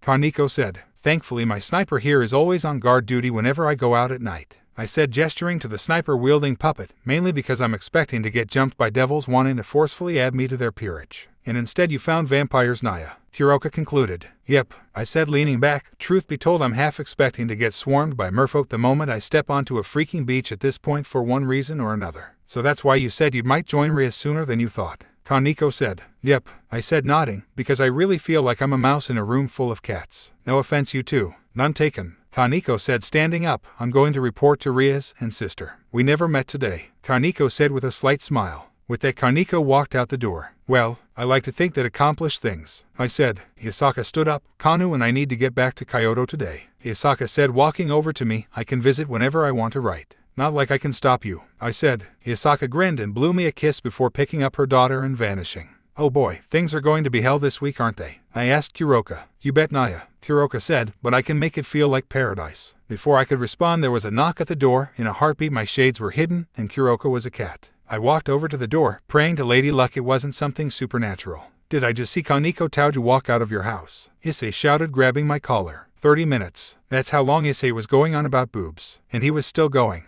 Okay neighbor, I'm gonna stop you right there, I said as we walked through Ku. Huh? Issei asked. I understand what you're getting at. Hell, when I first hit puberty, that's all I ever thought about, really, I explained. Then my mom stepped in. Listen bro, I understand you like tits. That's normal for hormones, though admittedly you take it to an extreme. I guess so, Issei said, blinking. Now, I wouldn't mind being friends with you, on a couple conditions, I said. What are they? Issei asked. 1. Don't talk about boobs in front of me, unless you're explaining about some chick flashing you intentionally, I said. 2. Remember that Kaneko and I are just friends. I met up with Rias on my first couple days and we, well, came to an agreement of sorts. What? Issei shouted. What kind of agreement? Yep, Issei was baffled. Well, I figured I may as well join a club when the semester starts, plus I've always been a bit interested in the occult, I continued, though I blame that on Shin Megami Tensei mostly. Ooh, Issei groaned. Great games, but they are so hard sometimes. Oh thank God, someone I can talk to about video games, I praised to the sky. Too bad it's a super perv. Hey, Issei shouted. Okay, that one's yours I guess. Which brings me to point 3 I was making before I got onto a tangent, I said, grabbing Issei's attention. You need to reel it in on the perverted attitude. What? Why? Issei shouted. Issei, about 20 minutes ago you told me you wanted to be a harem king. I deadpanned. Have you read the manga Rosario plus Vampire? Yeah actually, Issei said, nodding. Did Teskun get himself a harem being a pervert? I asked. No, he was just too nice and oblivious, Issei said. Lucky bastards, they don't even know how lucky they are. Rich coming from the guy who went a few months with a harem of girls in love with him and not even noticing it. I thought, suppressing a chuckle. Well, cut the obliviousness out of your stock standard oblivious harem protagonist, and what do they all seem to have in common? They get pulled into breasts a lot, Issei asked. I smack him in the back of the head for that one, no dumbass. They hardly cared about how the woman looked, they just loved that one girl for who they were. Oh, I guess that makes sense, Issei said. So, what do you want me to do then? Listen Issei, I'm going to try my hardest to help you, but you have to put in all the effort. I said looking Issei in the eye. Let's just start simple for now, okay? Well, the easiest would be to not look at a woman's tits when she's talking to you, and I don't just mean your mother.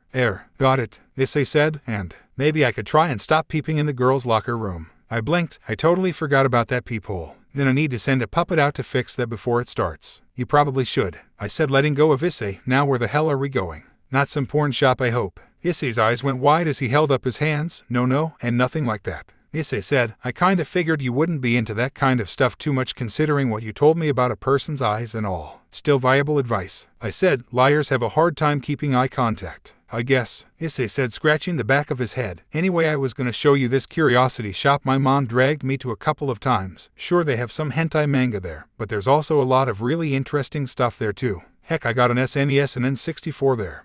The early age of consoles. I sighed. Back in the day where developers actually put some care into their games. Yeah, Issei said, come on, it's not much further. Wow, I said looking at the shop Issei had led me to. Wedged between a couple other buildings it was hard to spot. I then chose to follow Issei inside. Hey there Issei, a middle-aged man, wearing a brown shirt and had long hair with a magnificent beard and mustache said from behind the counter of the shop, said calling Issei out, back so soon. Lucky timing too, I got that new issue you were looking for. Awesome. Issei cheered. Oh right, this is my new friend Vincent Lane, he's from America. The man smiled as he pulled out a tobacco pipe of all things, though considering he didn't light it I'm going out on a limb and saying it's just for show. Well then, nice to see another foreigner around here. Name's Jack. Jack Springs LVL. Race, werewolf.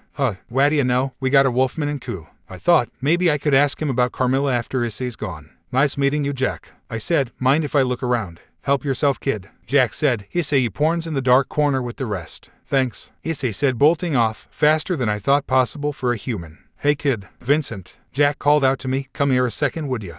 Sure, I said walking to the guy. I smell blood on you, not human blood mind you. Jack said, devil and vampire blood. I blinked, surprised he'd call me out while Issei was here. If you're asking if I've got a problem with you, I don't. Whatever the hell you are. I whispered. The devils were both strays and the vampires were Carmilla sending out an army to kill me before I decide to join the Teeps clan. To which I don't plan on. Jack nodded, I'll take your word for it. Would explain the sheer number of vampires that came to town last night. Doesn't explain why you smell like cat and fox though. Nekomata and Kitsune snuck into my bed. I deadpanned. Oi, Jack said shaking his head. Well, thanks for the info, feel free to look around. I nodded and began combing the store for anything interesting. After about 30 minutes, I found something. Interesting to say the least. It was a book, an old book with a brown cover, pretty thick too. The edges were a bit worn and the paper looked old, yet seemed pretty tough still. When I opened it up I saw a bunch of random symbols strewn across it, and a glove stuck in it.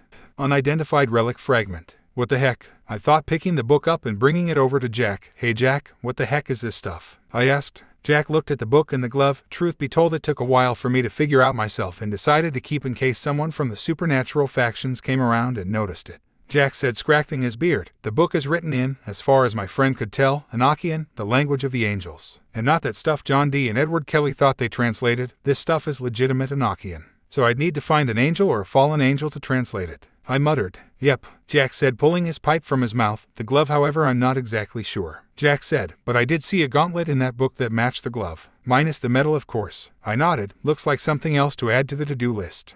The Enochian text. Find someone to translate the Enochian book and identify the glove found inside it. Reward. How much? I asked. Jack blinked, then lowered his voice. Are you telling me you've got a contact with an angel or something? It's the or something. I said, lowering my voice. That Nekomata is a Nekashu, and that Kitsune was Yasaka. They got Jack's eyes to widen. Plus I've got friends in the Gremory Heiress's peerage. Someone's gotta have a link to someone. Yasaka, you say? Jack mused, then noticed Issei coming around. 1,550 yen. Sold, I said, handing over the yen and taking the book. Thank for your patronage, come back soon. Jack said, handing me a receipt, and let me know what the heck that glove is. I'll wait outside for you, Issei. I said, leaving the building. I think the dust in the place is getting to me a bit. Yeah, Jack said, chuckling. Been meaning to deep clean this place for a while now. Issei and I walked for a few more minutes after that before we went to our respective homes, and I stepped inside my home and locked the door and closed the blinds. Kuroka, I called out, putting the Enochian book down. Yes, Kuroka purred as I felt her breasts press down on my back. Too bad for her, I'm focused and not into mood to acknowledge her teases. Kuroka, this may sound a little crazy, But do you have any fallen angel contacts that are willing to help me translate a book? Kuroka blinked and stepped back from me before opening the book I put down. Well, she murmured, I know someone who can talk to the governor of the fallen angels, Aazil. Do you think he'd be willing to help with this? I asked, jabbing my thumb at the book. Kuroka huffed. Vali is always calling Aazil too stuck in his research for his own good. Kuroka said. Then I need a letter delivered to Aazil, I said, pulling out a pen and paper. It's been a couple of days since Kuroka left to go contact Vali and Aazil. Thankfully, I had written a letter for Aazil so I didn't have to worry about a miscommunicated message. Seriously, that was the shit I really want to avoid. Still, it's been a quiet 3 days since Kuroka left. Sure, Kaneko stopped by once looking for her sister only to have a disappointed look on her face when she learned she was out for a few days. On the plus side, I instantly cheered her up with some chocolates I had gotten a while back from my sanctuary's market. At the moment, I was playing blackjack with a shade, a zombie, a living doll, and Kaneko. However, while I was summoning my strongest shade, I noticed something on its status screen. Evolution ready, proceed to Spirit Sanctum. That's something to add to my to-do list next time I go to my sanctuary.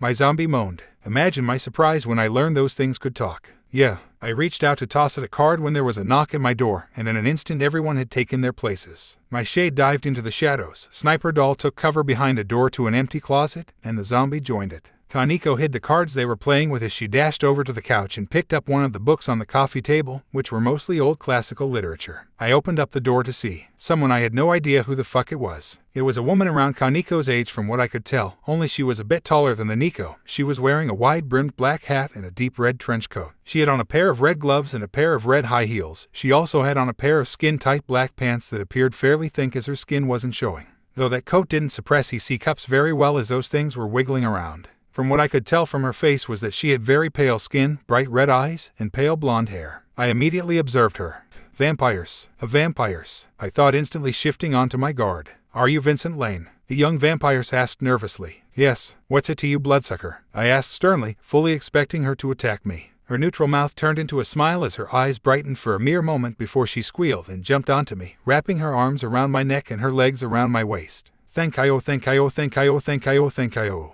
she recited, causing even Kaneko to look at us in confusion. I asked, completely confused myself. You're welcome. For what exactly? The vampires pulled me into a tighter hug, forgiving me and so many others the chance to escape from Camilla. Misha cheered. Pardon? Kaneko asked, standing up. Explain please. Misha finally let go of me and was bouncing on her feet. Camilla was really racking up her army to fight the Teeps clan, so she sent out agents to find any vampires that used to have family with relations to her clan, or even just really strong vampiresses with no connection to her clan. Misha said, she really messed up sending out a massive group of fledglings to attack Vincent, so when a lot of us started getting killed, those who didn't want to work for Camilla slipped to the outer edges of the group and played dead. It's really easy when you don't have a pulse or need to breathe. Wait, I said, shaking my hands. Are you telling me I actually helped a crap ton of lady vampires to desert Camilla? Yep, Misha said, smiling brightly and nodding her head. And you came hunting me down because, I added, wanting her answer. Because, she muttered, turning red for a moment before taking a deep breath. I want to pledge my eternal debt to you, Mr. Lane.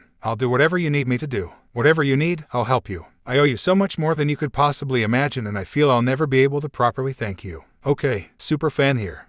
Okay, I guess. I muttered, listen, miss. Oh dear blood, I never gave you my name. Misha cried out in a slight panic. I'm Misha Hart, vampire fledgling at your eternal service. Thank you, I said. Listen, Miss Hart, I don't want you to feel like you're gonna need to serve me forever or something like that. Heck, I wasn't even aware some vampires took that chance to flee Camilla, so please don't pledge your servitude to me. Nope, Misha said, still smiling. Kaneko, and I asked, confused. Nothing you say is going to change my mind. Misha said, I came here fully planning on doing whatever you need me to do. Nothing I say, I depend. Nope, Misha said. So, need anything, my lord? Do you want me to clean the room, organize your stuff, hunt something, go shopping, blow you? Why? I choked as she said that last one. You want me to suck your dick? Misha asked. Sucking is something that nothing can surpass a vampire in. Perverted bloodsucker. Kaneko muttered. Listen, I don't need anything at the moment, I said, waving my hands. Do you have some place to stay at the moment? Yep, Misha said. Camilla really paid us a fairly large amount for being conscripted into her little army. Okay, I sighed. Why don't you go with Kaneko and let Rias Grimoire know about your presence here? That way you don't accidentally cause problems with the local faction government. Yes, sir, Misha shouted, saluting me with a smile on her face and grabbing Kaneko. Come, let's go talk to Rias. With that, Misha dragged Kaneko out of the room before she could kick up her devil strength. At that time, my spirits slipped out of their hiding places. What the fuck just happened?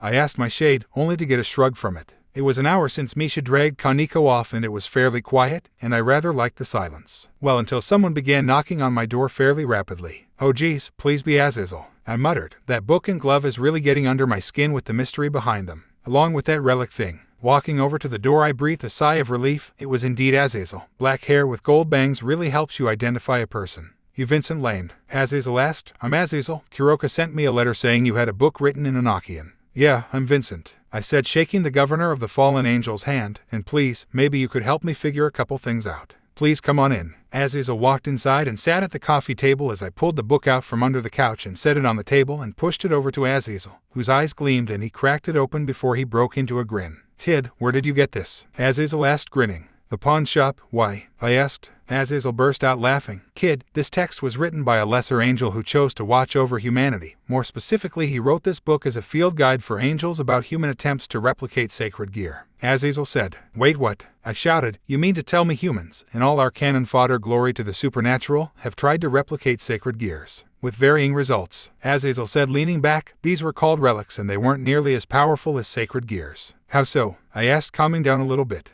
"Though I'm still shocked humans tried to replicate sacred gears. And Aazil is doing the same, and as far as I can recall only really succeeded with his downfall dragon spear. Well, for starters, it was mostly half-humans that created them, pouring their own power into the relics," Aazil said as he turned the page to the one with the glove in it, before he smiled and picked it up. "This one is part of a relic called Void's Grasp Gauntlet. I don't really know its history, but I do remember seeing once before, and the guy who wore it could grab anything with the gauntlet and not feel pain." "Say what?" I asked. "I thought you said anything and not feel pain." "Yep," Aazil said, handing me the glove. "The guy couldn't use it to control a holy sword, but he held a red-hot blade with the gauntlet and the thing wasn't even scuffed. Heck, I bet a devil could hold a light spear with this thing on, if it were complete. So this really is only a part of the gauntlet," I muttered. "Yep," Aazil said. "These relics are compatible with everyone. But when that user dies, the things tend to explode, scattering their parts everywhere, so these things really don't appear too often." "Interesting," I mused, looking at the glove. "Hey Aazil, if I give you this book, do you think you can give me a translated copy?" "Of course," Aazil shouted. "This alone could speed up my sacred gear research like you wouldn't believe. Putting a few translations to paper would be a breeze." He pulled out a piece of paper from his pocket and a pen and wrote on it before sliding it over to me. "This is my contact information. If you ever actually complete one of these relics, please let me know," Aazil said. "No problem,"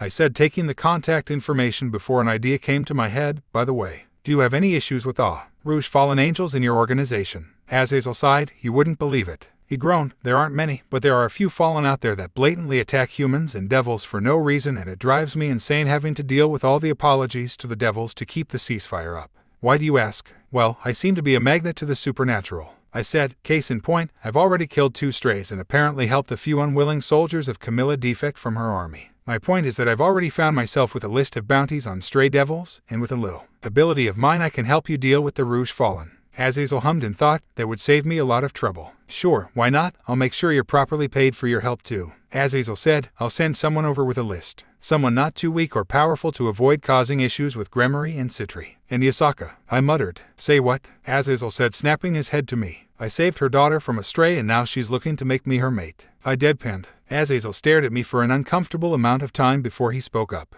"You lucky son of bitch," he muttered. Aazil and I left the house at the same time. I had a destination in mind. Jack's pawn shop, because this is something he needs to hear. I had to slow down a bit so I didn't crash into his door, which was a pull, and once I was at his door I quickly opened it. "Yo Jack, sorry, didn't know you had a customer," I said, a little sheepishly because I only noticed the person Jack was talking to after I nearly shouted at the top of my lungs. The person Jack was talking to was a young woman about my age. She was sitting on the counter casually actually. The smile on her face was one that showed contentment and slight annoyance at my presence. She was wearing a bright red hoodie with no zipper so it had a single pocket in the front. She also wore blue jeans with torn knees and a pair of brown strapped leather sandals on her feet. She actually had slightly tanned skin with golden eyes, and her midnight black hair was coming out from her hood and reaching just under her DD-sized chest. "Hey Vincent," Jack said. "Nice to see you again. I'd like you to meet my niece since you're both here." "Hey," I said, holding my hand out to the apparently half-werewolf girl. "I'm Vincent Lane, a rather recent customer to your uncle." The woman looked at me for a moment before smiling. "Rouge Chaperone," she said. "Nice to meet you, Vincent." "Rouge Chaperone," I hummed. "Isn't Chaperone Rouge how you say Red Hood in French?" I asked. They got a laugh from Jack. Actually, he was laughing pretty hard as the guy was holding his gut and doubling over. Rouge rolled her eyes. "Yeah, Papa was from France and he got to name me. Mammon's way of saying sorry for breaking his hip when I was conceived."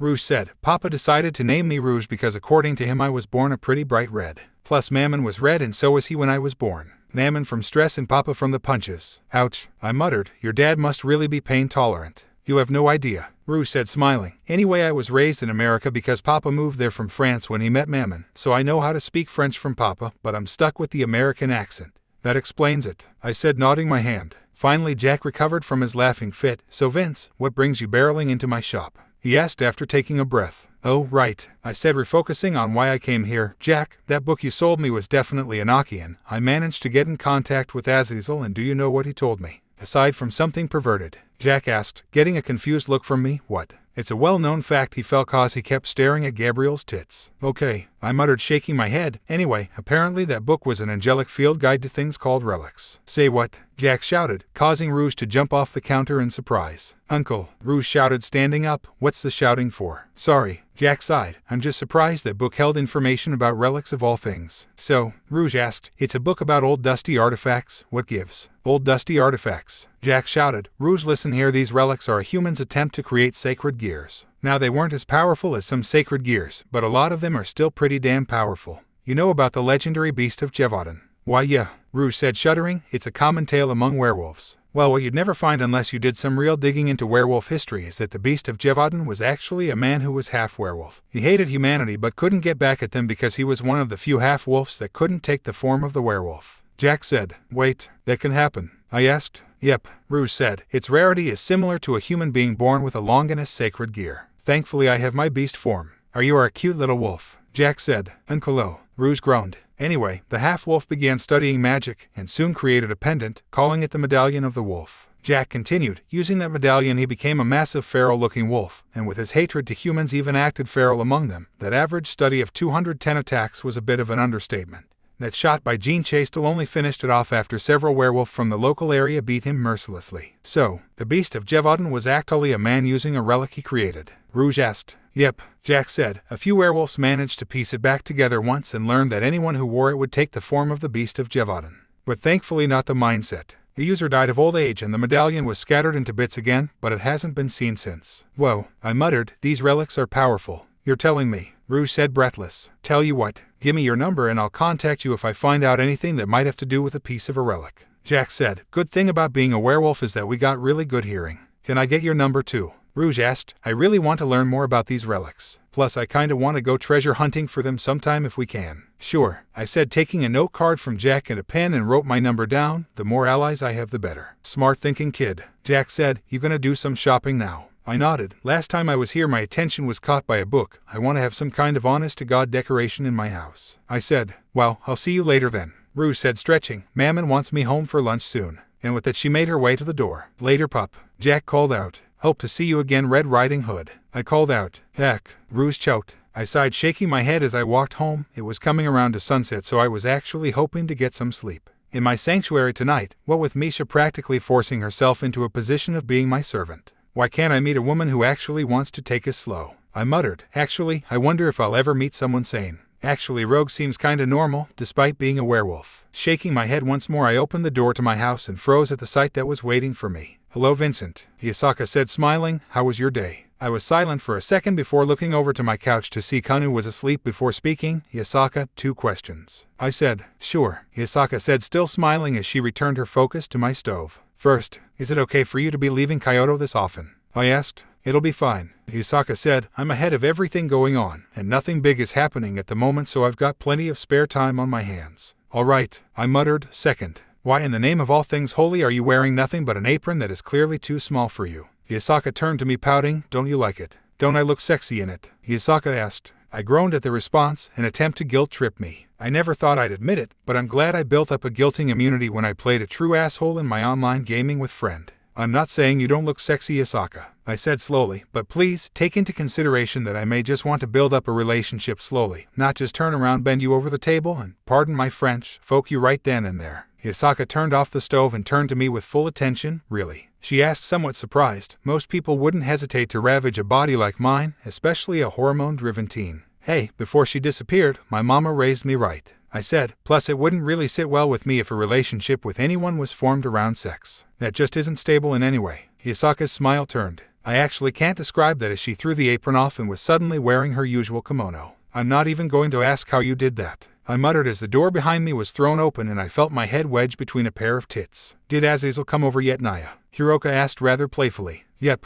I said, slipping out from Kuroka's tits, and let's just say I'm seriously considering spending a day in my sanctuary with all the insane shit going on. Why is that? Kuroka asked. I opened my mouth to speak when I felt my phone vibrate. One moment, I muttered, pulling it out and seeing I had a text. Vincent, it's me. Rogue, where do you live? I got something really awesome to show you. I raised an eyebrow and sent the text before the door to my house burst open to reveal Misha running over to my side. I'm back, my lord, Misha said as Kaneko stumbled and gasping for breath. What do you require of me? She's fast, Kaneko gasped, causing Kuroka to walk over to her younger sister and help her inside while closing the door. My lord, Yasaka asked as she raised an eyebrow looking at the vampires, who was sitting rather patiently at the table. What is that about Vincent? Shit happened when Camilla attacked, I muttered, shaking my head. Care to explain, Naya? Kuroka asked, raising an eyebrow, only for her head to swivel when someone began to batter the door by knocking on it. Will this just not end? I groaned. I'm seriously considering that day in the sanctuary tomorrow. Shaking my head, I opened the door to see an extremely excited Rogue in front of my holding a necklace that had a golden wolf head held by a ribbon. Vincent, you will not believe what Mom just gave me after I told her about the release. She cut herself off as she sniffed the house and immediately zeroed in on Kaneko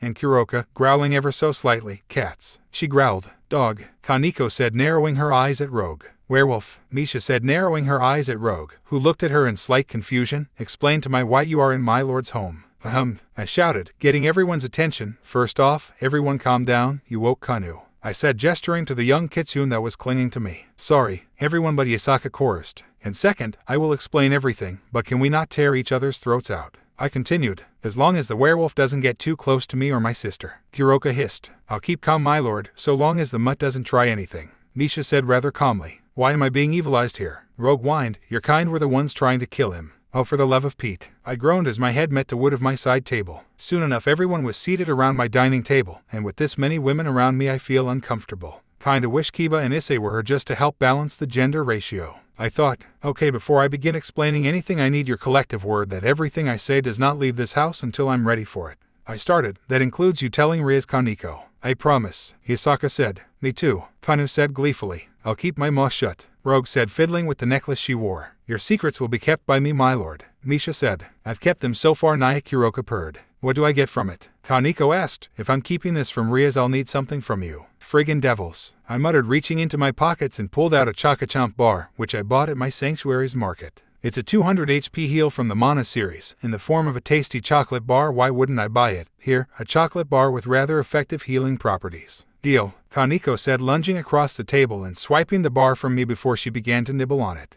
Yeah, I'm probably gonna have fun messing with Kaneko's sweet tooth. Alright then, now no words, just push yes, I said, getting confused looks from the three new people, only for them to jump in surprise at the sight of a party screen showing up, but in the end they did as I asked. Good, now for a bit of privacy, I said. Create ID. Sanctuary. What is this place, my lord? Misha asked, looking around my sanctuary. Forget that, plant your butts one of these couches, these things are awesome, Rogue said, bouncing slightly on one of the couches, Kaneo joining in as well. Soon enough everyone had taken a seat, though Yasaka decided not to give up teasing me and had her legs rested on mine. At this point in time I chose to explain my abilities as a gamer and what all had happened today. When I was finished I noticed three things. 1. Misha was drooling for some reason. 2. Rogue was looking like an energetic puppy. And Kaneko looked like she was trying to piece a puzzle together. My lord has so much power, so many allies he can summon at will, Misha whispered, not as quietly as she thought she was. Now I really want to have his children. I swear I saw Kuroka and Yasaka glare at her for that comment. Question, Rogue said, holding up her hand. Does that gamer ability come with a waypoint system? Everyone but me and Kaneo asked. Rogue, this thing doesn't even come with a compass, I said, slightly annoyed. Damn it, Rogue muttered, snapping her fingers. That could have really helped with hunting down those relics. Agreed, I sighed. I really want some of those relics, and I've only heard of 2 of them. Rogue perked up before pulling off her necklace. Well then, I've got good news for you, she said, holding out the necklace. Turn out Mom had one of the 5 pieces of the medallion of the wolf. I told her about you and she wanted you to have it. Why? I asked, taking the relic fragment. I dunno, Rogue said. She had this really wide grin on her face when I started talking about you, even said Uncle Jack told her about you. I don't care, I just want to help you find and repair these relics. Do I have a mama wolf trying to get me to fall for her daughter? I thought before Kaneko spoke up. You have this ability of infinite potential, but you chose to serve Rias later. Why? Kaneko asked. The question that seemingly everyone is wondering but never asks, save for Misha, who looked horrified, and Rogue, who looked depressed. Well, for starters, that power boost, the longevity, the eventual outcome of reaching high-class devil myself. Meaningless to me, I said, causing everyone to blink in surprise. The reason I want to help Rias is because she needs it, desperately, and I just can't walk away from that with a good conscience. How do you know Rias needs help? Kaneko asked. Her eyes. I said, the eyes are the windows to the soul. When Rias asked me to join her peerage, I saw not greed or lust or whatever, I saw desperation, I saw pain in her eyes. The number of stray devils I killed, plus the presence of a couple of fallen angels. And there are apparently werewolves living here. Kaneko added, is proof to me that Rias is distracted by something. I continued, it's not an immediate thought on her mind, but it's a constant presence for her, clouding her judgments and blinding her. I'm not joining Rias for the sake of power, I'm joining her because I saw a scared and desperate girl hiding behind the masks. The room was silent for a while, even Rogue has slowed down. You're right, Kaneko finally said after roughly 3 minutes of silence. Rias is stuck in an arranged marriage. You devils still do that crap?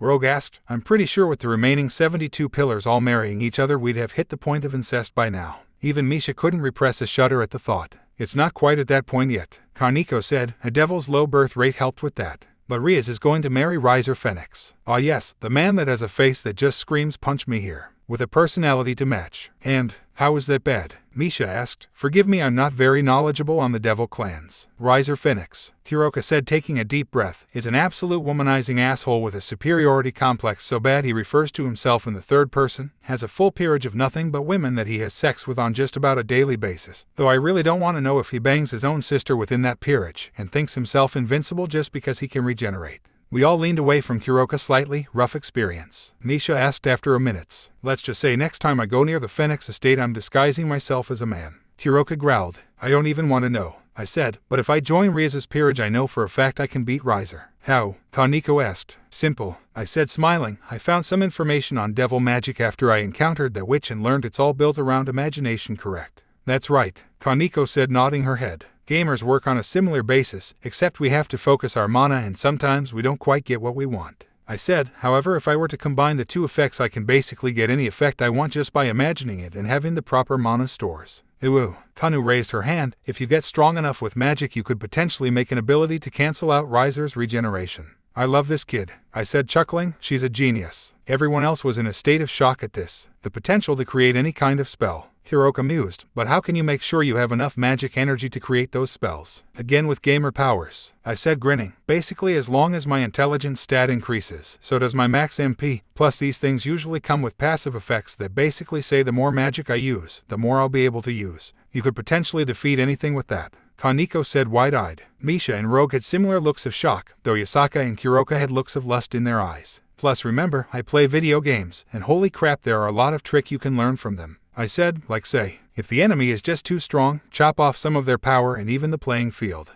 A couple of games I've got have you fight dragons that are so powerful it's part of the main quest to find an artifact or spell to weaken them drastically, and even then they are still tough as nails. I swear I saw dampness on Kuroka's kimono. Now then, I said, straightening up, I'd like to see some combat prowess from Kuroka, Misha, and Rogue. Why not me? Kaneko asked, or Yasaka? Well, for one I've already got an idea for how powerful Yasaka is, I said. Second, you are in another dimension right now. I need you to go tell Rias that Yasaka was visiting and offering to create a barrier to hide presences, but I denied it after she showed me. And the rest of us, my lord? Misha asked. I looked back to Misha and smiled. After I dropped them off, we are going boss hunting. So, I asked as I took Misha and Rogue to my sanctuary's market, specifically the weapon shop, what kind of weapons do you two prefer? This was something I actually wanted to know, because my knowledge of the werewolves in the DxD world is this. Sona's got a half-werewolf in her peerage, and they are rivals to the vampires. Literally, that's it. I don't even know if they can transform at will or not. Don't worry about getting me anything, Rogue said, grinning. Unlike full-blooded werewolves, we half-blooded werewolves can transform whenever without needing to train like hell. So does that mean you've got to strip for my lord before you're any kind of help?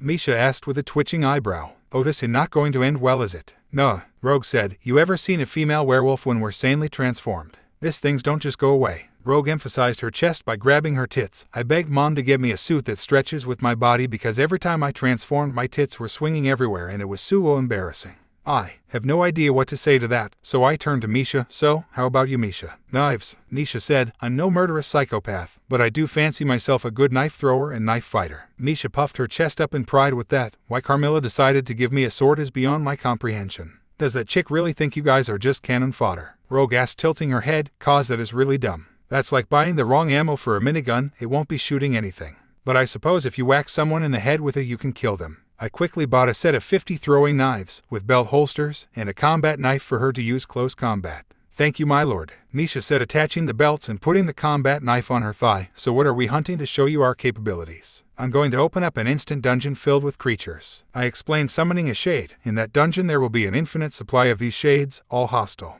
That's what we are hunting. How many are we killing? Rogue said as she, literally, dropped her pants, revealing his black suit that was skin-tight and reached her knees. And by skin-tight I mean if I were to focus on her I could probably trace her lower lips through the contours of the suit. I thought on the shade killing for a moment. About as many as I feel. I deadpanned. I need a lot of shade cloth, because that stuff is damn good for weapon modification. Why is that? Rogue asked, throwing off her shirt, revealing the red of the suit, holding her breasts back and the sleeves being non-existent. Instead of answering, I pulled out my shade revolver and fired it at my feet, making a hole in the ground with no sound. Misha whistled in approval. That explains why we could never hear the sniper from the attack. Misha said, let's go then. Rogue said, I feel like I'm getting rusty with my claws. She then gave a feral-looking grin, teeth glinting in the light as her canine teeth appeared much larger than the rest. It didn't take long for the first shade to appear in the ID, though I was surprised it was all alone. Misha didn't even have time to react when Rogue ran forward and began her transformation. First off, her muscles bulged, as in she looked like a steroid-induced bodybuilder in a few seconds. Then black fur started to grow from her body, a tail slipping out of a hole built into her suit. Her legs turned digitigrade as her feet turned into paws. Her face stretched out into a wolf's muzzle. Her fingernails turned into intimidating claws. And her tits grew a cup size. Naturally, Rogue howled in delight as her claws tore the shade into ribbons. Quite literally, 5 more shades showed up in front of Rogue, with their hooks at the ready. Rogue turned into a black blur of fur and claws as she appeared in front of one shade, with her jaws biting off the hood of the shade. Spitting the hood out, she quickly tore the other shades into flecks. Yikes, I said. Feral bitch. Misha grumbled as she crossed her arms. Rogue's wolf ears twitched when Misha said that, and Rogue calmly flipped Misha off. Let Misha take care of these next shades, Rogue,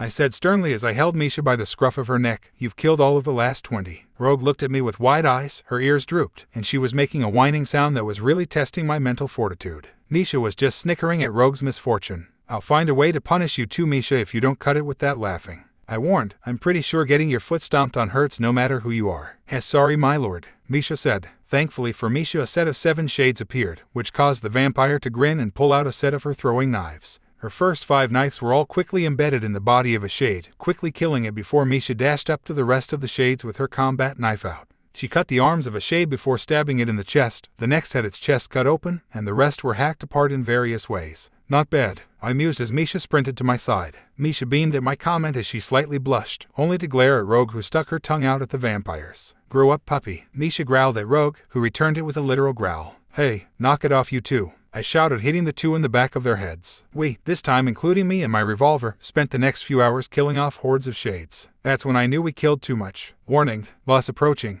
Oh shit, I muttered, reloading my gun. What's wrong? Misha asked. It's boss time, I said. Kill enough monsters in an instant dungeon and a boss monster appears ready to kick your ass. That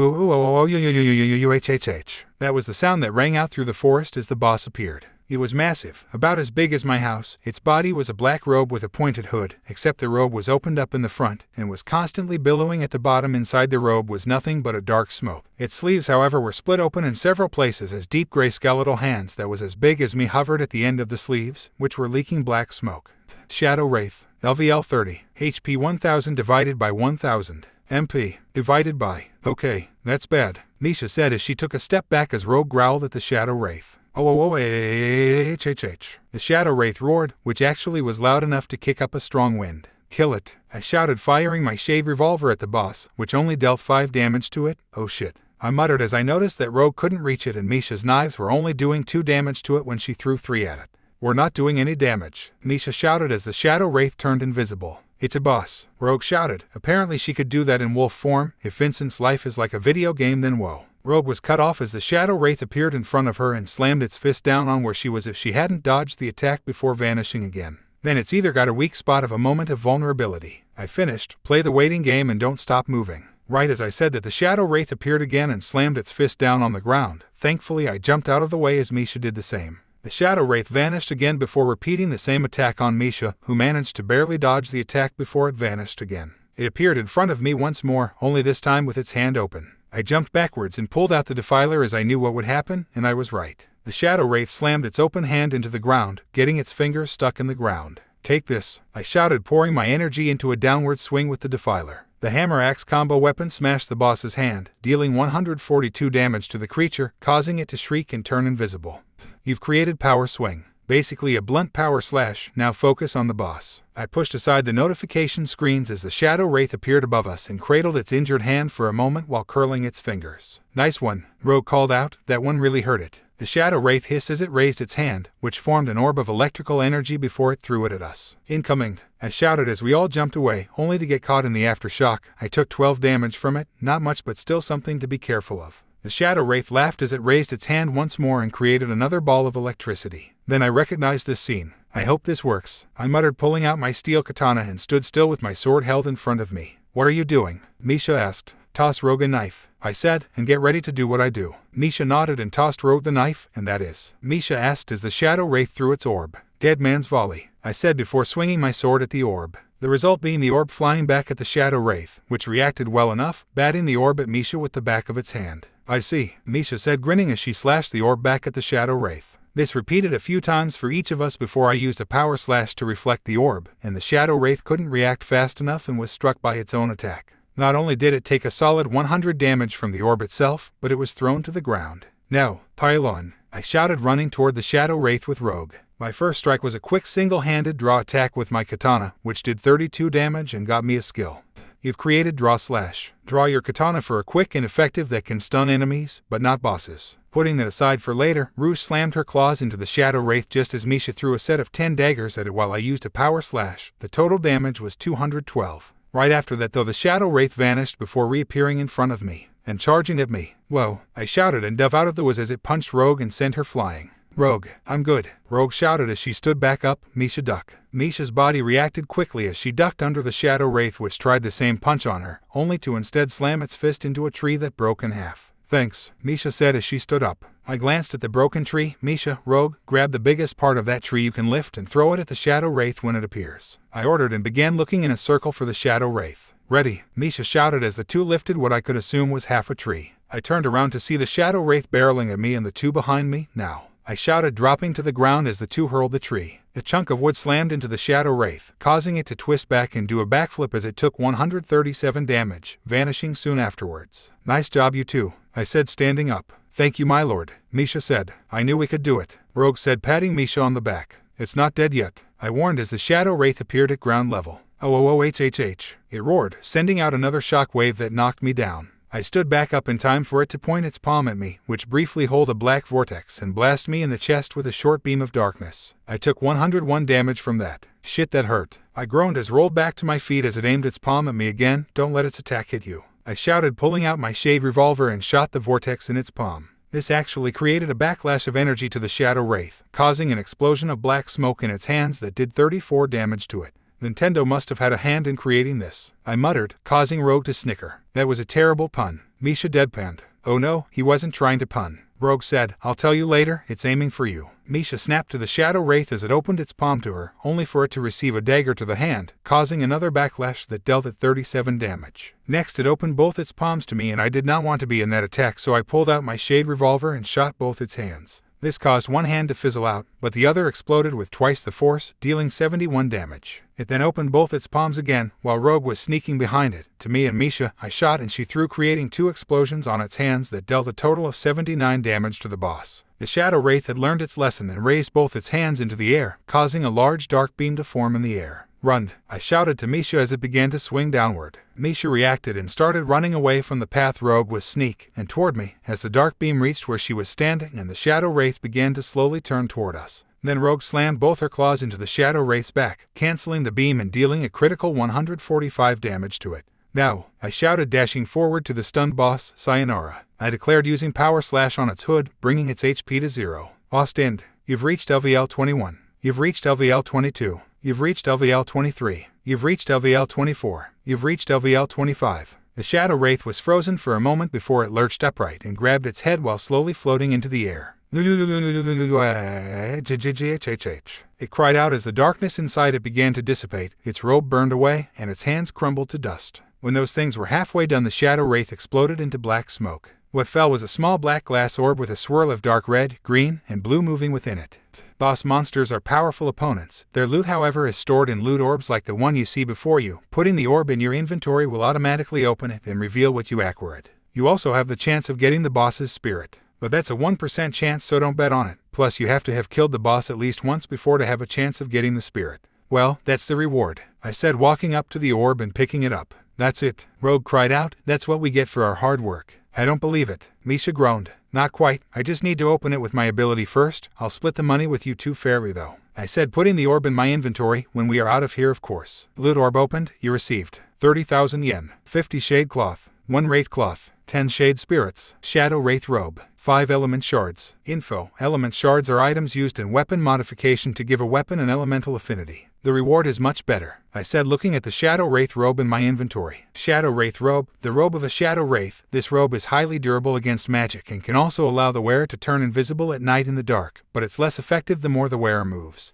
Its physical defensive properties, however, may lead to one considering some form of armor underneath it though. It better have been, Rogue said, reverting to her normal self. My tail is gonna be sore from that landing when it punched me. I chuckled softly at that. Let's just go back for now. Okay, 2 things. First, it appears I don't get new IDs until I leave an ID, so that's something to note. And second, why horns I thought is agony, WHHHYYY. Now that we are someplace much safer, Misha said, holstering the last of the daggers she collected from the remains of all the shades we killed. Can someone explain what Vincent meant by that boss? The shadow wraith, I added, having Nintendo's hand in its creation. Misha finished. Okay, Rogue said, putting an arm on Misha's shoulder, getting an irritated look on her face. Nintendo is a company that makes video games. Often good games too, however a lot of the bosses in their games have a thing about shooting their hands to defeat them. Heck, an internet site called TV Tropes has a whole page dedicated to giant hands of doom. I added, pulling out the money the shadow wraith dropped, and began to split it 3 ways. And on that page Nintendo has their own folder of examples and that it's been used so freaking much. Misha blinked in confusion. Okay, I see what you mean by that now, Misha admitted before stretching out. I think I'm going to go home now. Not without your cut, I said, holding out a stack of yen to her and to Rogue. Thank you, my lord, Misha said, opening the door, revealing it to be nighttime outside. I shall see you tomorrow. Please don't, I said, almost immediately getting a pained and shattered look from Misha. I'm going to be visiting a fallen angel and I want her to think I don't know what she is. And I'd rather you not call her out, nor do I want her to flinch in knowing what you are, just in case she starts thinking you're protecting this house for her. Misha's face lifted. I see, understandable, Misha said, then I'll see you the day after. And with that she turned into a bat and flew off into the night. Now Rogue, you might want to, I said, turning around, only to stop when I saw the young werewolf staring at the stack of money, and I swear she was both drooling and had yen signs in her eyes.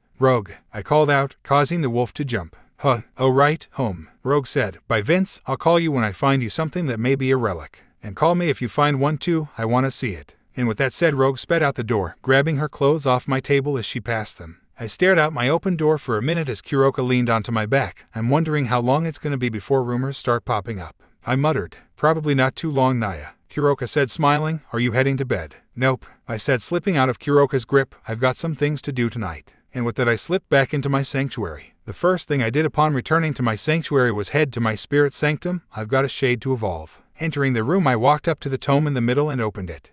Yes, I said, nodding. You've got only one spirit that can evolve right now. Evolve shade into. Yes please, I said, nodding. In that moment the shade spirit appeared in front of me, before blue flames from the tome shot up and began to engulf the shade. Soon the flames burst away to reveal my new spirit. It kept the same shape as the shade, only now its robe was tattered, completely gone from below the chest are, revealing ribs and a spine with several chains handing down, but no hips. Its arms were less tattered around the hook, which now had a spike aimed away from the tip but still a part of the tip, but the other arm was missing up to its elbow, revealing a skeletal arm and hand.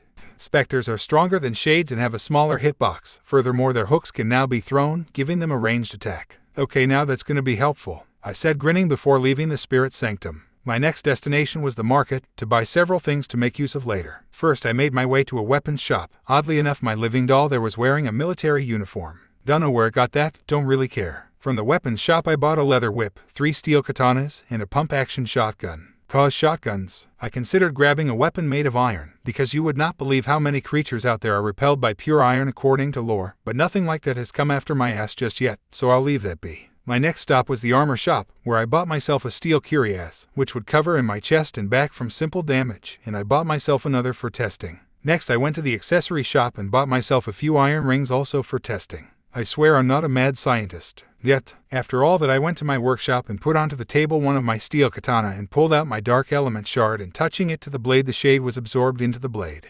Dark elemented deals increased damage to light elemental beings like angels, but reduced damage to dark elemented beings like devils. Nice, I mused, then set a shade cloth on it and went to work. Okay, not the most useful thing, but if I miss it'll help, I said, putting the katana away and pulling out a second one, this time setting a vampire fang to it. Very useful, I said, grinning, naming the katana by draining edge and pulling out my leather whip and adding a vampire fang to that, getting the same effect. Next I pulled out my spare cuirass and merged a dark element shard to it.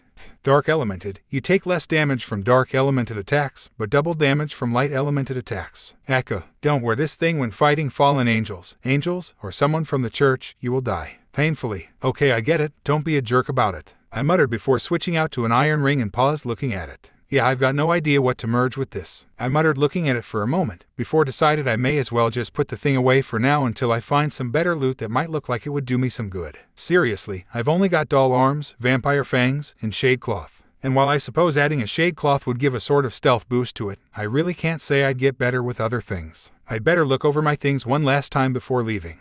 Dark element, modifications, silent impact, draining katana, modifications, HP drain attack. Leather whip, vampiric whip, modifications, HP draining attack, steel cuirass, dark element. Nodding, I left my sanctuary and went to my room. However, when I was walking over there, I noticed Kuroka had fallen asleep on the couch. An unhappy look on her face told me what she was dreaming. Poor kitten, I whispered, picking Kuroka up and carried her to my room. You've had a hard life because you wanted to protect your sister. Wish I could do more than just patch your relationship with her though. You two can't afford to keep this a secret. A new quest is available. The Cat's Sorrow. Objective: access the mansion of Kuroka's former master and retrieve evidence that her actions were not ones of Senjutsu-induced mania. Bonus objective: gain information on Kuroka and Shiren's other family members. Reward: though expect to get laid by Kuroka. I sighed softly as I set Kuroka on my bed before getting in next to her. I may not be wanting to rush a relationship, but I'm not going to just leave Kuroka in pain like this with her nightmares. I'm gonna regret this in the morning though, most likely. Surprisingly, after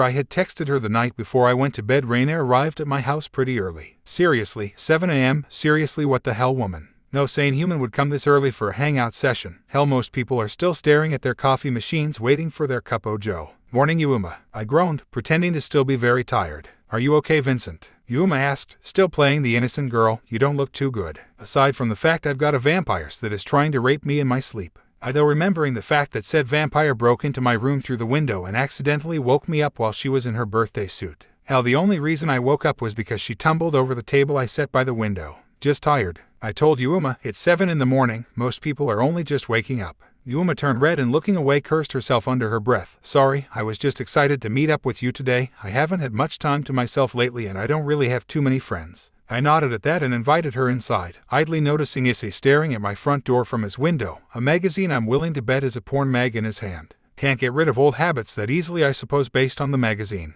Either way, I shook my head and shut the door. So, Yuma said, taking a sip of her coffee, what have you been doing since we last met? I shrugged, making friends, making enemies. I admitted, just the normal new guy stuff. I see, Yuma said, knowing there was more than what I admitted. Yeah, I said, finishing my coffee and standing up. So, any place you want to head to for today? Well, Yuma started. I would have never pegged you for a Godzilla fan. I admitted as we watched one of the movies I had on a separate shelf. Well then I guess you can't judge a book by its cover, Yuma said teasingly. I suppose so, I admitted, though I can still tell you that you are a fallen angel. I thought afterwards. Thus we continued to watch Godzilla, actually 2 of them, an old VHS pair I had, Godzilla vs. the Sea Monster and Godzilla vs. Megalon. Well then, I said as I started to rewind the old tapes, and don't judge me, I like the old films better than some of the new films. It's the same thing with videos games. A lot of old games actually have heart in them, while a hell of a bunch of new games lost that heart real fast and turned into cash cows. I'm looking at you, Call of Duty and Assassin's Creed. What do you want to do next? I asked. Yuma's stomach answered for her. Never mind.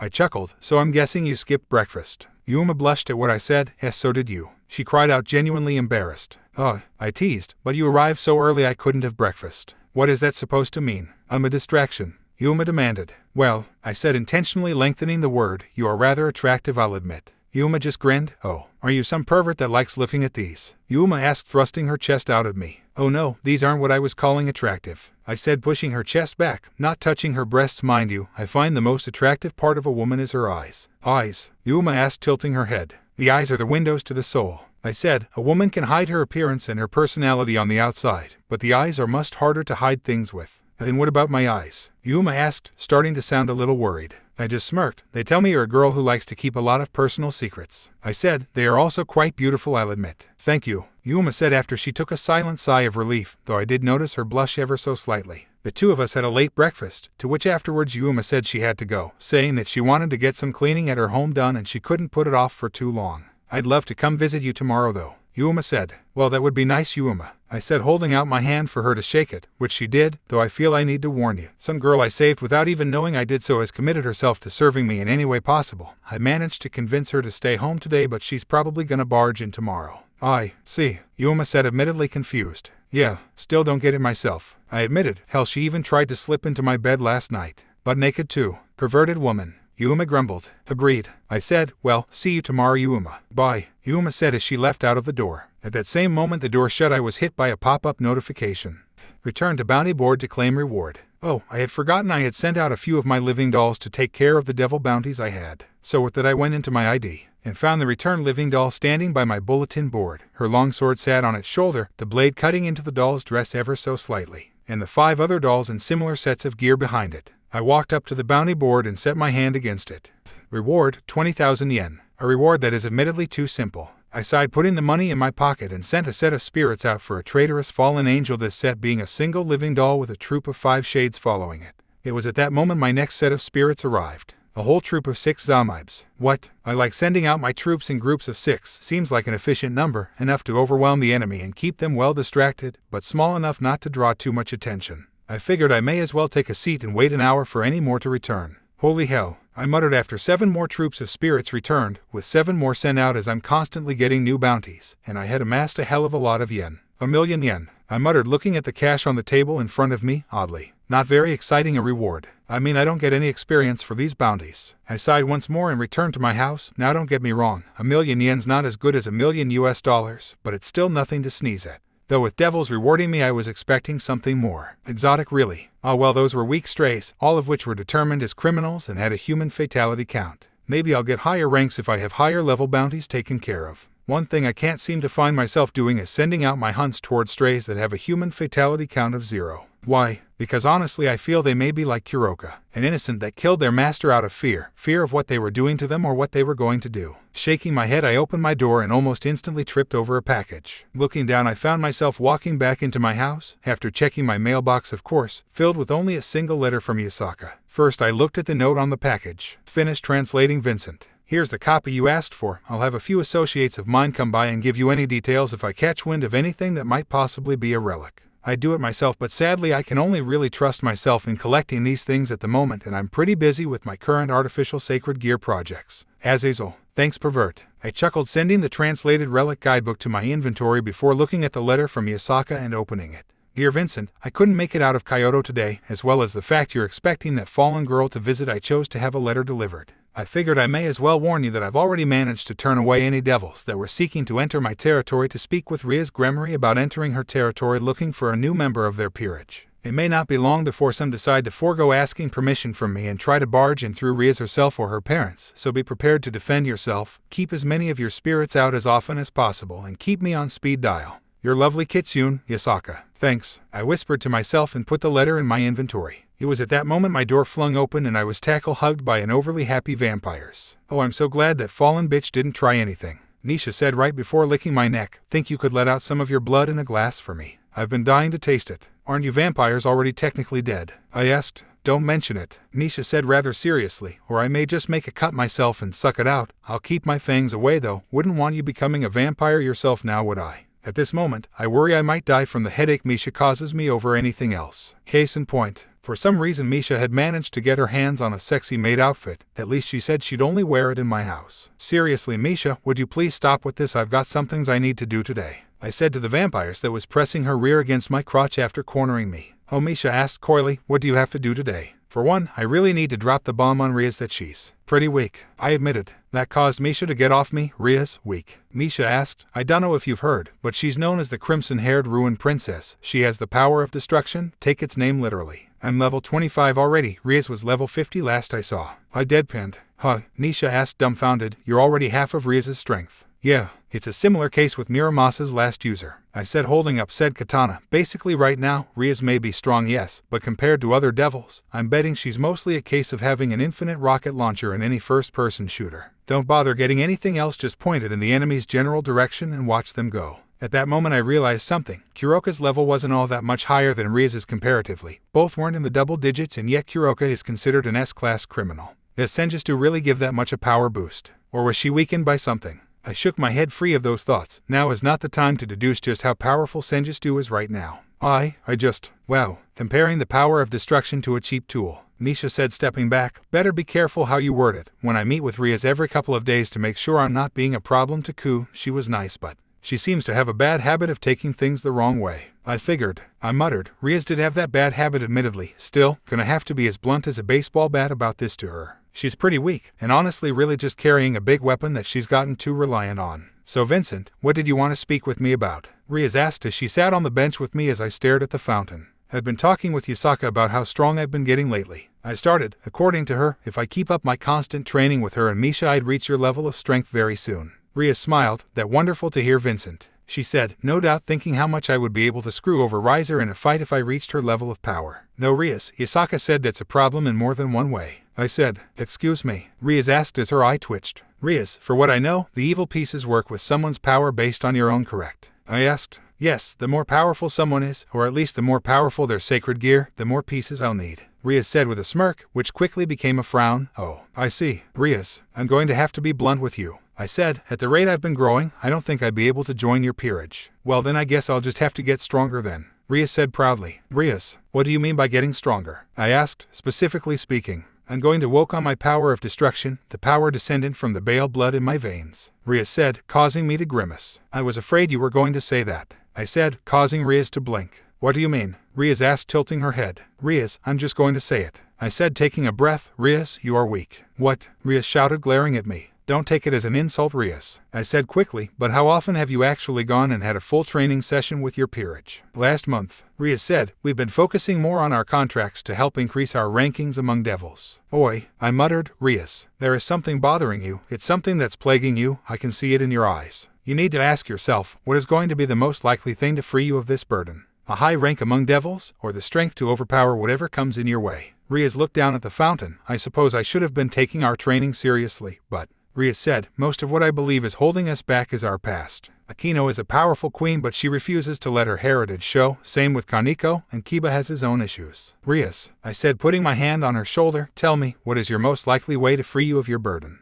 Rias stared at the fountain some more. Either someone takes my virginity, or a rating game with the odds stacked against me, Rias said. I sighed. So first off, I'm not gonna fuck you, Rias, I said bluntly, causing Rias to blush at the general thought. Secondly, while I can't tell you to go fix your peerage issues, as that is something that must happen in their own time, I can tell you that while they may be holding back their true power for whatever reason, they can still get stronger without needing to overcome these problems. How? Rias said, her eyes starting to water. Our group training sessions only get us so far. We can't train against each other and get much stronger when we already know what we can do. I nodded at her logic. You can only get so much fighting experience fighting the same thing over and over again. Well then, tell me how you all fight. As a gamer I might be able to come up with something, I said. I find that video games have caused me to look up a fair bit. Rias nodded. Akino specializes in electricity magic. It's her main offense, and she holds sadistic qualities when casting it. Kaneko as a rook is incredibly strong and defensive. She fights with her fists as her weapons, going for strong punches. Kiba is a knight, both in peace and how he fights. He uses mostly his speed to land quick blows to finish his enemies quickly, and he was trained by a master swordsman of an older Japan. I nodded at all this. And you? Do you have any special tactics, or do you just span your power of destruction? I asked with a grin of my face, one that Rias answered by pouting and turning away. Okay, so here's what I can come up with. Tell me, Rias all but pleaded. First, you need to work on using things other than your power of destruction. You can't rely on just Kiba and Kaneko if you fight something that effectively eats magic. I'd like to thank Shin Megami Tensei for teaching me that one, I said. Shin Megami Tensei? Rias asked. Video game series, JRPG by Atlas, revolves around demons and not afraid to kick you in the ass. I waved off. Second, Akino. See if Akino can use her magic to amplify her physical abilities. I don't care who you are, lightning may hurt, but an electrical punch will definitely numb something. Magic, strengthen, body, Rias muttered, writing this down on a notebook. For Kaneko and Kiba, I said, turning to thoughts. Well, with Kaneko you can take a few routes. First there's the Berserker. Train Kaneko to basically just bum rush the enemy and pummel them with no regards to her safety. Not going to happen. Rias deadpanned as she crossed her arms. Figured as much. Even I hate berserkers. Hate dealing with them, hate working with them, I said, chuckling. Seriously, save for a few very good berserkers I've seen in games, I've found myself taking up the role of medic more often than I like cause they keep dying. Next is making her a juggernaut or tank type fighter. Bolster her strength and endurance to the point where, at the cost of high mobility, she can shrug off almost any physical attack and level the most durable of buildings with ease. Or you could just work on her speed to compensate for her defenses. Rias thought about it for a while. Maybe. Have you ever fought tanks in your games? Rias asked. How effective were they? A pain in the ass to fight, the guy I hide behind when it's an ally, I said, chuckling. Seriously though, outside of magic there really isn't a good way to combat a tank. I've had a whole team of allies get decimated by a single tanking player. Granted, it took him forever to reach us, but we really couldn't nickel and dime him to death very well. Nickel and dime? Rias asked. Tiny amounts of damage built up over time in gaming terms, I said, looking back at Rias. Not the most effective way to fight, admittedly, but sometimes you've got to work with what you can. And what about Kiba? Rias asked. Well, what kind of sword does he use? I asked, even though I already knew he could use whatever kind of sword he imagined. His sacred gear is sword birth, basically meaning he can create any kind of demonic sword he can imagine, Rias said proudly. I chuckled. Well, never mind my suggestion of acquiring multiple swords. However, I knew one thing Kiba could work on that would subsequently bolster his strength. What is the general size of the blade he uses? An average longsword general, Rias said. Although his different elemented swords look differently, they appear to weigh roughly the same. So one-handed swords then? Does he use a shield? I asked. No, Rias answered, shaking her head. So he uses one-handed sword, no shield, so he likely holds the sword double-handedly or dual wields. I said to myself, ask him to train using bastard swords and greatswords. What's the difference? Rias asked, even though she noted the suggestion down. Bastard swords are bigger and heavier than a one-handed sword, but smaller than a greatsword. I said, heck, it was named the bastard sword because it couldn't fit into any other family of sword. Basically, it can usually be wielded comfortably with one or two hands. Thank you, Vincent, Rias said, smiling and standing up. You've given me a lot to think about next training session. Which had better be the next chance you all don't have something to do, I said firmly. Training on your own at your own pace can only get so far. You and your peerage need to train as often as possible, because right now it's 4 against potentially a full team of 16. You need to be able to endure a lot of punishing attacks over a long time, to last long enough to avoid damage without running out of stamina. I'll talk to my peerage about training more often, Rias said, sweating a slight bit. And one more thing, Rias, I said, standing up myself, double-check things you want to give as a reward. You gave me the freaky Muramasa sword when we first met. Be glad I don't draw it too often. Rias's face turned into a frown. I'm so sorry about that. When we pulled it from the body, it didn't react to us in any way, so we never suspected it was the cursed sword. Rias then looked me in the eyes. If there is anything I can do for you, please let me know. I thought about it for a moment. There were several things I could ask for. I could ask for her to track down a relic fragment. I could ask for her to get me something from the underworld. But right now I think I'll do the best with just holding a favor over Rias. I'll let you know when I come up with something, I said. Until then, I'm gonna see with a few contacts I've made around here, see if I can find that perverted witch again so I can see about some magically enhanced equipment for you and your peerage. That's really not necessary, Vincent, Rias stammered, taking a step back. Listen, Rias, I said flatly, you and Aquino, from what I've deduced, use obscene amounts of magic in large bursts. Good against one big enemy, not so much against a team. Kiba can conjure weapons, but he'll need some armor to help him with his more fragile state. And Kaneko has nothing but her bare hands to fight with. Leather fighting gloves with a metal plate can only go so far, really. I better be going now, Rias said abruptly. Thank you, Vincent, but there are some things I need to figure out on my own as well. And I've got to set up a training schedule. And thus she left, though a magic circle. Man, points to honor and kindness and all, but she needs to work on her long-term planning skills. I muttered. Yep, Rouge said, standing next to me. She needed that. You did good. Thanks, Rouge, I shouted, jumping in surprise. When did you get here? Uncle Jack's gotten some things that he said might interest you, Rouge said. Apparently some retired exorcist in town decided to sell off everything to Uncle Jack for some reason. Jack's willing to sell it to you and see if you can salvage anything from it. Let's go then, I said as we headed to Jack's shop. Here you go, Vincent, Jack said, setting a cardboard box on the desk, several things in it rattling as he did. And here's the 600 yen you wanted, I said, handing over the cash and walking into the back room Jack was willing to let me use to sort through the box. The first thing I pulled from the box was a gun. An exorcist's light gun, but most of the internal mechanisms have broken down over time. No real value other than scrap. You might be able to salvage something from it though, or you could always pistol whip someone with it. Damn, I muttered, putting the gun aside. Would have been nice to have something to repel those strays with. Next I pulled out a sword hilt. Broken light sword. Aside from something George Lucas would file a lawsuit over, this is an exorcist's light sword. However, several mechanisms inside have broken down over time, making it dangerous to the user. No real value other than scrap. There might be something you can still salvage from it though. Geez, the guy must have stopped caring for these, I muttered, or gotten them from slain exorcists. Next I pulled out a small sheet of paper. Holy water recipe. The method on creating holy water, a common devil deterrent. There's a lot you can do with a few bottles of this stuff. Dang, that'll be useful to have, I muttered, pulling out the next item, 2 plates of metal that look like they wrap around a hand. This caused me to blink. No way, I muttered. Void's Grasp Gauntlet fragment. A part of the Void's Grasp Gauntlet relic. You now have 2 out of 3 parts of this relic. 1 more in this gauntlet will allow you to touch anything with it without pain to you. I can't believe that guy sold something like. I then noticed a quarter of a medallion in the box. Are you serious? I asked, picking up the medallion piece. Medallion of the Wolf fragment. 1 of 5 parts of the medallion of the Wolf relic. You now have 2 parts of this relic. Man, this exorcist did not know what he was selling off, did he? I muttered, picking out a few bits and bobs out of the box. Nothing special though. Still, I've already gotten a lot of good stuff from it. Oh well, better get home and take apart these exorcist weapons. Honestly, the stuff I found in the box was all useful to me at the moment. Turns out once I had the holy water recipe, I could go buy flasks of it from the marketplace. Though I'll admit I instead bought a small fountain of holy water which would convert any regular water poured into it into holy water and set that thing down in my garden. Also, I found a small cross on a chain that, I'll be honest, surprised me when my gamer system reacted. Keychains can be attached to any reasonable weapon to provide a small boost to the weapon's abilities. Unlike modifications, a keychain can be removed after it's been attached. However, only 1 keychain can be set on a weapon at a time.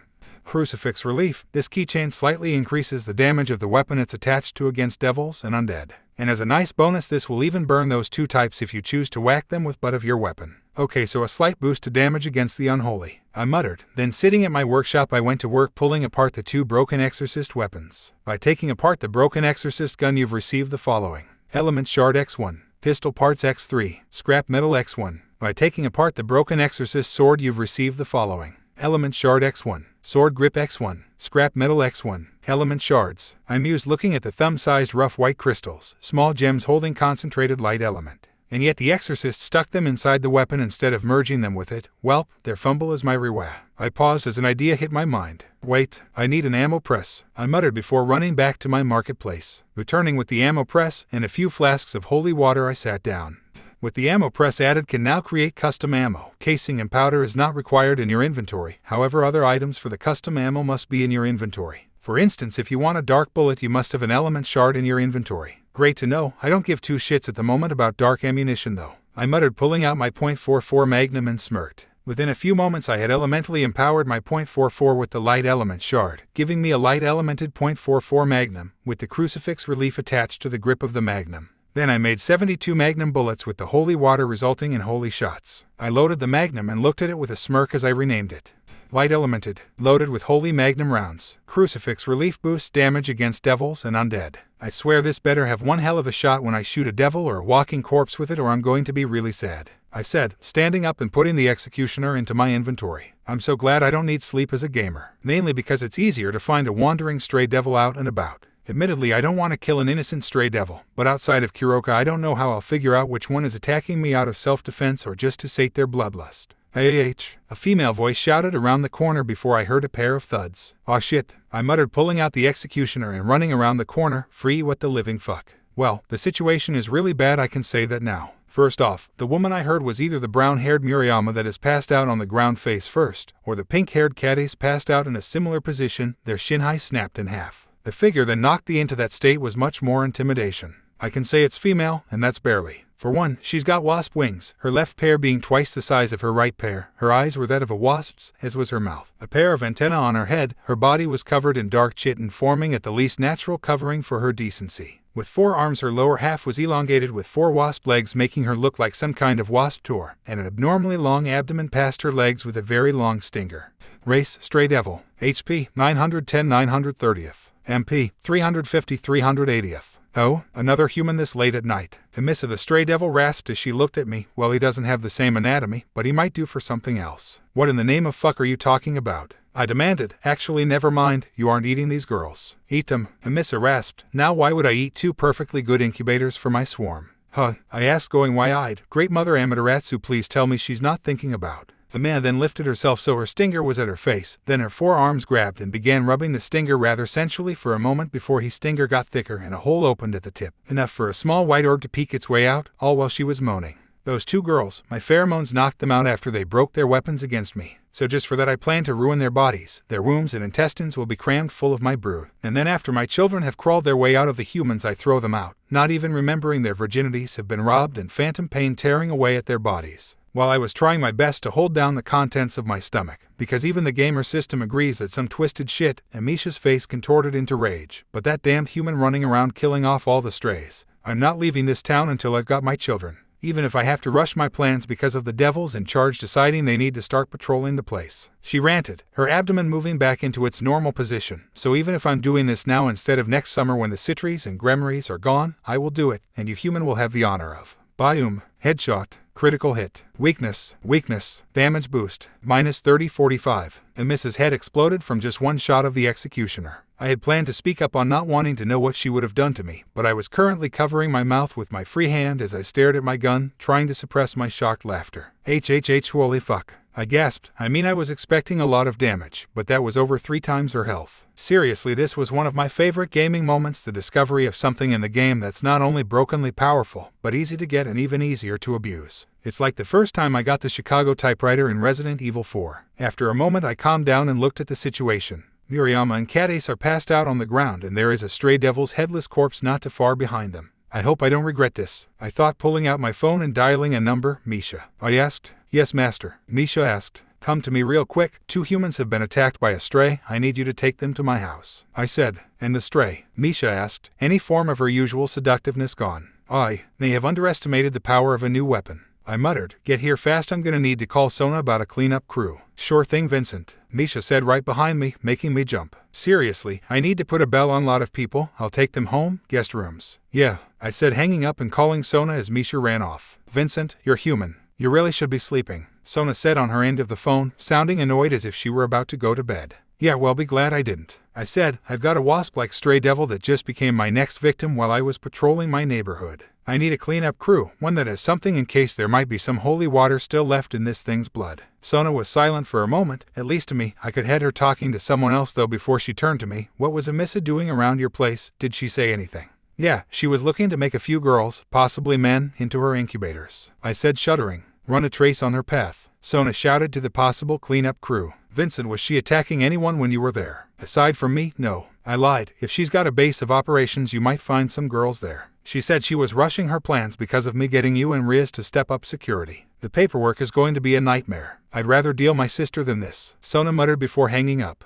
Are they all right? I asked Misha as she tucked Murayama and Cassa into one of the guest beds. I noticed Misha had stripped them of their regular clothes too. Physically, they're fine, Misha said, picking up their clothes and leading me out of the room. Mentally, they should be fine. I doubt they were exposed to those pheromones to cause any permanent mental damage. However, the fact they were attacked by a stray is enough to cause some panic. Ask if Rouge can come over tomorrow, and Yasaka. I said, I want them to know what's going on around Kyo now that they've been attacked, and Yasaka is going to be plan B. Wipe their memories if they have a mental breakdown, Misha asked, getting a nod from me. So why the mutt? I smacked Misha in the head for that comment, making her act more hurt than she really was. Stop calling Rouge a mutt, I scolded. As for why I want her around, it so that I can break any negative thoughts they may have about werewolves before they panic. If this backfires, your nuts are gonna be busted wide open, you know that, right? Misha asked. Yep, I said, popping the pea. Never a dull moment. I didn't sleep, I will admit that right now. Thankfully, Sona managed to find that stray's den, and thank Titch, the Greek luck goddess, that Cassa and Murayama were the first girls that Stray encountered for its plan, as the den was set up for a lot more than 2 girls but was void of any victims. The moment Yasaka heard the news, she pulled herself and Kaneo over to my place to check and see if the girls had any long-lasting effects due to the pheromones let off by the stray. According to Yasaka, their nether regions would be a bit wet for a while, but nothing long-lasting. Rouge barreled into my house not too long after that in the early morning around 4 a.m., though granted she bounced off the door due to the fact she didn't turn the knob. Right now I was sitting next to Kaneo in the living room slackjawed while Yasaka held her daughter close. Misha and Rouge had commandeered the kitchen to make breakfast, and Kuroka was watching over Murayama and Cassa. Now why was I slackjawed? Because Kaneo is apparently very skilled at video games despite having only played them at my house. Seriously, she picked up Resident Evil 3, and while she was at first a little unsteady and initially shocked MBY Nemesis, she did something that I highly doubt any Resident Evil player can say with honesty. Her first fight with Nemesis outside the police station, she won without dying on normal mode. I can honestly say I'm jealous. I have yet to beat Nemesis all 7 times on normal mode because I suck at knife fighting in Resident Evil. Then again, I don't know many people on YouTube willing to knife fight Nemesis on normal mode. Are you sure your daughter never played a single video game in her life before she met me? I asked. I'm certain, Yasaka said with a smile, though I will admit it is shocking how good she is at this. Good, I asked. Yasaka, your daughter has gaming skills that can put many other gamers to shame. Food's ready, Misha said as she set down several plates of pancakes. Right as Kuroka scrambled down the stairs, I'll take it as the two are awake. I'll get them, I said standing up. My gamer's pride is hurt enough as it is just watching Kaneo beating Resident Evil 3 right now. I reached the guest room where I heard someone in a bit of a panic muttering quietly to either themselves or the other. Either way, I knocked on the door. Are you two decent? I asked. Yeah, one moment. Cassa called back. All right, when you're ready come downstairs. You've probably got questions and I'll try my best to answer them over breakfast. I responded and went back downstairs. It took 10 minutes but Murayama and Cassa came downstairs, holding the new shinai I got them. Morning, I said waving from the stack of pancakes towered on the middle of the table before turning to Misha. Seriously though, do you think you've made enough? I asked her. The mutt probably has a bottomless pit for a stomach, Misha said. Hey, Rouge shouted standing up. Misha, Rouge, knock it off. I snapped. We have guests, I added gesturing to Murayama and Cassa. Misha and Rouge glared at each other before sitting at opposite sides of the table. I just sighed. I'm sorry about those two, they butt heads a lot. I said to my 2 human guests, please, take a seat, you definitely have questions. Murayama and Cassa both took a seat next to Yasaka, an open seat on their other side. Who are you? Murayama said. Vincent Lane. Just moved here from the USA and I'm attending Kyoto Academy as a second year when school starts. I said, and just so happens to have a bad habit of walking into trouble. I am Kaori Murayama. Murayama said, I'm part of the Kendo Club at Kyoto Academy. I'm Yui Cassa, also part of the Kendo Club. Cassa said. They share the first names of their voice actors back in my world. What are the odds? I thought, Kendo Club, any chance I could join? With what all's been happening to me lately, I could use it. Sorry, Murayama said instantly. Too many girls and not enough boy applicants who are actually willing to train. It would make us look like you were blackmailing us. Threat, I muttered, grabbing a few pancakes. So, any more questions? I asked. Yeah, what the hell was that thing that attacked us last night? Cassa shouted, fear in her eyes. Something that, admittedly, I'd rather have hoped you'd never discover. I said, tell me girls, do you believe in the supernatural? What? Like the occult research club? Murayama asked. More than that, Yasaka said. Gods, demons, Yakai, those things. Before last night I would have said no, Cassa said, hugging her arms, but now I'm not so sure. Same here, Murayama said, hugging Cassa. Why do you ask? What you two were attacked by last night was a stray devil. I said. What? Murayama and Cassa asked. Why, you mean that was a devil? A stray devil, I corrected. I've met normal devils, none of them have mutated like that. After that I proceeded to give them the whole supernatural talk I received from Rias, devils, fallen angels,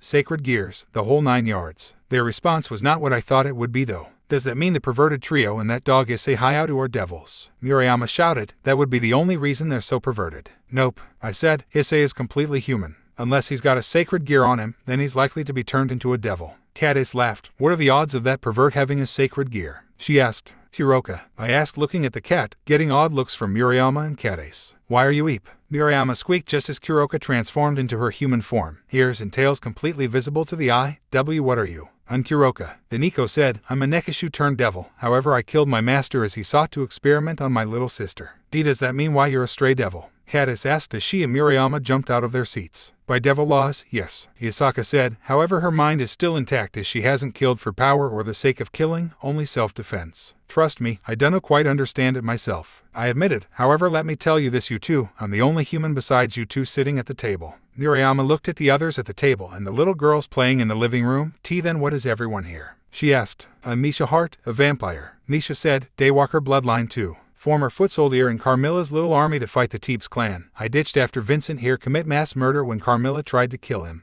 Rouge chaperone, werewolf. Half-blooded at least, Misha said. Then noticed the absolute terror in Murayama and Cassa's eyes. Don't worry, that whole werewolves are mad beasts when they transform is just a myth made up by the church to cast us in a bad light. The only time that actually happens is when someone is bitten and they first transforms, and it's less bloodthirsty and them just wanting to get away from everything because of how overwhelmed their new senses are. Murayama looked at Rouge while Misha was studied by Cassa. Are you two safe to be around? Murayama asked. So long as you don't try to kill us, Rouge said before savagely tearing into her pancake. I am Yasaka, Yasaka said, letting her tails free from wherever she hid them, a 9-tailed kitsune and leader of the Yakai faction. Murayama and Cassa went wide-eyed at Yasaka before looking at Kaneo. And that little girl in there is your daughter? Yes, she is, Yasaka said, and relax, please, I'm a very kind person. It took a few minutes for the two girls to calm down before they took a seat. When Murayama looked at me, yes, so what now? Well, if it were up to the local devils that own the Kyo territory, I started. With my permission, Yasaka added, I can easily kick them out if I so wanted. Then they would have wiped your memories of the event. I said, before I shook my head, however I feel that is only a temporary solution. You minds would try their hardest to force those memories back in the form of nightmares. I said, getting Murayama and Kades to gulp in fear, so I'll make you a deal. I said, holding out a card with Rouge, Misha's, and my phone numbers. I'll help you girls acclimate to the supernatural as best I can. And if you want, I'll even see about getting you two some weapons that can fight against the supernatural in case they come and attack you. And in return, Kades said darkly, as if she were expecting me to blackmail her or something. For perverted reasons I have to guess considering what they deal with. In return I want you to call me or Misha or Rouge whenever you encounter something supernatural aside from us, or a devil you summon through one of their flyers to grant a wish. Relax, it doesn't cost a soul, just fair payment. I said, mainly because I need to report any supernatural event to the local devils so they can get the cleanup done. Like the stray that attacked us last night, they killed it. Murayama asked. Nope, I said, pulling out Executioner, which also caused Kuroka to hiss and lower her head. I did. I managed to get my hands on a light element enhanced 44 Magnum with holy water filled bullets. One bullet and that stray's head exploded like a watermelon. I just needed the local devils to clean up the body and make sure it didn't capture anyone else. Murayama and Kades looked at each other. Can you help us? I smiled. Gladly, just not today. I've got things to do and I've got to patrol the town. Tomorrow we can get started on your training and I can reveal some more of my secrets. I said, oh, just so you know, praying in the general vicinity of God can cause devil's pain, nothing massive, just a killer headache. Night had fallen and I found myself resting at the fountain at the park in the middle of town, the same place Issei would get off before coming back as a devil. Wonder what it is about this place that brings me here. I mused to myself, right before I heard hooves. I looked toward the source of the hooves and felt fear for a moment before Gamer's mind calmed me down and I drew the Executioner. The thing that was connected to the hooves was grotesque. I'll admit at first I thought it was Nukkalevi, the Norse monster that was a skinless long-armed man fused into the back of an equally skinless horse. That theory died when I saw it drinking from the fountain, as Nukkalevi was absolutely terrified of fresh water, enough that it wouldn't jump across even a small stream. This creature was indeed a man fused with a horse, but it was bloody, as it was constantly bleeding. The horse body was missing skin around the teeth with only a tiny bit at the edge of the mouth. Blood was pouring out of the legs and pooling around it. Said blood dissolving soon after, plus the legs had 4 joints on them, more than a horse actually has, plus its skin looked like it was melting. The man fused to its back was just as disgusting. I could see the human legs literally burned into the body of the skin, bubbling even. The upper body looked as if it had its chest armor burned onto its body and was bleeding around the edges of it. Its arms were slightly longer than they ought to be, but his right hand was cut off and replaced by a bone and flesh-like sword while its left hand had 8 bleeding fingers on it. Its head was missing all the flesh from its lower jaws and its eyes bulged out from the half-helmet on its head. I took a picture with my phone so I could show it to the others later, because this thing isn't a normal stray devil. I had to observe it. LVL. HP. MP. What the actual fuck? I thought, it's completely unknown. I immediately sent a text to Rias telling her to get her ass, and every other devil and coup ass over to the fountain ASAP while I distracted it. I aimed the Executioner at the creature and fire, the bullet tearing through its human body's next. I dealt 2 damage to the thing. Fuck, I muttered as the creature turned to me, and both of its jaws unhinged as it roared at me. New quest. Unknown entity. Objective, repel or kill the unknown entity. Reward, Relic Fragment, EXP. Ost, Resident Evil 2, the second malformation of G. I jumped a bit as the music started to play as the creature lunged at me. I switched away from the Executioner and pulled out my regular revolver and began taking shots at the creature as it rode toward me. I quickly dove out of the way of its sword swipe and fired anywhere on it I could. Out of the 6 shot that hit it I only dealt around 25 damage, so a normal bullet is doing more than a light bullet. There is no way in hell something like this could be a holy creature. I shouted, pulling off a quick draw that hit the creature in the eye, but sadly didn't stun it as the horse leapt at me. I pulled out the 1887 shotgun I had and fired at the creature while it was in midair. Honestly, it was such a big creature I think I could compensate for the distance, and I did, as after it took 33 damage after 3 shells it landed with a tumble. While it was stunned from its landing, I jumped onto the horse head and kicked off to grab the chest armor and pulled myself up to the head and drew Muramasa and began to stab it repeatedly. I dealt a total of 45 damage from 4 strikes before it grabbed with its free hand and threw me to the ground, causing me to take 293 damage. That's it, no more reckless fighting. I rolled away and put some distance between me and the creature as its horse jaw went slack, and oh dear God, is that its tongue. The 12-foot tentacle of flesh shot out of its mouth and toward me. However, admittedly panicked swing of Muramasa cut the tongue off and caused the creature to recoil. right before I saw the power of destruction tear off its head and left arm, causing the creature to collapse. Vincent, Rias shouted, running toward me and lifting me up. Are you okay? She asked. Sore, but all right, I said, only now realizing I was still on my back as Akino, Kaneko, and Kiba showed up. I looked eyes with Kiba. You must be Kiba. Nice to meet you. Same here. Kiba said. How was your fight with the stray devil? I don't think that thing was a stray, I said, holding out my executioner, causing Rias to stiffen. Got this from a retired exorcist. Said he wanted to die of old age rather than in a fight. He said it was a custom-made light elemented gun and gave me some bullets filled with holy water. It didn't even tickle that thing. Then what is it? Rias asked, looking at the creature that was lying against the fountain. Then in a sudden jerky movement it righted itself back upright, blood gushing excessively from its wounds as a new head. This one more bestial than human, but still somewhat the same with what was on the head, and on a longer neck, with it also growing a pair of left arms. What the Rias stammered. The bestial head opened its jaw and let out a long moan. Alex. The creature moaned before it began to melt into blood and sunk through the cracks in the pavement. Quest complete. Unknown entity repelled. Reward, plus 500 EXP. Nope, I said, walking over to where the creature dissolved, picking up the relic piece it dropped. Based on the fact it's finger armor, I'm assuming it's the last part of the Void's grasp gauntlet. Woohoo, I'm go home, go bed. I said, shaking my head. I'm done with today. Agreed, Kaneko said, walking away, looking rather disturbed. Just what in the name of Great Red was that? I thought as I looked past where the creature dissolved. Regrettably, I didn't sleep. I just found myself staring at the creature on my phone. I called Murayama and Cassa and told them to come to my place as we have an unidentified creature on the loose, and I asked Kaneko to come to my house tomorrow as well. And I had to tell her I'd have a box full of M&Ms for her to keep whatever was seen and spoken of at my house a secret from the other devils for now. Thankfully, Kaneko is easy to bribe with candy so long as it's nothing too extreme. So right now it was 9 in the morning. I had bacon, egg, and cheese sandwiches set on a platter in the middle of the table, with said box of M&Ms where Kaneko was going to sit at, and all my guests for the evening had arrived save for Kaneko and the two humans. Kuroka, please, I said, trying to stay as calm as possible as Yasaka and Misha stared angrily in my direction, while Rouge was blushing and Kanu was, thankfully, sleeping on the couch. Put a shirt on, we have guests coming. I don't want Anaya, Kuroka said as she sat her chin on my head, while her bare breasts were wrapped around my head. I'll let you sleep in the nude with me tonight, I offered, just wanting to get this phase over with, because after last night I really want as much help with this thing as I can get. Deal, Kuroka said, running out of the room and running back in with her clothes on. Finally, Misha whispered as there was a knock on the door. Come in, I shouted, and soon enough Murayama and Cassa walked into the house and sat at the table. What's got you so spooked anyway? Murayama asked as she sat down. A midnight text isn't something I'd normally expect from a man I just met. What were you doing up at midnight anyway? Cassa asked. I closed my eyes and thought, well, the answer is something I can really only give my allies. I admitted, sorry, but I don't want this kind of thing to get too spread out. Murayama and Cassa looked at each other and began whispering to each other for a moment before looking at me. We'll do whatever we can to help you.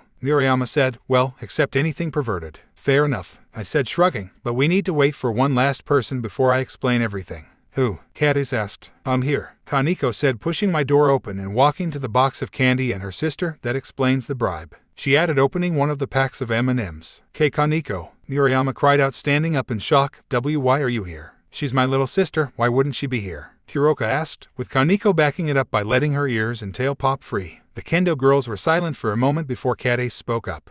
She's even cuter with those ears. Cassa whispered loudly, we've got no chance. Boy, I muttered, creating the party so I could pull everyone into my sanctuary, Yasaka waking up Kanu so she could join as well. This got the now expecting jump of surprise for Murayama and Cassa before Kaneko just told them to say yes, and I worked everyone to my sanctuary. After I had explained my gamer ability to Murayama and Cassa, as well as deal with their whining about how it's not fair, which I placated by telling them they were actually thrice the level of the average person to stroke their egos, I gave Kanu some spare funds and told her to go pick up a pair of katana for me to later enhance and give to Murayama and Cassa later on, and began the meeting.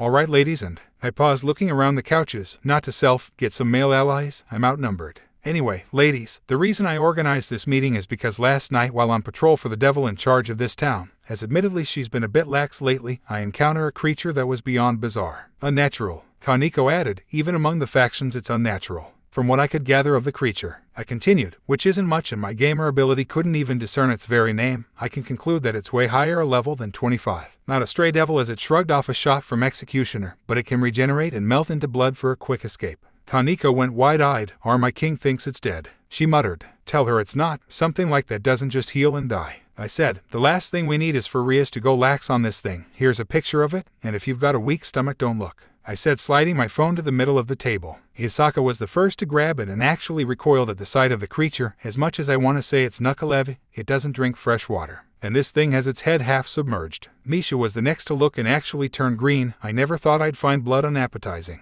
she said, passing it along quickly. Rouge blinked at the photo once before pushing it quickly along to Murayama and Kades, both of whom paled before turning green and throwing the phone at Kuroka. It can't be, Kuroka said with a gasp as she dropped the phone. I thought he would have died by now. All heads turned to Kuroka. Kuroka, I said calmly, you know what that thing is. I know who it used to be. Kuroka admittedly curling up into a ball. His name was Marcus. He was my former master's, Alexander Nabrius, knight. He used to be a human before Nabrius found him. If unique, how can someone go from human to that? Kades asked, scared. I have to tell you Alexander's past before I get to that. Kuroka said, Alexander, according to Marcus when he was still human anyway, was once a fairly nice devil. However, his daughter, Alice Nabrius, was born sickly and weak. Alexander would do anything to help his daughter, so Marcus, bless his kind heart, offered to let Alexander experiment on him so Alice to gain his unique ability. What was Marcus's ability? Yasaka asked. Alexander never figured out how Marcus was born with it, but something in his blood caused his body to develop resistances faster than any other creature. Kuroka said, to prove it he stuck his hand in holy water, pulled it out, and did so every day for a week. On the 7th day when he stuck his hand in the holy water it barely looked red. He had developed a natural resistance to holy energy just by getting hurt by it. That would explain why Executioner did next to nothing, I muttered. Soon Alexander had developed a synthetic version of Marcus's ability and injected it into Alice, then helped her heal with Phoenix Tears. Pretty soon she was warding off illness and slowly getting better. Then she ran away. Kuroka said, come again. Rue said, cleaning out her ear with her pinky. She was getting better and she just ran away. I don't get it. According to the letter she left, she was feeling sorry that her father was spending so much money trying to heal her because she kept getting sick. Kuroka said, so she ran away, hoping that her father wouldn't chase after her. What happened instead makes me wish he did chase after her. Sis, Kaneko started realizing where this was going. After Alice ran, Alexander began to further his experiments, looking for a way to enhance Marcus's ability. Shiren, you know her as Kaneko. And I knew Marcus for about a week before he vanished. Sure enough, other members of his peerage stopped showing up after he started to study my senjutsu. His queen, his rooks, his other bishop. They vanished, and then I overheard him say he was going to experiment on my sister. Kuroka finished. The room was silent for a while. Fuck, I finally muttered. Nabrius managed to power up Marcus all right. He can regenerate now, but it's not perfect, that's for sure. It's twisted. He's got resistance to the power of destruction now too. Kaneko added. Well, that's great, I muttered. Still, Alexander must have given him a last order involving Alice, seeing as Marcus moaned her name before he fled. I guess Alexander still wanted to find his daughter after all. Kuroka said, though I'm scared of what he would have done to her. Kuroka, Yasaka said, catching our attention. What abilities did Nabrius's peerage have? We may just find the others out there if we keep look for them, and we'll need to stop them. Kuroka nodded, still shivering, honestly feeling sorry for the girl. I stood up and lifted her up before sitting under her, resting her on my lap. This got Kuroka to stop shivering at least. I can't remember their names, I never spoke with them much, Kuroka admitted, but I can remember the other bishops specialized in magic to boost everyone's combat power. One of his rooks was a demigod son of Ares, strong but reckless. His queen was a magician's experiment in merging a human with a slime's DNA. She was mostly human but her bones were rather bendy, and his other rook. I never actually met her, she was mute and seemed to hate everyone. That other bishop may need to be the first target, Misha said. Combat enhancers are almost as dangerous as healers. Right, I said, nodding before looking at Murayama and Kades. You two will need to start coming with me to train, starting tomorrow, if we're going to have any chance of stopping those experiments. And clearing Kuroka's name. I saw Kuroka's ear twitch as I said that, a smile sparkle of hope appearing in her eyes. Dismissed. As soon as Kanu gets back, I said, standing up, feel free to wander the place, I gotta go put this together. I added, holding up the 3 parts of the Void's Grasp gauntlet. It took a while, but I managed to put the gauntlet together, a gauntlet made of golden rings around the fingers to avoid hindering flexibility, with tips that point straight, metal plates around the middle of the palm and back, with black leather visible beneath the metal. Plus the gauntlet was designed to fit on either the left or right hand.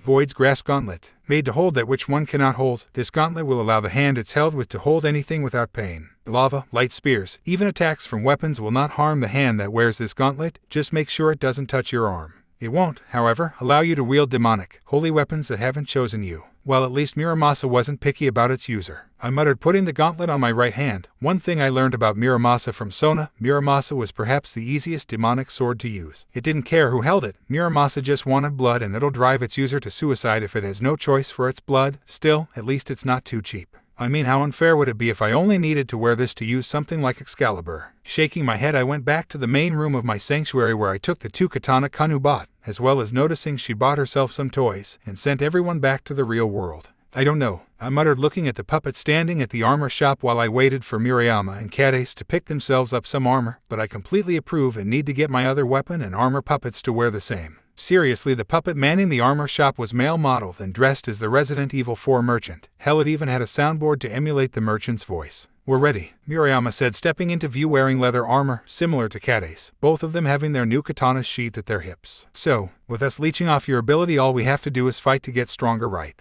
Cassa asked. What are we fighting? Zombies, I said, getting looks of wide-eyed shock from the two. Shades are getting too weak and, no offense, you two can't fight against the boss of that dungeon. And you expect us to fight the boss of a zombie dungeon? Cassa asked. Well, if we do encounter the boss, I have a pretty good idea of what it may be. I said, I'm not the first to be born with the gamer, and the zombie dungeon boss is almost always the same creature. What creature is it? Murayama asked as I opened the dungeon. Legion, I said as my sanctuary dissolved into a series of city ruins, a massive zombie made up of other zombies, big and strong, but slow as crap, so you two can gain some distance while I pulled out my guns and start shooting. With that, I pulled the defiler out of my inventory and swung it onto my shoulder. Why not use that gun you took out that stray with? Murayama asked as the first zombie shambled into view, causing her to turn green for a moment, as the zombie leading the pack was that of a woman who had her spine poking out of her stomach. That was a gun loaded with holy water bullets, and as I plan on becoming a devil soonish, that's not going to be easy ammo to get. I said, summoning my own zombies. Plus, it's limited ammo. Just ask any Resident Evil player when they get the Magnum. We're stingy about using ammo that is a potential instackle.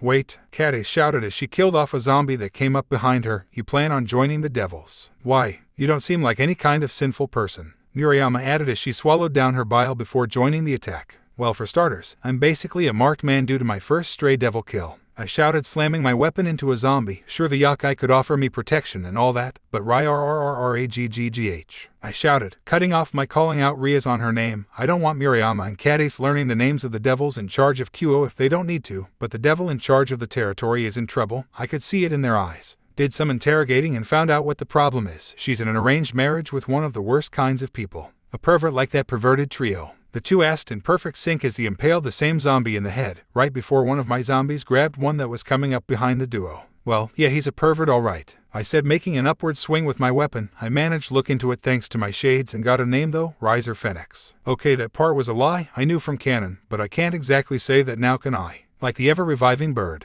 Murayama asked. No, Phoenix of the Ars Geotia, I corrected as I sent one zombie's head flying. Similar abilities, but one is demonic, one is just pure fire and wind. So this Riser Phoenix is a pervert? Cassa asked as she cut down another zombie. I idly noticed she and Murayama were now both level 17, a 7-level gain. What makes him worse than the perverted trio? His ego, I said. I don't have all the details since the co-controller of the area returned so quick, but I did figure out he's got a full peerage of 15 women, almost all of which he is confirmed to have sexual relations with. The devil controlling QO would be nothing more than a trophy wife to him. Add to the fact he can regenerate, and compared to the power I've seen of the devil in control, whoa. I shouted as a zombie grabbed me from behind and bit me, which made me thankful my ID told me when I first opened this dungeon that there is no zombie virus if I were to get bitten, so I didn't have to worry about becoming a zombie. Seriously, if every game that had zombies in it had a mechanic that basically killed the player when they were bit, no one would like it. That game Zombie, you made it an interesting mechanic, but flopped it with the fact you had to get halfway through the game before you ever had a way to fight back against getting grabbed.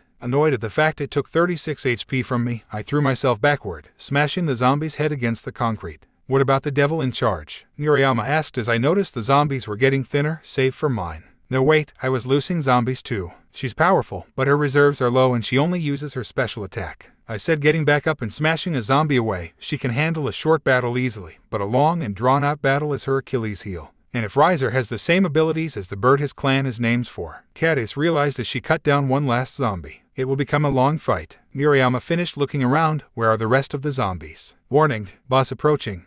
Uh-oh, I muttered, putting Defiler away and pulling out my shade revolver and a regular one. Get to cover, it's boss time. No way, Murayama said. You helped us, we're helping you now. I'm not going to run away from this, Cassa added. In that case, take these, I said, holding out Chaka-Chomp bars. These should heal you if you get hurt. Murayama and Cassa took 2 bars each as a swarm of zombies arrived, piling onto each other as they slowly but surely began to form a massive ball that slowly began to shape into a curled-up humanoid, which eventually stood up to a 4-story tall creature. Legion, level 40, HP 20,000 divided by 20,000. MP 0 divided by 0. This might have been a bad idea. He's a damaged sponge boss, I muttered as I put one of my revolvers away and set Muramasa on my hip. Legion's roar started the battle. Okay, you two go far around back, I'll keep his attention, I shouted, taking aim with my regular revolver and fired, hitting the head of the creature. I did 43 damage to the massive monster. Okay, doing some quick, if rough as hell, math that would mean. I gotta shoot this guy over 400 times. Son of I muttered as I fired the rest of the rounds of my revolver into it and put it away, which in total dealt 225 damage and drew Muramasa and rushed in. Legion raised its fist and threw it at me, however it was a slow punch that I simply jumped back to avoid, though the force of the fist's impact knocked me over due to the combined quake and wind. I got back up quickly and ran at the hand and slashed at it, getting in 3 slashes before the hand pulled away, leaving behind a total of 184 damage. Once the hand had lifted enough, it came back down in a sweeping motion, which I threw myself to the ground to avoid before getting up to continue my charge. Pretty soon Legion raised its foot to stomp on me, which I jumped to the side to avoid, thankfully far enough out of the way to avoid the wind. After I got back up, I began to focus my slashes on the other foot, getting in about 5 slashes, dealing a total of 347 damage before it raised its foot slightly and kicked me. Naturally, losing 143 damage and being sent flying made me want to do a quick stat check. HP 289 468. MP 370 over 370. Okay, I grunted, getting back up and pulling out a Chomp bar and chomped it down, returning to full HP, and looked at Legion. So maybe I shouldn't act like this is Dark Souls. I'll treat it as. I grinned as I charged forward again. This time when Legion threw its fist at me, I was ready. I jumped and stabbed Muramasa into the creature as its fist slammed down on the ground, dealing 77 damage as I hung onto the blade, grabbing one of the zombies that made up the fist and jumped up. Pulling my blade out, I leaped upwards and dug my blade higher up the fist, dealing another 80 damage. This might actually be more effective than I thought as I grinned. Repeating this tactic, I found myself on Legion's shoulder, having dealt a grand total of 942 damage in my climb, and I raised my blade and pulled out my Model 1887 when I noticed its health go down by another 112. Glancing down, I noticed Murayama and Cassa had stabbed Legion in the heel. This resulted in 2 things. First, a collection of zombies fell off Legion. Second was Legion roaring in pain, which admittedly nearly threw me off the creature's shoulder. Nice one, I shouted to the duo as my zombies finally reached Legion and were trying to bite its foot off before they got kicked a mile away and died. Then another set of zombies showed up and ignored Murayama and Cassa and began to climb up Legion, which gained 50 HP when one of the zombies settled in at the heel. It's healing, I shouted. Kill the zombies before they reach Legion. Seriously, damaged sponge bosses are annoying enough. Give them a healing ability and then they are my #1 most hated boss type. I impaled Muramasa into Legion's neck and held it there, dealing 84 damage, and aimed my 1887 at the creature. The first shot did a beautiful 143 damage. You gotta love the shotguns and how ridiculously powerful they are at close range. I fired the remaining 4 shots into the creature, dealing a massive 783 damage to the creature before I had to put it away to reload. Cassa, I heard Murayama shout, causing me to look down to see that Cassa had been kicked away, followed quickly by Murayama. Girls, I shouted in panic. Pulling out Muramasa, I jumped off Legion's shoulder onto its back, where Murayama and Cassa had been launched. The health bars they had in my vision were blinking red, but they were still alive, thankfully. After I jumped off Legion, I turned around and dug Muramasa into his shoulder, causing it to groan as I dealt 79 damage to it. That number was quickly replaced by an ever-growing number as I let gravity pull me to the earth, Muramasa cutting into Legion as I descended.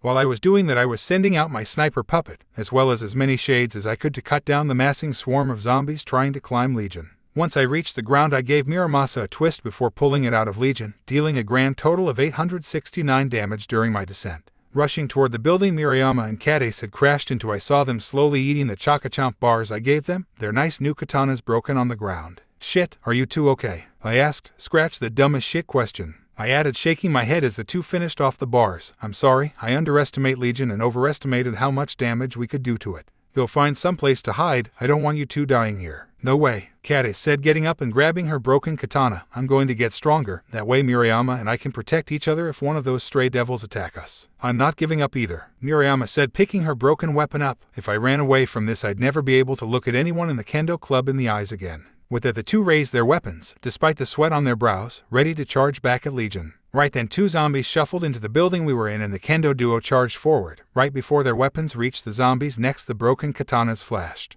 The zombie heads rolled as Murayama and Cassa held brand new katanas in their hands. What is? Murayama asked. It feels dark, yet comfortable. It's so light, Cassa said. It feels like a part of me almost. I used observe on the blade in Murayama's hand.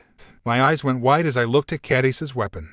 I was dumbfounded at the sheer odds. I know for a fact that there are multiples of some sacred gears, due to both Kiba and Jean having blade blacksmith, which also taught me that some people can have 2 sacred gears. But the sheer odds that not only do both Murayama and Cadis have sacred gears, but that they are both sword-type sacred gears that parallel each other. Murayama and Cadis probably parallel each other too. I'll need to get to know them better, if individually, for best effect. Sacred gears. Both of you have one. I shouted in shock. Wait, these are sacred gears. The duo shouted. Murayama, you've got sword birth. You can create demonic swords based on your imagination and power. Cadis, you've got blade blacksmith. Same thing but with holy swords. I shouted, standing back up and running up to them. Then I realized I'm gonna need to return to my sanctuary before I head to the real world. Murayama and Cadis looked at the weapon in their hands. Murayama closed her eyes for a moment before her weapon flashed and was suddenly a katana made of fire. When she opened her eyes, she grinned. Now you both have something against these zombies, I said. That's when Cadis held out her hand and created another katana in her hands, though from the sweat on her head it pushed her to her limits. H here, Cadis said. H holy sword might be better than that one.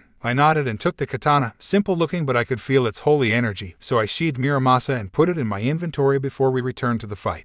Only attack Legion when you've got a mile-wide opening, I shouted. Other than that, help my shades with the zombies. Returning to the fight, I noticed Legion was down to 9864 HP, my sniper puppet and shades doing some damn good chip damage. Once I reached Legion's heel, as it was focused on trying to take down my sniper pupper, I unleashed a power thrust into its heel, dealing a magnificent 412 damage to the creature. Note to self, put a light element shard into a sword, I thought with a grin as Legion buckled down to its knees. I unleashed a power slash on the down creature, dealing another 419 damage, followed by Cadis jumping in and stabbing it in the knee for 122 damage, Murayama jumping in with a stab to its calf for 89 damage. Here we go, I shouted, jumping up and stabbing my sword into its upper heel, dealing 200 damage, then began my climb again. Once I reached its back, I had dealt a total of 4682 damage, with Murayama and Cadis dealing another 3574 damage during that time, leaving Legion with only 566 HP left. Adios, you big ugly bastard, I shouted, letting gravity pull my back down with the sword cutting through it again.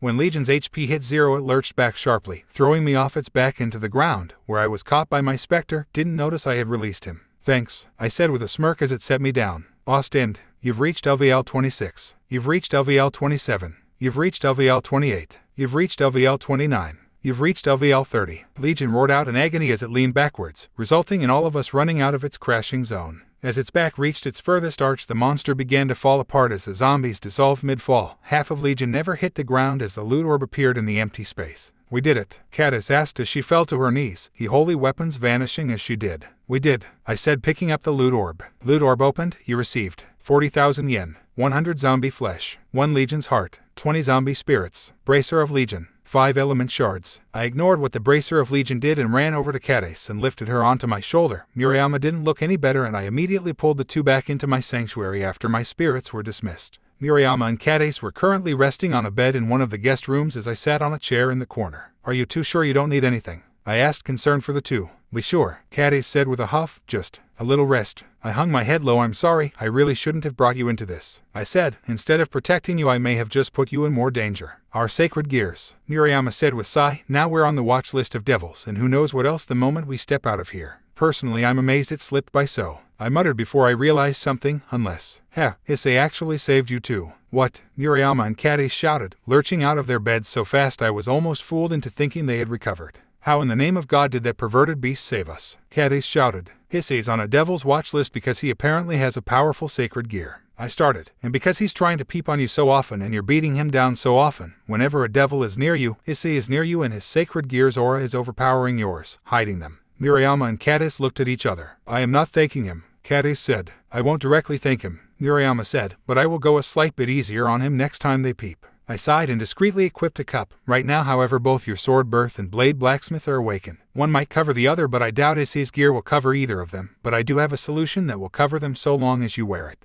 I said before holding up my hands. Promise me you'll hear me out before doing anything. Please. Murayama and Cadis looked at each other before looking back at me. What is it? Murayama asked. I'm gonna need to borrow your panties, I said, holding up my hands. Noticing the rage building in their eyes, I quickly continued. Step out of the room. You slide your panties under the door, and I will use the shade cloth I have to create some panties for you too that will conceal your sacred gears. Why are panties then? Kade shouted. It's the simplest thing I could think of that you could hide underneath your uniforms. I said, plus I need to make a lot of it and you two need to make it home before dark before suspicion rises. Kade and Miriama glared at me before sighing. Fine, out of the room. Kade said, you'd better not sniff them. Boy, I shouted, making for the door, I'm not a pervert. I may be an asshole when I want to, and I may have some moments of insanity, and I may have teenage male hormones running through me, but I'm not a pervert that sniffs panties. I'd put inching power in them and laugh at the discomfort the wearer is having as I relish in revenge. Relax, I won't do that to you though. With that I shut the door and began waiting, while also checking out my new bracer of Legion. Effect, increase attack power and defense for every ally within range that is not a spirit. Dang, this is actually pretty nice, I said with a grin. Granted, Rias's peerage may be small, but all my allies could easily make this bracer really powerful. Then a pink pair and a white pair of panties slid under the door. Time to get to work, I said, picking up the pairs and holding them away from me as I went toward my workshop. Hopefully I can get a week's worth done quickly. The remaining weeks before school started went by rather fast, to be honest, and after Miriama and Kade discovering their sacred gears, which also got me subsequently wondering who else in the world might hold similar sacred gears, and how many work under Cao in the hero faction. Just thinking of that bastard is enough to tick me off lately, considering how close I've been getting to Yasaka lately. Speaking of Yasaka, I actually have been pretty close to her over the few weeks. Heck, I've actually been initiating the kissing lately when she came over, which is actually often enough that I'm 99% sure she shouldn't be slipping out this often. Although I did learn a few things about Yakai while during one of my conversations with her. So, I asked as I rested my head on Yasaka's tails. Shut up, they're soft and fluffy. I've been meaning to ask, but who is Kanu's father anyway? What kitsune would ever leave you?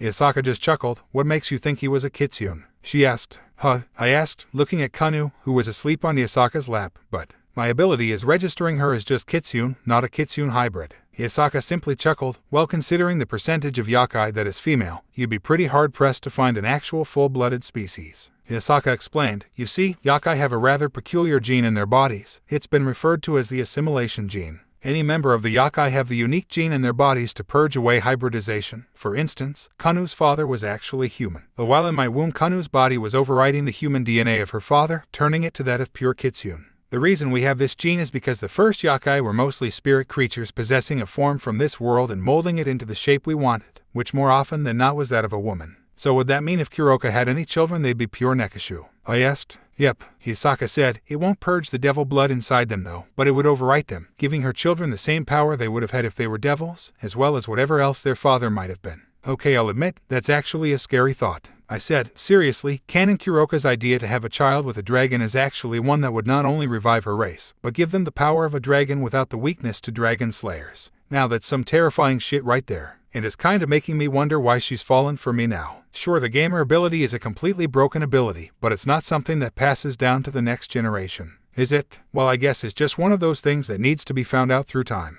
However, Yasaka added, there is still the rare chance that the child's body doesn't overwrite the other half. Sure, a kitsune could give birth to a nekomata assuming she somehow found a male nekomata, but there would always be the ever so slim chance of the child being born a cross of kitsune and nekomata. In that aspect, there is the rare chance of a Yakai being born with a sacred gear. That'd require a metric shitload of luck though. I said with a chuckle. You'd not only have to roll the genetic lottery for being a hybrid species, but you'd also have to roll the spiritual lottery for a sacred gear. Honestly, any Yakai born with a sacred gear, I'd direct them to the nearest lottery ticket. They've got the luck for it. Yasaka just chuckled at that. I suppose so, she said as she set her shoulder against mine, which in turn triggered me to lock lips with her for a moment. It's not going to be much longer before I can hold myself back if you keep that up, she teased. Well, I'd better be prepared for that, I admitted, though I don't want to be a father just yet. Wonder how Yasaka's doing right now, I muttered to myself as I started to fill my new school bag. Yasaka, a woman said lowly, you've been slipping out of Kyoto quite often lately. Explain. Yasaka could barely make eye contact with the woman. Tall and beautiful would be the simplest way to describe her, but that's being lazy. This woman was almost 7 feet tall with long flowing snow-white hair that blended in with her pale, yet still healthy and flawless-looking skin. She was wearing a white kimono with red floral patterns across it with the kanji for sun printed on her back in the same red. Her bust was massive, and yet was perfectly covered by the size of the kimono. The woman had a sweet, soft, and motherly smile on her face most of the time, yet at the moment her face was that of a stern mother's, ready to scold her child. It didn't help that she was currently patting a closed fan on her hand. I'm sorry, milady, Yasaka whimpered to the woman, but I found someone. The woman blinked at Yasaka's word and her whole mood shifted. Oh, tell me, a young man, or did you switch teams? The woman asked. Yasaka blushed as she knew the woman in question had glanced at her breasts when she said that. It's a human man. He's 17, not even out of high school. Well, The woman said with a grin, "You're really quite the MILF then." Yasaka groaned. She hated it when the woman in front of her got like this. "He's a human that slew the stray devils with no holy weapons of sacred gear," Yasaka said, though at the moment he has Muramasa in his hands, but he limits his use of it. The woman sighed at the name of the demonic sword. "Another wielder of that sword has captured your heart." The woman said, "Still, what did this man do to win your Harem?" He protected Kaneo, he even praises her," Yasaka said, even though she crushes his pride as a gamer. She thought afterwards, still getting a chuckle out of seeing Vincent mentally shut down when Kaneo picks up one of his games for the first time and completely crushes it. The woman raised an eyebrow. "Oh, and where does he live?" The woman asked. "Lady Amaterasu, please," Yasaka begged. Vincent's POV. Shaking my head at the thoughts of Yasaka for the moment, I made sure to check my inventory for my newest equipment, which I was glad to have. A handmade single-edged sword crafted by Vincent Lane. This sword was made by imprinting shards of a broken mirror into a mid-forged sword. Thanks to the mirror, this weapon can redirect and reflect magical attacks, assuming of course you actually block the attack with the sword. My reason for making this weapon? Well, to be honest, I just love to smack something magical with this weapon and return it to the sender. Sure, I could use a shield for the same effect, but to be honest, I never really hid behind a shield when I play games. I just didn't like using them unless they were actual weapons. My next item. A pair of plated gloves that are used in brutal hand-to-hand combat. These steel ones have small spikes on the knuckles to draw blood. Not that I mind Kaneko's normal battle gloves, but there's a clear difference in metal, or whatever's in those things, hidden under leather, and spiked steel. An iron sword too big to be called a long sword, but too light to be a great sword. Truly a bastard in the sword family. For Kiba, I doubt he's actually used a bastard sword, nor do many people actually realize the things. Just thinking it's just another sword among great sword types, I figured I might get one for Kiba to train with, without draining his energy to summon. That way he can get used to heavier weapons slowly. Going straight from a one-handed weapon to two-handed isn't an easy change. As for Rias and Aino, those two I can't help at the moment. Mainly because those two rely so much on magic, I can't do much to help them at the moment. Shaking my head, I thought about Rainier as I walked to school. I had spent a large amount of time with her, more often after each visit even. Heck, I even caught her blushing a few times. Though whether or not they were real I couldn't say. In canon I know for a fact she 1 got a crush on Aazil, and 2 does not seem to enjoy the conventional date, whether it's because she isn't human or she's done so many of them working under that warmonger. Then there's her rather cruel disposition, which in turn ended up giving Issei some PTSD and made it really difficult for him to return the affection of 6 women who strip for him on a regular basis, one of which is his childhood friend turned angel. Still, she seemed to rather enjoy playing Doom 2016.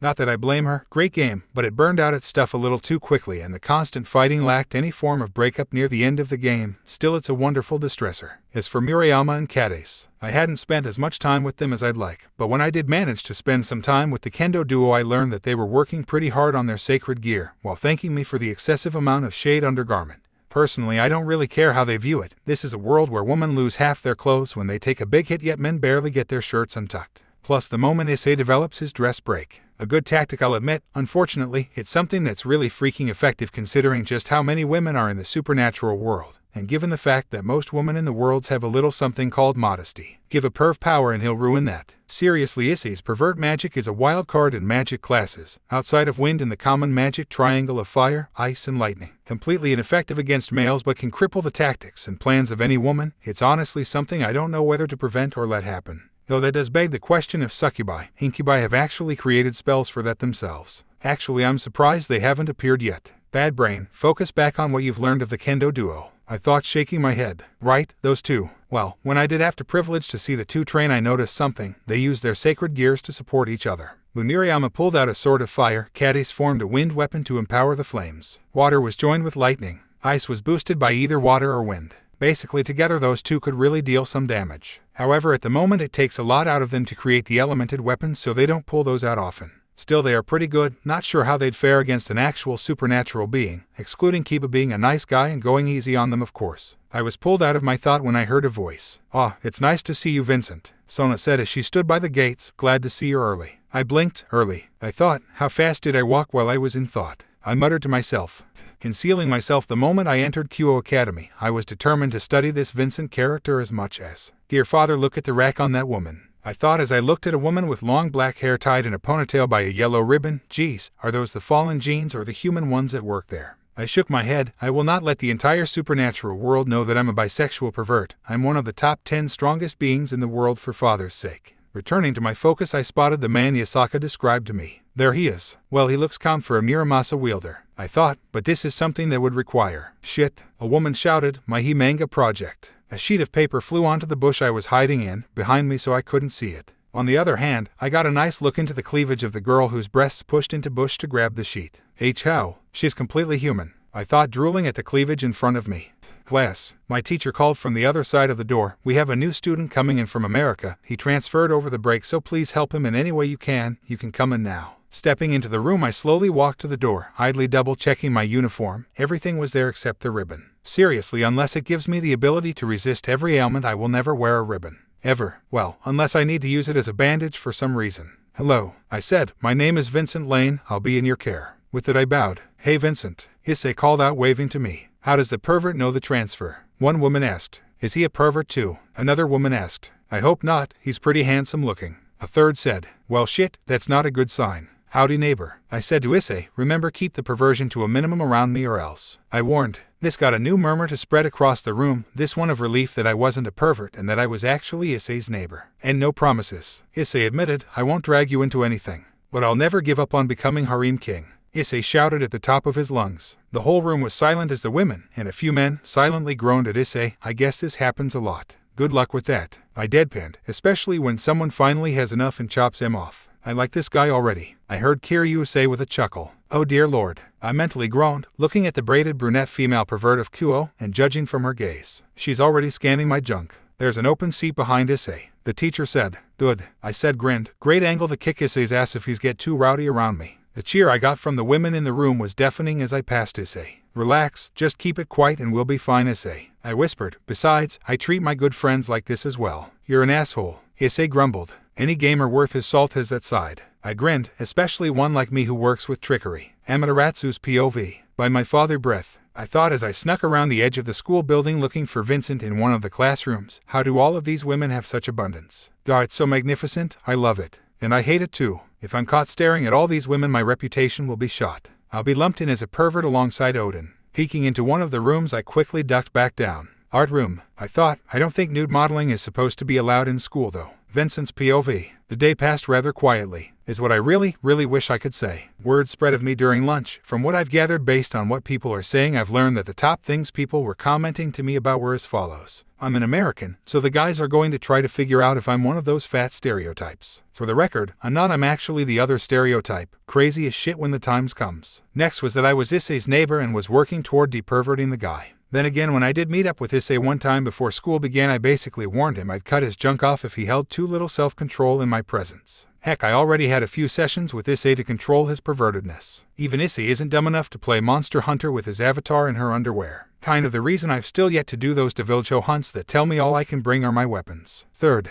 I was a hero. The hell? I quickly went to find Mirayama and Cadace when I started hearing that. About that, Mirayama said, grabbing my arm and pulling me to the front doors of the school building, where I saw a crowd of student females gathered around a familiar figure that has actually come to scare me a little. Vincent is such an awesome guy. Misha, the young daywalker, was wearing the academic uniform. He was so amazing beating up those thugs that were blackmailing me for working with them. He took out so many and so far apart all of us who weren't willing to stay managed to escape. He's even letting me stay with him since I don't have anywhere else to go. I stared silently at the scene before turning around. I'm gonna meet up with the ones in charge, I said. The special people in charge. Why? Cadace asked. Are you planning on joining them? Not yet, I said, shaking my head. I've got some stuff to drop off. Then I noticed one of the girls turning around and quickly dove into a bush. Fangirls are vicious. That's what I've learned in the last 10 minutes I've had them. Reaching the club, I knocked on the door, then hugged the wall. Thankfully, the door opened and Kaneko peered out, noticing me in an instant. What are you doing? She asked. Misha got me, fangirls. I deadpanned.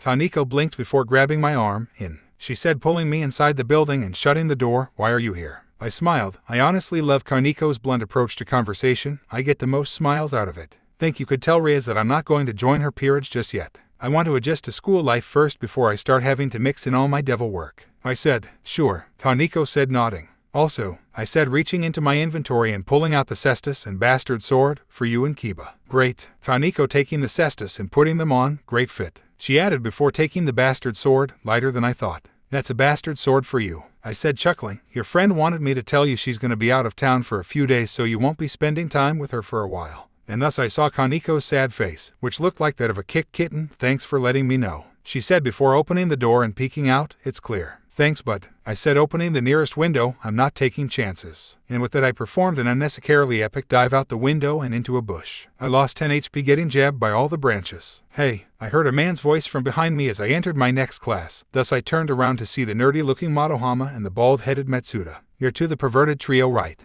Issei's friends, I asked, getting a surprising blink from the two. Yeah, Matsuda asked. Where's my neighbor anyway? I asked. Just wanna call it now, nurse's office. He's on the can. Madohama said before getting in my face, but what the hell is up with you? You show up out of nowhere, already got a girl living with you that you ain't related to, and now you've got as big a following as that jerk Kiba. I'm gonna be honest, I looked out the window and toward the ground. We're on the second floor right now, and someone has ever so conveniently racked up some leaves just out the window. They can survive this, right? I opened the window and stepped aside. I hear you can get a clear view of the tennis court from here. I said. What? Madohama and Matsuda shouted, knowing full well that means a new spying spot for their perverted antics so long as they bring a pair of binoculars. If I wasn't lying out my ass. The girls all looked at me confused before I grinned as the two boys leaned out the window. I got behind them and lifted my foot. Idiots, I said before shoving the two out the window, checking on them to make sure they were alive and then shutting the window. Then I sat back down in my seat. There we go, the air is much cleaner now. Gotta admit, the applause was kind of enjoyable, and it cut off when Issei entered the room.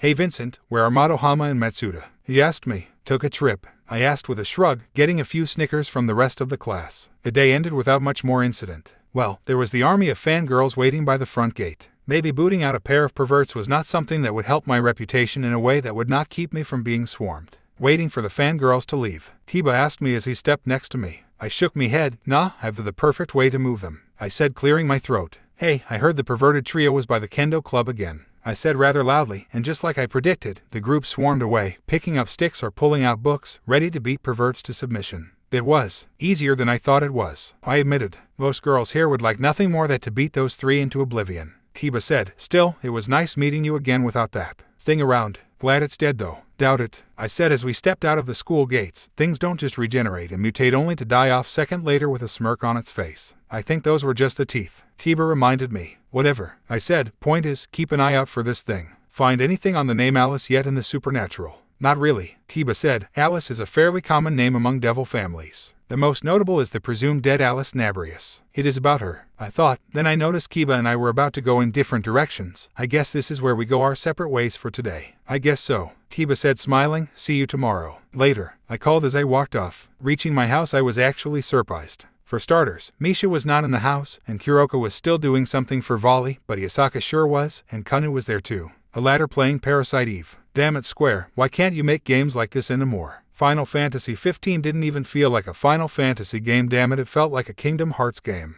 Hello Vince, and Yasaka purred before pulling me into a hug. Yasaka, didn't you tell me a little while ago that you were slipping out of QO too often? I asked. True, Yasaka said, but I got permission this time. From who? I asked as I stepped into the living room. The Sun Goddess, Yasaka said with a grin. I nodded. After all, I doubt any other member of the Yakai would deny permission from a goddess. Wait, you got permission to come here from Amaterasu? I asked. Yasaka nodded. She let me come here, saying she'd check on you to see if you weren't someone that would be dangerous to be around my daughter. Yasaka said, though I think I'm a good enough judge of character to figure out that myself. Amaterasu was at QO. I asked. I didn't see anyone out of character. What did she look like? QO Academy, Amaterasu's POV. Those idiots, I thought as I grinned at what I was seeing. You've got to be quiet when using one of these. I was staring at, but not through a peephole into the kendo club, and judging from the three idiot boys, it must be for the girls' locker room. Next time I visit, I am definitely using this, I thought with a smirk on my face. I just have to time it so the devils aren't around. Is that a tennis team over there? I can spy on Vincent tomorrow after I've done an examination to ensure the devils I'm letting control this town haven't done anything to the townsfolk.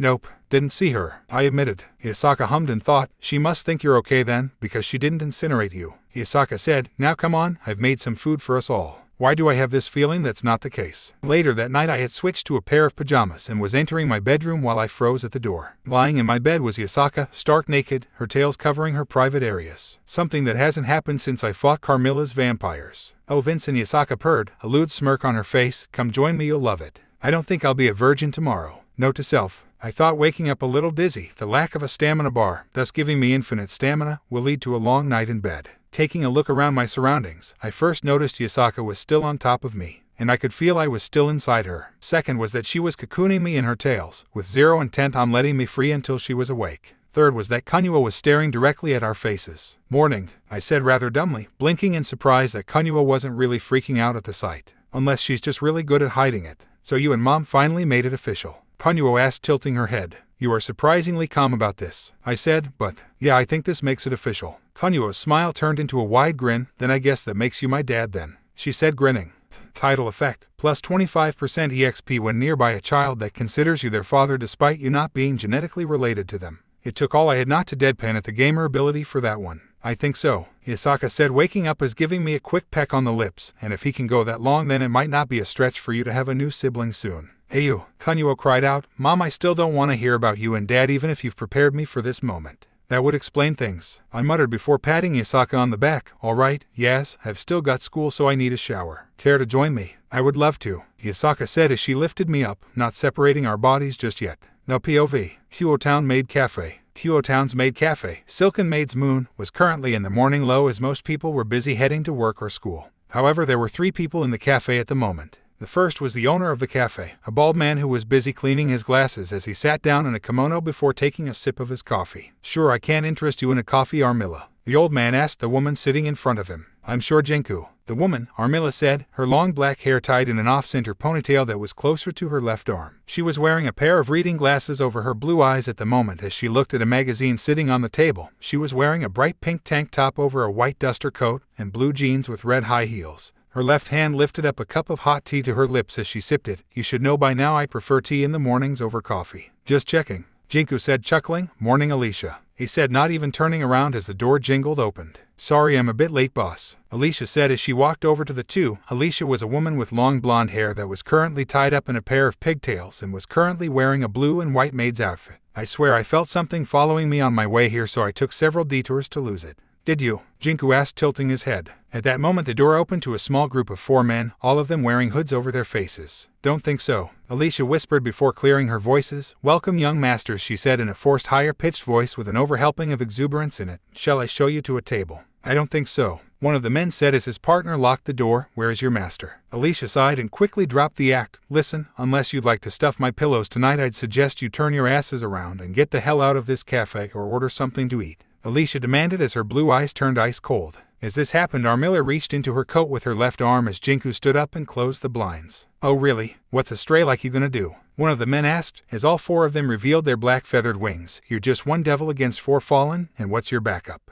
An old human man and a human woman. Alicia smirked and lifted her fist up to her face, and proceeded to flip the fallen angels off. Okay, that's asking for it, one of the fallen angels shouted as he conjured a light spear and threw it at Alicia, who stepped aside of the thrown weapon as it pierced an Employee of the Month photo with her face on it. Do you know how hard I had to work for that? Alicia asked before she kicked toward the fallen, grabbing him and throwing him over her shoulder before pulling from her sleeve a small combat dagger. You little irk, one of the fallen started before a large, red hand, before being lifted up to the face of a glaring one-horned Oni. I really don't like it when people come into my cafe to harass my employees, the Oni said. Thanks, boss, Alicia said before grabbing one of the distracted fallen and stabbing him in the throat. You bitch, the fallen Alicia threw said as he got up and raised his arm, only for Armilla to grab it with her left arm, twist his arm behind him and forced it against his back enough to make him arch his back, sweeping one leg out from under him and causing him to fall, which turned into a flip as Armilla continued to force his hand forward and back into the air as his head slammed against one of the metal tables. Letting go of his hand, Armilla stomped on his chest and pulled out a silenced pistol and shot him in between the eyes. Jinku the Oni had already crushed the skull of the fallen angel in his hands as the last one looked rather panicked about his situation. Shit, he muttered before Alicia grabbed the man by the throat. Before he could do anything, Alicia's veins glowed blue as circles of blue appeared where she was grabbing him. Alicia smirked as he conjured a light spear, only for it to flicker away and vanish. The fallen angel panicked as he tried to summon another spear, only to get flickerings of light before nothing at all, which was followed by the blue lights fading. Thanks for the energy boost, it'll help keep me charged for the rest of the day if more of you assholes show up, Alicia said before grabbing his head and snapping his neck. After letting the body drop, Jinku returned to his appearance of an old man and sighed. Another day and more fallen angels. Surprised there weren't some exiled priests with them this time. Jinku said, yeah, and it's another report we gotta have ready for that perverted cotter again, Alicia said before turning to Armilla, who had plunged an empty syringe into the fallen she had killed and was pulling blood from him. Your usual price for your silence as usual, Alicia asked. Not quite, Armilla said, capping the syringe after she pulled it out of the fallen's neck. This time I'm asking for a bit of something different from your body. Alicia had a dollop of sweat go down her face as she gulped. What's that? She asked. In response, Armilla put the syringe into her coat and pulled out a small corked vial and a rolled-up magazine, and smirked. Might want to make sure no one is in the ladies' room. Armilla said. Ugh, Alicia said, now slightly annoyed. I swear if this wasn't for a good cause I'd label you a one-armed pervert. I've got 2 arms, Armilla said as she looked at her right arm, which was simply swaying with her movements. The nerves in one of them are just highly damaged. Vincent's POV. After my school day ended, I found myself patrolling the school on behalf of the female population, hunting down Issei and the perverted trio. There he is, I heard a woman shouted, the Dark Prince of Kuo. And Sonova, I muttered before resorting to Plan B, booking it out of there. Personally speaking, I had no idea I'd be labeled as a Prince of Kuo in just 2 days. From what I've gathered, I was considered the Dark Prince due to the fact I have dark hair, and unlike Kiba, I have proved to be rather rude when it comes to getting rid of perverts. As demonstrated today when Matsuda and Motohama charged me when they came into class, when I simply opened the window and tripped them. Gotta thank whoever keeps those leaves just outside of my window, keeps those 2 alive so I'm not considered a murderer. Either way, now that a second prince has appeared in Kuo, Kiba has become the Light Prince of Kuo, though to consider a devil a light prince is kinda funny to me. So right now I was running down the road to my house when I ended up giving Issei a full-body tackle just as he was turning the corner. H-A-G-G-H. Issei shouted as he crashed into the ground. Gah. I groaned as I picked myself up. Thankfully I wasn't on top of Issei, sorry about that. I just had to escape from some fangirls. Lucky bastard. Issei grumbled as I helped him up, right before his grimace turned into a grin, but this is still the best day of my life. Vincent, I got myself a date this weekend. I raised an eyebrow. Oh, with who? I asked even though I already knew. Her name's Yuma Mano, Issei said, pulling out his phone and showing me the picture of Yuma on his phone. Congratulations, Issei. Time for a crash course, I said firmly, causing Issei to flinch. On what? He asked nervously. I simply raised my hand and motioned him to follow me. First off, for the sake of your wallet, analyze how she reacts to the value of something. I said, if she's interested in only really expensive stuff, politely decline any offer to be her boyfriend, otherwise you won't have any money for the rest of that harem you want. Issei nodded vigorously. Right, if it's all about money for her I'm going to have to be done with her. Issei said, personally you should bail out ASAP, but unfortunately that could turn into you getting attacked when I'm not aware of your location. I thought, second, do not stare at her breasts. I said, you need her to think you love her for her, not her body. Plus it might help with the harem, I dunno. It's how all those oblivious harem manga protags do it. Issei said with a shrug. Third and most importantly, I said, stopping Issei as we reached my house, don't be an asshole. I know that. Issei groaned. Still, thanks for the advice, Vincent. No problem, I said before I turned to enter my house as Issei walked off. The moment I shut the door I saw Kuroka moping at the couch. You took her before you took me. Kuroka pouted before she looked at me. I lived here longer. Well, this is gonna be a pain, I thought. So I've got about 4 days before Issei's got his date with Rainer, so there are a couple of things I've had to work on other than keeping Kuroka at bay. First, I've been practicing catching spears with my Void's Grasp gauntlet. That worked out relatively well after a while. Still, I'll have a living doll tackle Issei out of the way in case I fail to catch it. The next was learning how to use a two-handed sword. So for that I looked up a video of the 16 simple rules of Montante to get me started. I mean, hey, if it works for Guts and he can kill 100 men with it pre-Dragon Slayer, and it was choreographed by an expert, it's gotta be worth something. However, this is a great sword I'm trying to swing around in near perpetual motion. This thing isn't light in any sense of the word, and if I don't swing it right, CRNCH, AHAGH, I cried out as I lost my grip on my greatsword and grabbed my arm. You lost 12 HP. That happens, Sanva, I grumbled. This kind of fighting style is something I really want to learn, mainly because of its usefulness in becoming effectively a tornado of death when done properly. Heck, this was the way people fought as a princess's bodyguard way back when. Sure, I don't actually need this to kick the collective asses of the fallen at the church or riser. I've got a couple ideas on how to crush him. Hell, if push comes to shove, I don't think Fennec's regeneration works with asphyxiation. Still, that one's a last resort. My primary plan for Riser is basically piss him off and deal with his queen. Or at the very least mug the phoenix tears off her and try to have one of my shades mug ravel for her tears. Anyway, back to my main task at hand. I pick up my greatsword and try again, hopefully I don't. CRRK. I woke up in my bed to a face full of tit. And not Yasaka's, trust me, I know. Don't ask. Kuroka. I sighed as she shoved my face deeper into her chest. Kuroka, this is the day I've got to keep an eye on the idiot pervert. It's his date with the fallen angel. No, Kuroka whined. You're too warm, I don't want to get up. Get off already, cat. Misha shouted as she burst into my room and lifted Kuroka off of me. Nuo, let go. Kuroka whined as I sat up. He's got a life to save, damn it. Misha growled as she held Kuroka in the air and walked away from me, the Nekomata flailing wildly similar to a cat that didn't want to be held. What are you even doing here? Didn't you have shit to do for that devil you call a boss? Yeah, but my mission was to seek out the Red Dragon Emperor to see if he or she will put up a good fight against her. Kuroka growled. Wait, the bearer of divine dividing it a chick. I asked. Shit, said too much. Kuroka muttered. Yeah, Valerie Lucifer is the current White Dragon Empress. And suddenly Issei's got the upper hand the moment he learns his perverted magic. I thought, throwing off my covers and realizing I was naked. Okay, I went to bed fully clothed. Who stripped me? I demanded. Misha and Kuroka immediately pointed at each other before glaring at each other. Okay, I'm not gonna figure out who did it, I said, heading to my inventory and putting on my chainmail and some casual clothes I grabbed out at random. So until someone admits, I'm going to assume both of you did it. Shit, Misha whispered. Busted, Kuroka groaned.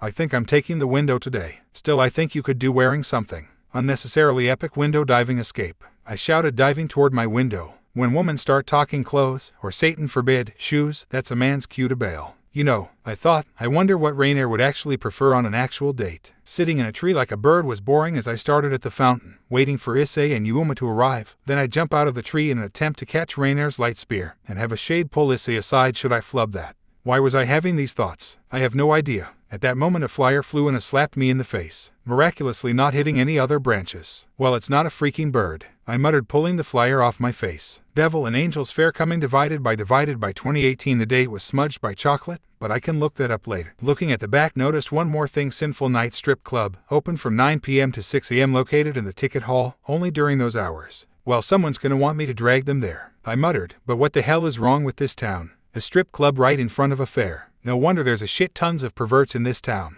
Everyone's a pervert except the women. At that moment I remembered some girls from the manga club discreetly selling their yaoi hentai. Or not, no wonder the church cleared out. It was then Issei and Yuma arrived, though Yuma seemed a little surprised. Issei must have actually pulled off not looking at her tits. I couldn't hear them talking, however I did manage to see Rainier begin her transformation, her normal clothes shredding themselves as her hair turned back into its normal-looking long and black, her new clothes forming. Basically black panties with one strap being 3 strips of some form of fabric, a strap under her breasts and basically a strap covering her nipples, long black gloves and boots with high heels, and black shoulder pauldrons. I jumped out of the tree with my Void's Grasp gauntlet outstretched as she formed and aimed her light spear, my specter waiting until the spear was thrown. The spear left Rainier's hand and my specter jumped out of Issei's shadow. The hell? Rainier shouted as my specter grabbed Issei. What the hell is going on? Issei shouted as the spear neared him, and not a moment too soon I grabbed the light spear and landed in a roll. Who the hell are? Rainier shouted as I stood up and twirled her light spear. Vincent. Sup Yuma, I said with a grin before turning to Issei and my specter. Take Issei to my place, then go inform the devil in charge I saved him, will you?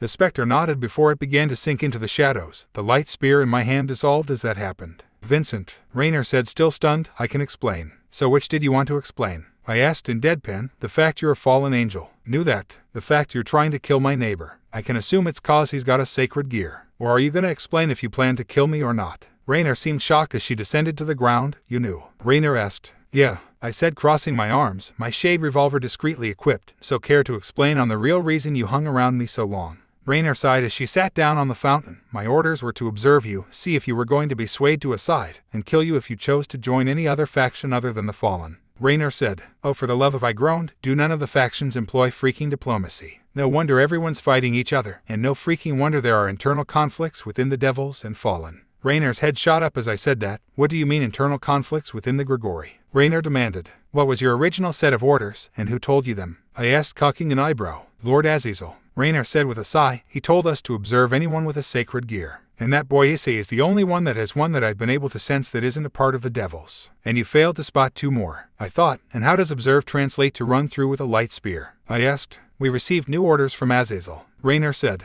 And who delivered these orders? I asked, crossing my arms. Rainier was silent for a moment before her eyes widened. Cockabeel. Oh, how could I be so fucking stupid? Rainier shouted, punching the statue. Lord Aazil's too interested in researching the sacred gears to want to kill someone and risk the chance of losing it for a long time. Cockabeel's a fucking warmonger. Yeah, Aazil is pretty much a nerd. I muttered. Rainier looked at me confused. How do you know Lord Aazil? She asked. Found a book in legitimate Enochian. I said with a shrug. Knew someone who had a connection to Aazil. The dude was there in record time. Rainier went wide-eyed. I don't even know true Enochian. She muttered. So, what now? I can't exactly go back with a failed mission and no physical damage to me. Well, I mused, revealing my shade revolver. I shoot you in a non-lethal spot, like say the leg. I started, and in turn you tell them you killed me instead. And how are they going to take the fact you're still alive? Rainier asked. Welp, we've got 2 devils in town, I said, and I already agreed to join the Grimoire girl. The idiot one? Rainier asked in a deadpan look. The one that just uses only her power of destruction. Who also happens to be in emotional pain. I added, but yeah, the dumber and more prideful of the two in coup. Lying my bleeding heart to my right. Rainer just sighed. Fine. Just let me know before you shoot me. I returned to my house, thankfully empty of all but Issei, Vincent. Issei shouted, what the hell was that about? What happened to Yuma? Issei, this is gonna be a long talk. I said, keep your mind open. I took Issei to my sanctuary and talked to him very slowly through the whole thing. So let me get this straight. Issei said, Yuma was actually a fallen angel named Rainer, who didn't even love me, just wanted me to let my guard down so she could kill me because I have a sacred gear. Shit, that's Issei's love life confidence gone. I thought, gonna have to fix it quick. Be that as it may for Raynare. I shouted, you need to remember that other girls will eventually have legitimate feelings of love for you. Or at the very least, lust. Issei nodded, but I could tell he was still in thought, and devils can turn humans into other devils with an evil peace system. Correct, I said, and those devils can eventually become high class and have their own peerage right. Issei asked. Yes, I said, are you going where I think you're? Then I'm going to join a devil and become a harem king. Issei shouted. And that's what you take from this. I sighed. Well, I've contacted one of the two high-class running coup, and she's the one that seems to have called dibs on you. Coincidentally, she's the one I agreed to join. Oh, come on. Issei groaned. What's she like? I think you'll just have to find out tomorrow. I said with a grin. Tonight though I'll have a friend keep an eye on your place for the night so you're safe. The devil in charge will contact you tomorrow after class. Got it, Issei said standing up. How do I get my sacred gear out anyway? Probably best to save that for later. You've already got a target on your back. Let's not make it a neon sign. I advised. I swear I was beyond tempted to punch Issei as we were walking to coup. Issei, do me a favor and don't jump ahead of the conversation. I said to the perverted idiot walking next to me with a massive grin, devils and their pride and all that shit. Even if she's a bit too prideful. Issei said nodding without listening. So I decided to punch him. Ugh, what the hell man? Issei whined. Listen Pervenstein. I sighed. The devil in charge is a sexy chick too, don't go screaming about boobs, okay? Also you're reincarnating first. Well, why me first? Issei asked confused. According to one of my sources, the number of a devil's evil pieces required are based proportionately on the devil king's power. I said, and according to her that means either my physical power, magical power, or sacred gear. I don't have a sacred gear, nor any skill in magic whatsoever. Physically speaking, I'm not that much above the average man. I then looked at Issei. Frankly speaking, in case you take a lot of evil pieces to reincarnate because of your sacred gear, I won't be leaving you to the wolves. So what exactly do you think your worth is? Issei asked genuinely. To be perfectly honest, I'd say just a single pawn. I said shrugging. I'm practically a blank slate as far as the evil pieces are concerned. I have potential, but no immediate power. You, however, if you somehow take up 8 pawns, I don't want to waste her leftover knight, bishop, and rook for just the worth of a pawn. Okay, Issei said nodding. But hey, I said patting Issei on the back, if I don't end up joining the devil I'll still do what I can to provide support. Thanks neighbor, Issei said. Also when you get called out of class by someone you almost never speak with, don't say anything to the class. I said in deadpan. Why? Issei asked. Cause Lord knows if she sends who I think she'll send, the last thing I need is for the manga club to start drawing up Yakai of the 3 of us. I said. Oh God no. Issei cried out. Classes are over for the day. I said to myself as the bell rang and I stood up. Almost instantly the door opened up to see Kiba enter the room, followed instantly by the girls going into an uproar. Hey, Kiba said calmly and happily as he entered the room. Oh my God, it's Prince Golden Nuts, Issei muttered. The dark and light princes in the same room. A girl squealed, I can't decide who I like more. Boy, I've got to talk to the bloodsucker about what she did. I grumbled. Ah, there you two are, Kiba said, slipping past the group of girls and walking over to me and Issei. Yeah, these are our desks, Issei said unhappily. Nice to see you again, Blondie, I said smirking. I'm guessing the club president sent you about our applications to the orc. I added. Thankfully I sent Rias a text about a cover story as to why she's bringing me and Issei to the orc. Wait, Issei, that's correct, Kiba said. Could you two come with me? Oh my God, Moriyama said. Is Kiba going to walk out of this room with that pervert? It's 2 princes, they'll be fine, right? Cadis asked worried. No doubt for Kiba. Don't worry, I said. Kiba will be fine. It's 2 against 1 and I live next to the pervert and I'm still fine. The collective sigh I heard was kind of scary, I'll admit. Besides, one of the side projects I'm working on is to make Issei similar to Kiba. A nice guy who ain't a pervert. Most of the girls looked relieved, but Moriyama and Cadis, both of whom now knew about devils, had their eyes turn white as they caught on to the double meaning of my words. Come in, Rias called out after Kiba knocked on the door. Wait, that was Rias's voice, Issei said to himself as we entered the room. Then he noticed Kaneko sitting on the couch eating from a bag of candy. Is that Kaneko? Yep, I said to Issei before looking back to Kiba. Have you dug up anything about that abomination we encountered a couple weeks ago yet?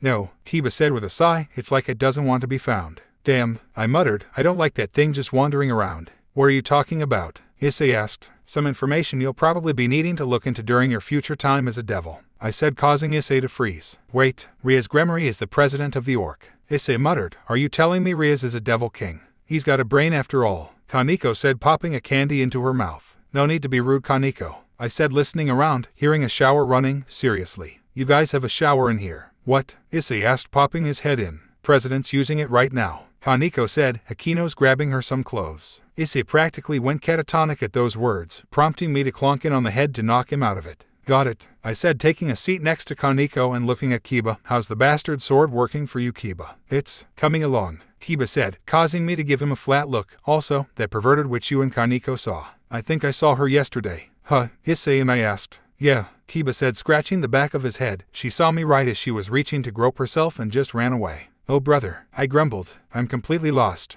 Issei said, "Don't worry about it, Issei. Let's just wait for Akino to show up so Rias can come out of the shower with her decency," I said. About 3 minutes later Akino arrived, passed Rias's clothes to her in the bathroom, and the redhead Gremory stepped out into the room with a smile. "Hey Rias," I said, waving. "Hello Vincent." "Issei," Rias said, "I got your message. Although the thing that sent it was spooky," I asked as I mentally commanded my specter to rise up from the shadows it was waiting in. "Yes, actually," Akino said, looking at the specter, "though quite interesting you have it on your side. I've not seen something like that before." I just shrugged. "Anyway Rias, I've given Issei the whole rundown about what you are and why the guy was targeted. I haven't however had him awaken his sacred gear." "Thank you," Rias said, though pouting a bit, probably over the fact she couldn't give Issei the explanation I got. "So then Issei, seeing as you now know, would you like to join my peerage?" "I treat my peerage as my family. Kiba, Kaneko, and Akino can confirm this." "Of course I will," Issei shouted. "I'm being targeted by fallen angels because I have a sacred gear, so I want some protection until I can fight back. But more importantly, so I can become Harem."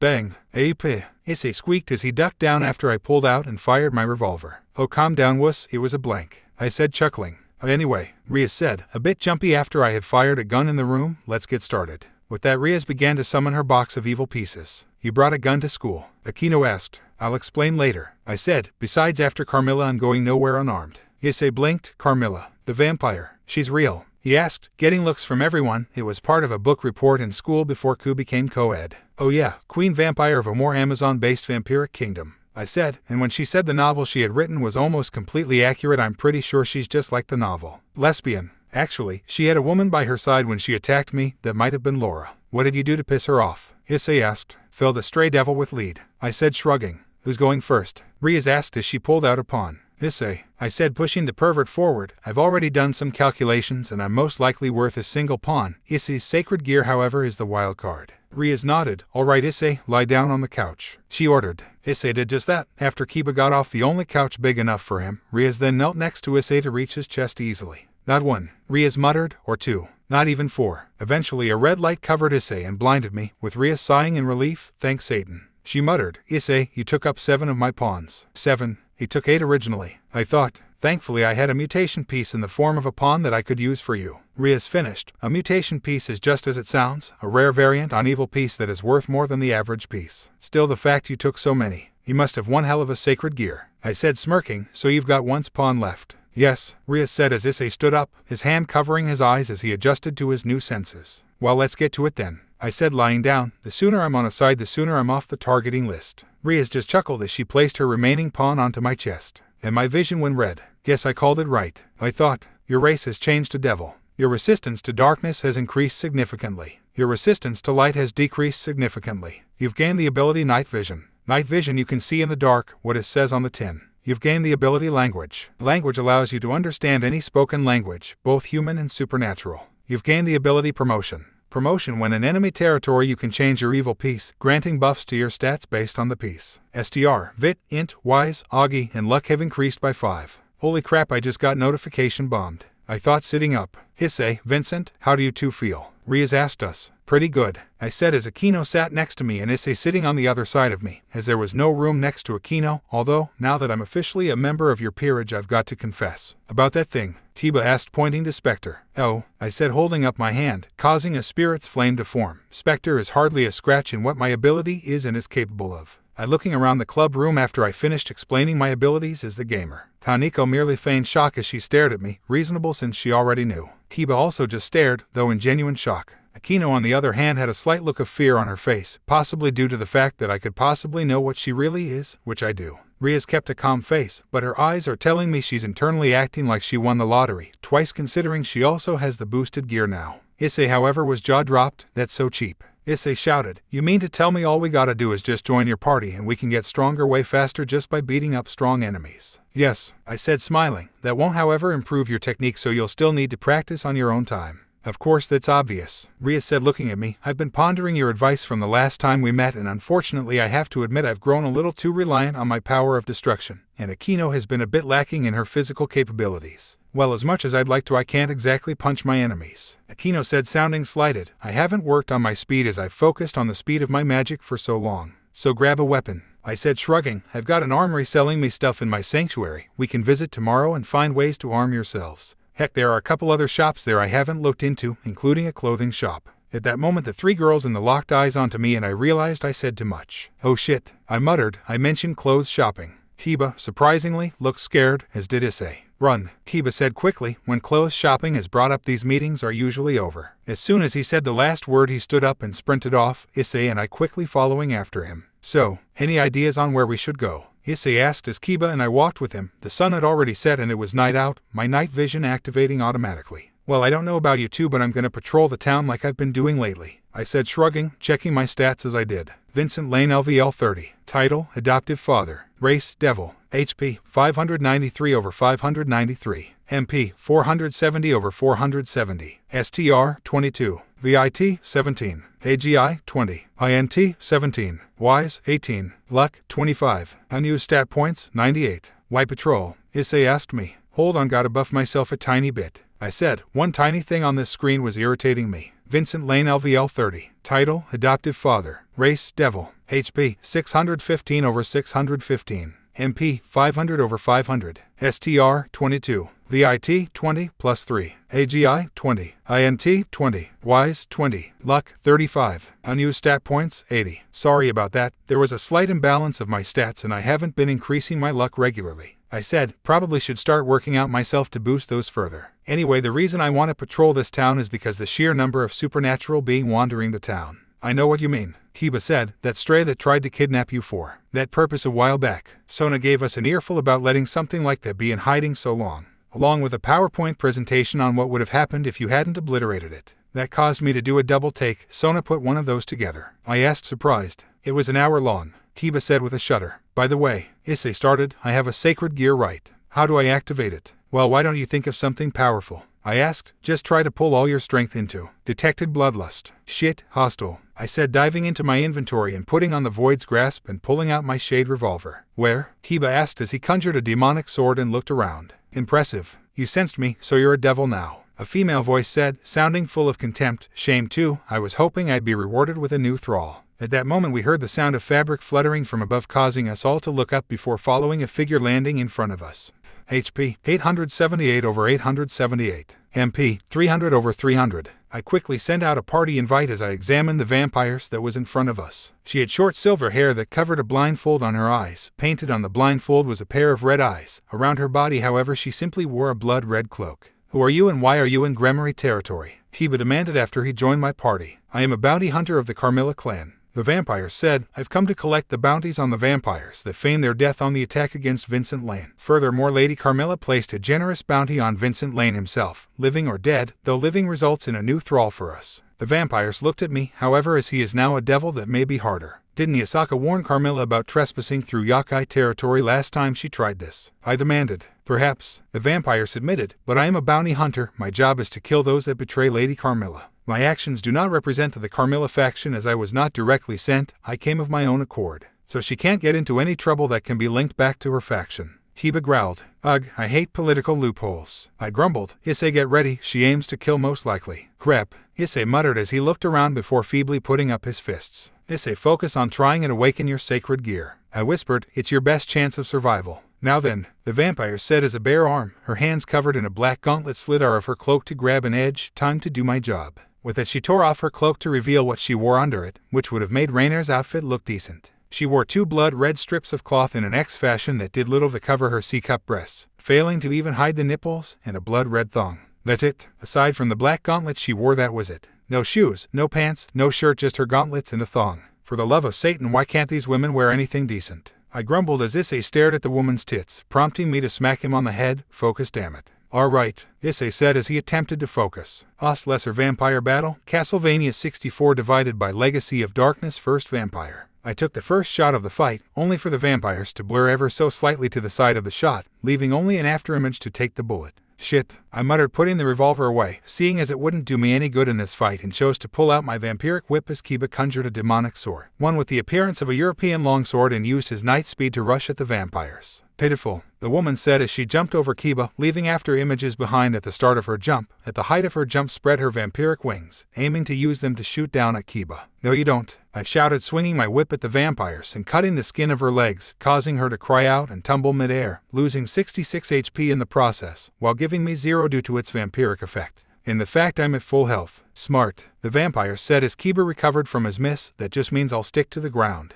she added as her wings vanished and charged forward, leaving after images as she reached Kiba, whom she elbowed in the face faster than he could react and sent him flying. Shit, I muttered, really hating speed-type bosses. Usually you can't catch them unless you're faster than them, which usually means you have to resort to using your environment or perfect counters. Or bait. Boost. Hearing that, I turned to Issei, who had an ecstatic look on his face as he looked at his sacred gear, the boosted gear, which was only in its default twice critical form. Wonder why it starts that way really. Hey, I'll ask D-Drake later. Good job, Issei, I called out as the vampires glared at Issei and looked at his sacred gear. Problem is she's speed type, so unless you can hit her, that thing is useless. Damn it, Issei cried out. Twice critical. The vampires mused, then sighed as Kiba stood up slowly. Well, it's not the worst sacred gear to have been born with, I suppose, she said with a shrug. Tell you what, boy, walk away and I'll let you live. It'd be shame to die over something like this when you're this weak. No way, Issei shouted as he ran forward, first raised, only for me to stop him with my right hand, closed in a fist and covered in the void's grasp gauntlet.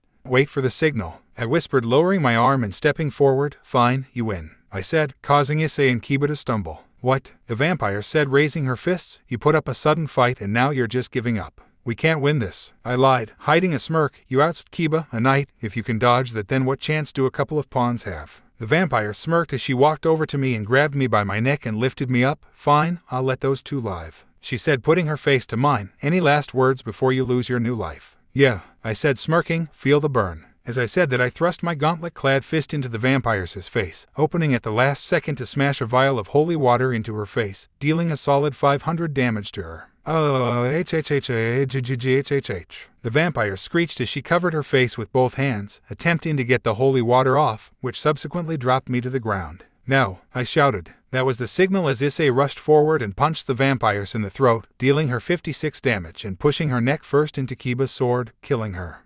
Kiba let his sword dissipate as the vampires fell limply to the ground. Issei was breathing hard, as was I, mainly due to the fact I wanted air in my lungs. That was reckless of you, Kiba said, looking at me. You know Rias is going to chew your ear off for that, right? Ever notice how the crazy and reckless shit works more often than not? I asked sarcastically. Besides, I'm an American, and if there is one stereotype about Americans that isn't too far off the mark, it's that we're crazy as shit. Still, Kiba muttered as he pried the vampire's hand off her face, revealing melted skin that, if it weren't for Gamer's mind, would probably cause me to lose my lunch. Oh, Issei choked before making his way to a bush. Blue egg. Holy water at that close a distance is very risky, Kiba said as I walked up to the woman. Hey, if it works, it works, I said. Besides, if she didn't dodge my first shot, I would have just unleashed the executioner. As I said that, I grabbed the gauntlets she wore and slid them off. Are you really taking a dead woman's clothes? Issei shouted out, a mix of disgust and possibly hope that I was a hidden pervert. Admittedly, I have a perverted mind, but I can keep a lid on it. Just her gauntlets, I said, sliding the metal onto my hands. She doesn't need them, and who knows, might serve as a good warning to Carmilla's other bounty hunters. I then gave the gauntlets a quick look over. They were solid black and went halfway up my forearms, with dozens of tiny spikes around and on the knuckles. These gauntlets were designed more for hand-to-hand combat rather than defense, thus they classify as a weapon instead of armor. Oh, Issei said as she sighed in both relief and disappointment, the later being getting dirt on me to spread. I'll take the body to Rias, Kiba said, throwing the vampires over his shoulder, and walked off. Good luck with tomorrow, Vincent. Oh, just tell her to call me. I called back. Sona has my number if Rias needs it. Got it, Kiba called back as he turned the corner. What the hell? Issei asked, looking at me, causing me to turn my attention toward him as we started walking back home. How did you get Sona's number? I killed stray devils that wandered into Ku and I needed information about school, I said, putting the combat gauntlets in my inventory. Simple as that. Oh, Issei said in an understanding tone. So, you've met Carmilla. Met is a strong word, Issei, I said, more like I pissed her off by existing. Is she hot? Issei asked pervertedly, a similar grin on his face. Kinda, I said with a shrug, but if the novel about her is anything to go on, she bats for same gender. Damn, Issei muttered. She also seems to be on a similar mindset to the Amazons. I added, men are only for breeding. I don't want that. Issei said, I do want a harem, but I don't just want to be their breeding machine. I want to have an equal relationship to each and every girl in my harem. I raised an eyebrow at Issei. Well, that's better than what I originally thought of you. I admitted, still you should really tone down on that. Shit, not again. I growled as I pulled out my shade revolver and began looking around. Really? Issei cried out, twice in one night. 2 devils wandering around without a master. A deep voice muttered, didn't expect 2 devils to stray from their masters. Shit, I muttered, turning around to the voice, revealing a fallen in a dark trenchcoat and wearing a black fedora, black wings spread out. Seek level 32. Fallen Angel. HP 512 over 512. MP 760 over 760. And pray tell Mr. Fallen Angel. I taunted, whatever makes you think that. Seek chuckled, shouldn't devil servants be near their masters at all times? He asked. Issei, I said slowly, looking at the pervert, I'm pretty sure this guy just called Rias a whore. Seek seemed confused at this comment while Issei flinched. I mean, with the way he said it makes it seem like he was saying Rias keeps us around as sex slaves. Seek started. You bastard, Issei shouted as the boosted gear emerged. So let's see, I said, holding out my fingers, insulting Rias, attempting to attack 2 servants as they head home, trespassing on Gremory and Citri property, and according to some reliable sources going against Grigori orders. Issei, I do believe we have full rights to kill this guy. We damn well better. Issei growled as his sacred gear glowed brighter. Seek growled, I'd like to see you try. He growled as a light spear formed in his hands and he threw it at us, only for Issei to punch it to the side and me to fire my shade revolver, the bullet digging into the shoulder he threw the spear with and dealing 84 damage to him. Shit, Seek grumbled. While he was distracted, I used my void gauntlet cover hand to grab his forgotten light spear and hurling it back at him, the weapon spinning and the side of the weapon slamming into his gut, causing him to double over and lose his fedora along with 42 HP. Damn light resistance. I'm not dying over this shit. Seek grumbled before taking off in flight, leaving his fedora behind and a few fallen angel feathers. Coward, I muttered, holstering my gun and picking up the feathers and checking them. Fallen angel feather. Material. I stuffed the feathers in my inventory and took the fedora before placing it on my head. How do I look? I asked Issei with a smirk. I dunno, Issei said with a shrug. I'm not a girl, I don't understand fashion. I chuckled and patted Issei on the back. Same here, bro. I said, still I think I'll keep the fedora when I'm out doing jobs and whatever that isn't school related. Welcome home, Vincent. Misha cheered as she flew into a hug. You're pretty late though. Did Rias hold you up that much now that you're a devil? Not quite, I muttered, raising my arms, which were now covered by the combat gauntlets. Recognize these. Misha looked at the gauntlets and gasped. I know those. She said, there was one of Carmilla's bounty hunters here. Yeah, I said, call the other deserters. Warn them that Carmilla's put a bounty on their heads, yours included, Misha. Shit, Misha growled. Damn political loopholes. She's got a mark on your head too, doesn't she? Yeah, I admitted. I'm moving in, Misha said flatly, causing me to blink. What? I asked. I am moving into your home, Vincent. Misha said flatly, it's a mutual protection act. If we're both in the same building, that means we both can defend ourselves from any bounty hunters that come at us. Then Misha turned to the side and chuckled. Plus I get to stay closer to you and win you over from that MILF. Oh geez, I sighed, putting my hand to my forehead. The issue is that I can't sleep in the sanctuary away from Misha while Kuroka's out, which she seems to be at the moment, because then Misha's left alone for a hitman to come kill her, so I gotta be in the same building as her. Okay, sadly the chapter is over, and if you enjoyed, just leave a like, and subscribe with post notification, so when the next chapter is ready, you will be notified. Okay, see you in the next video. Bye.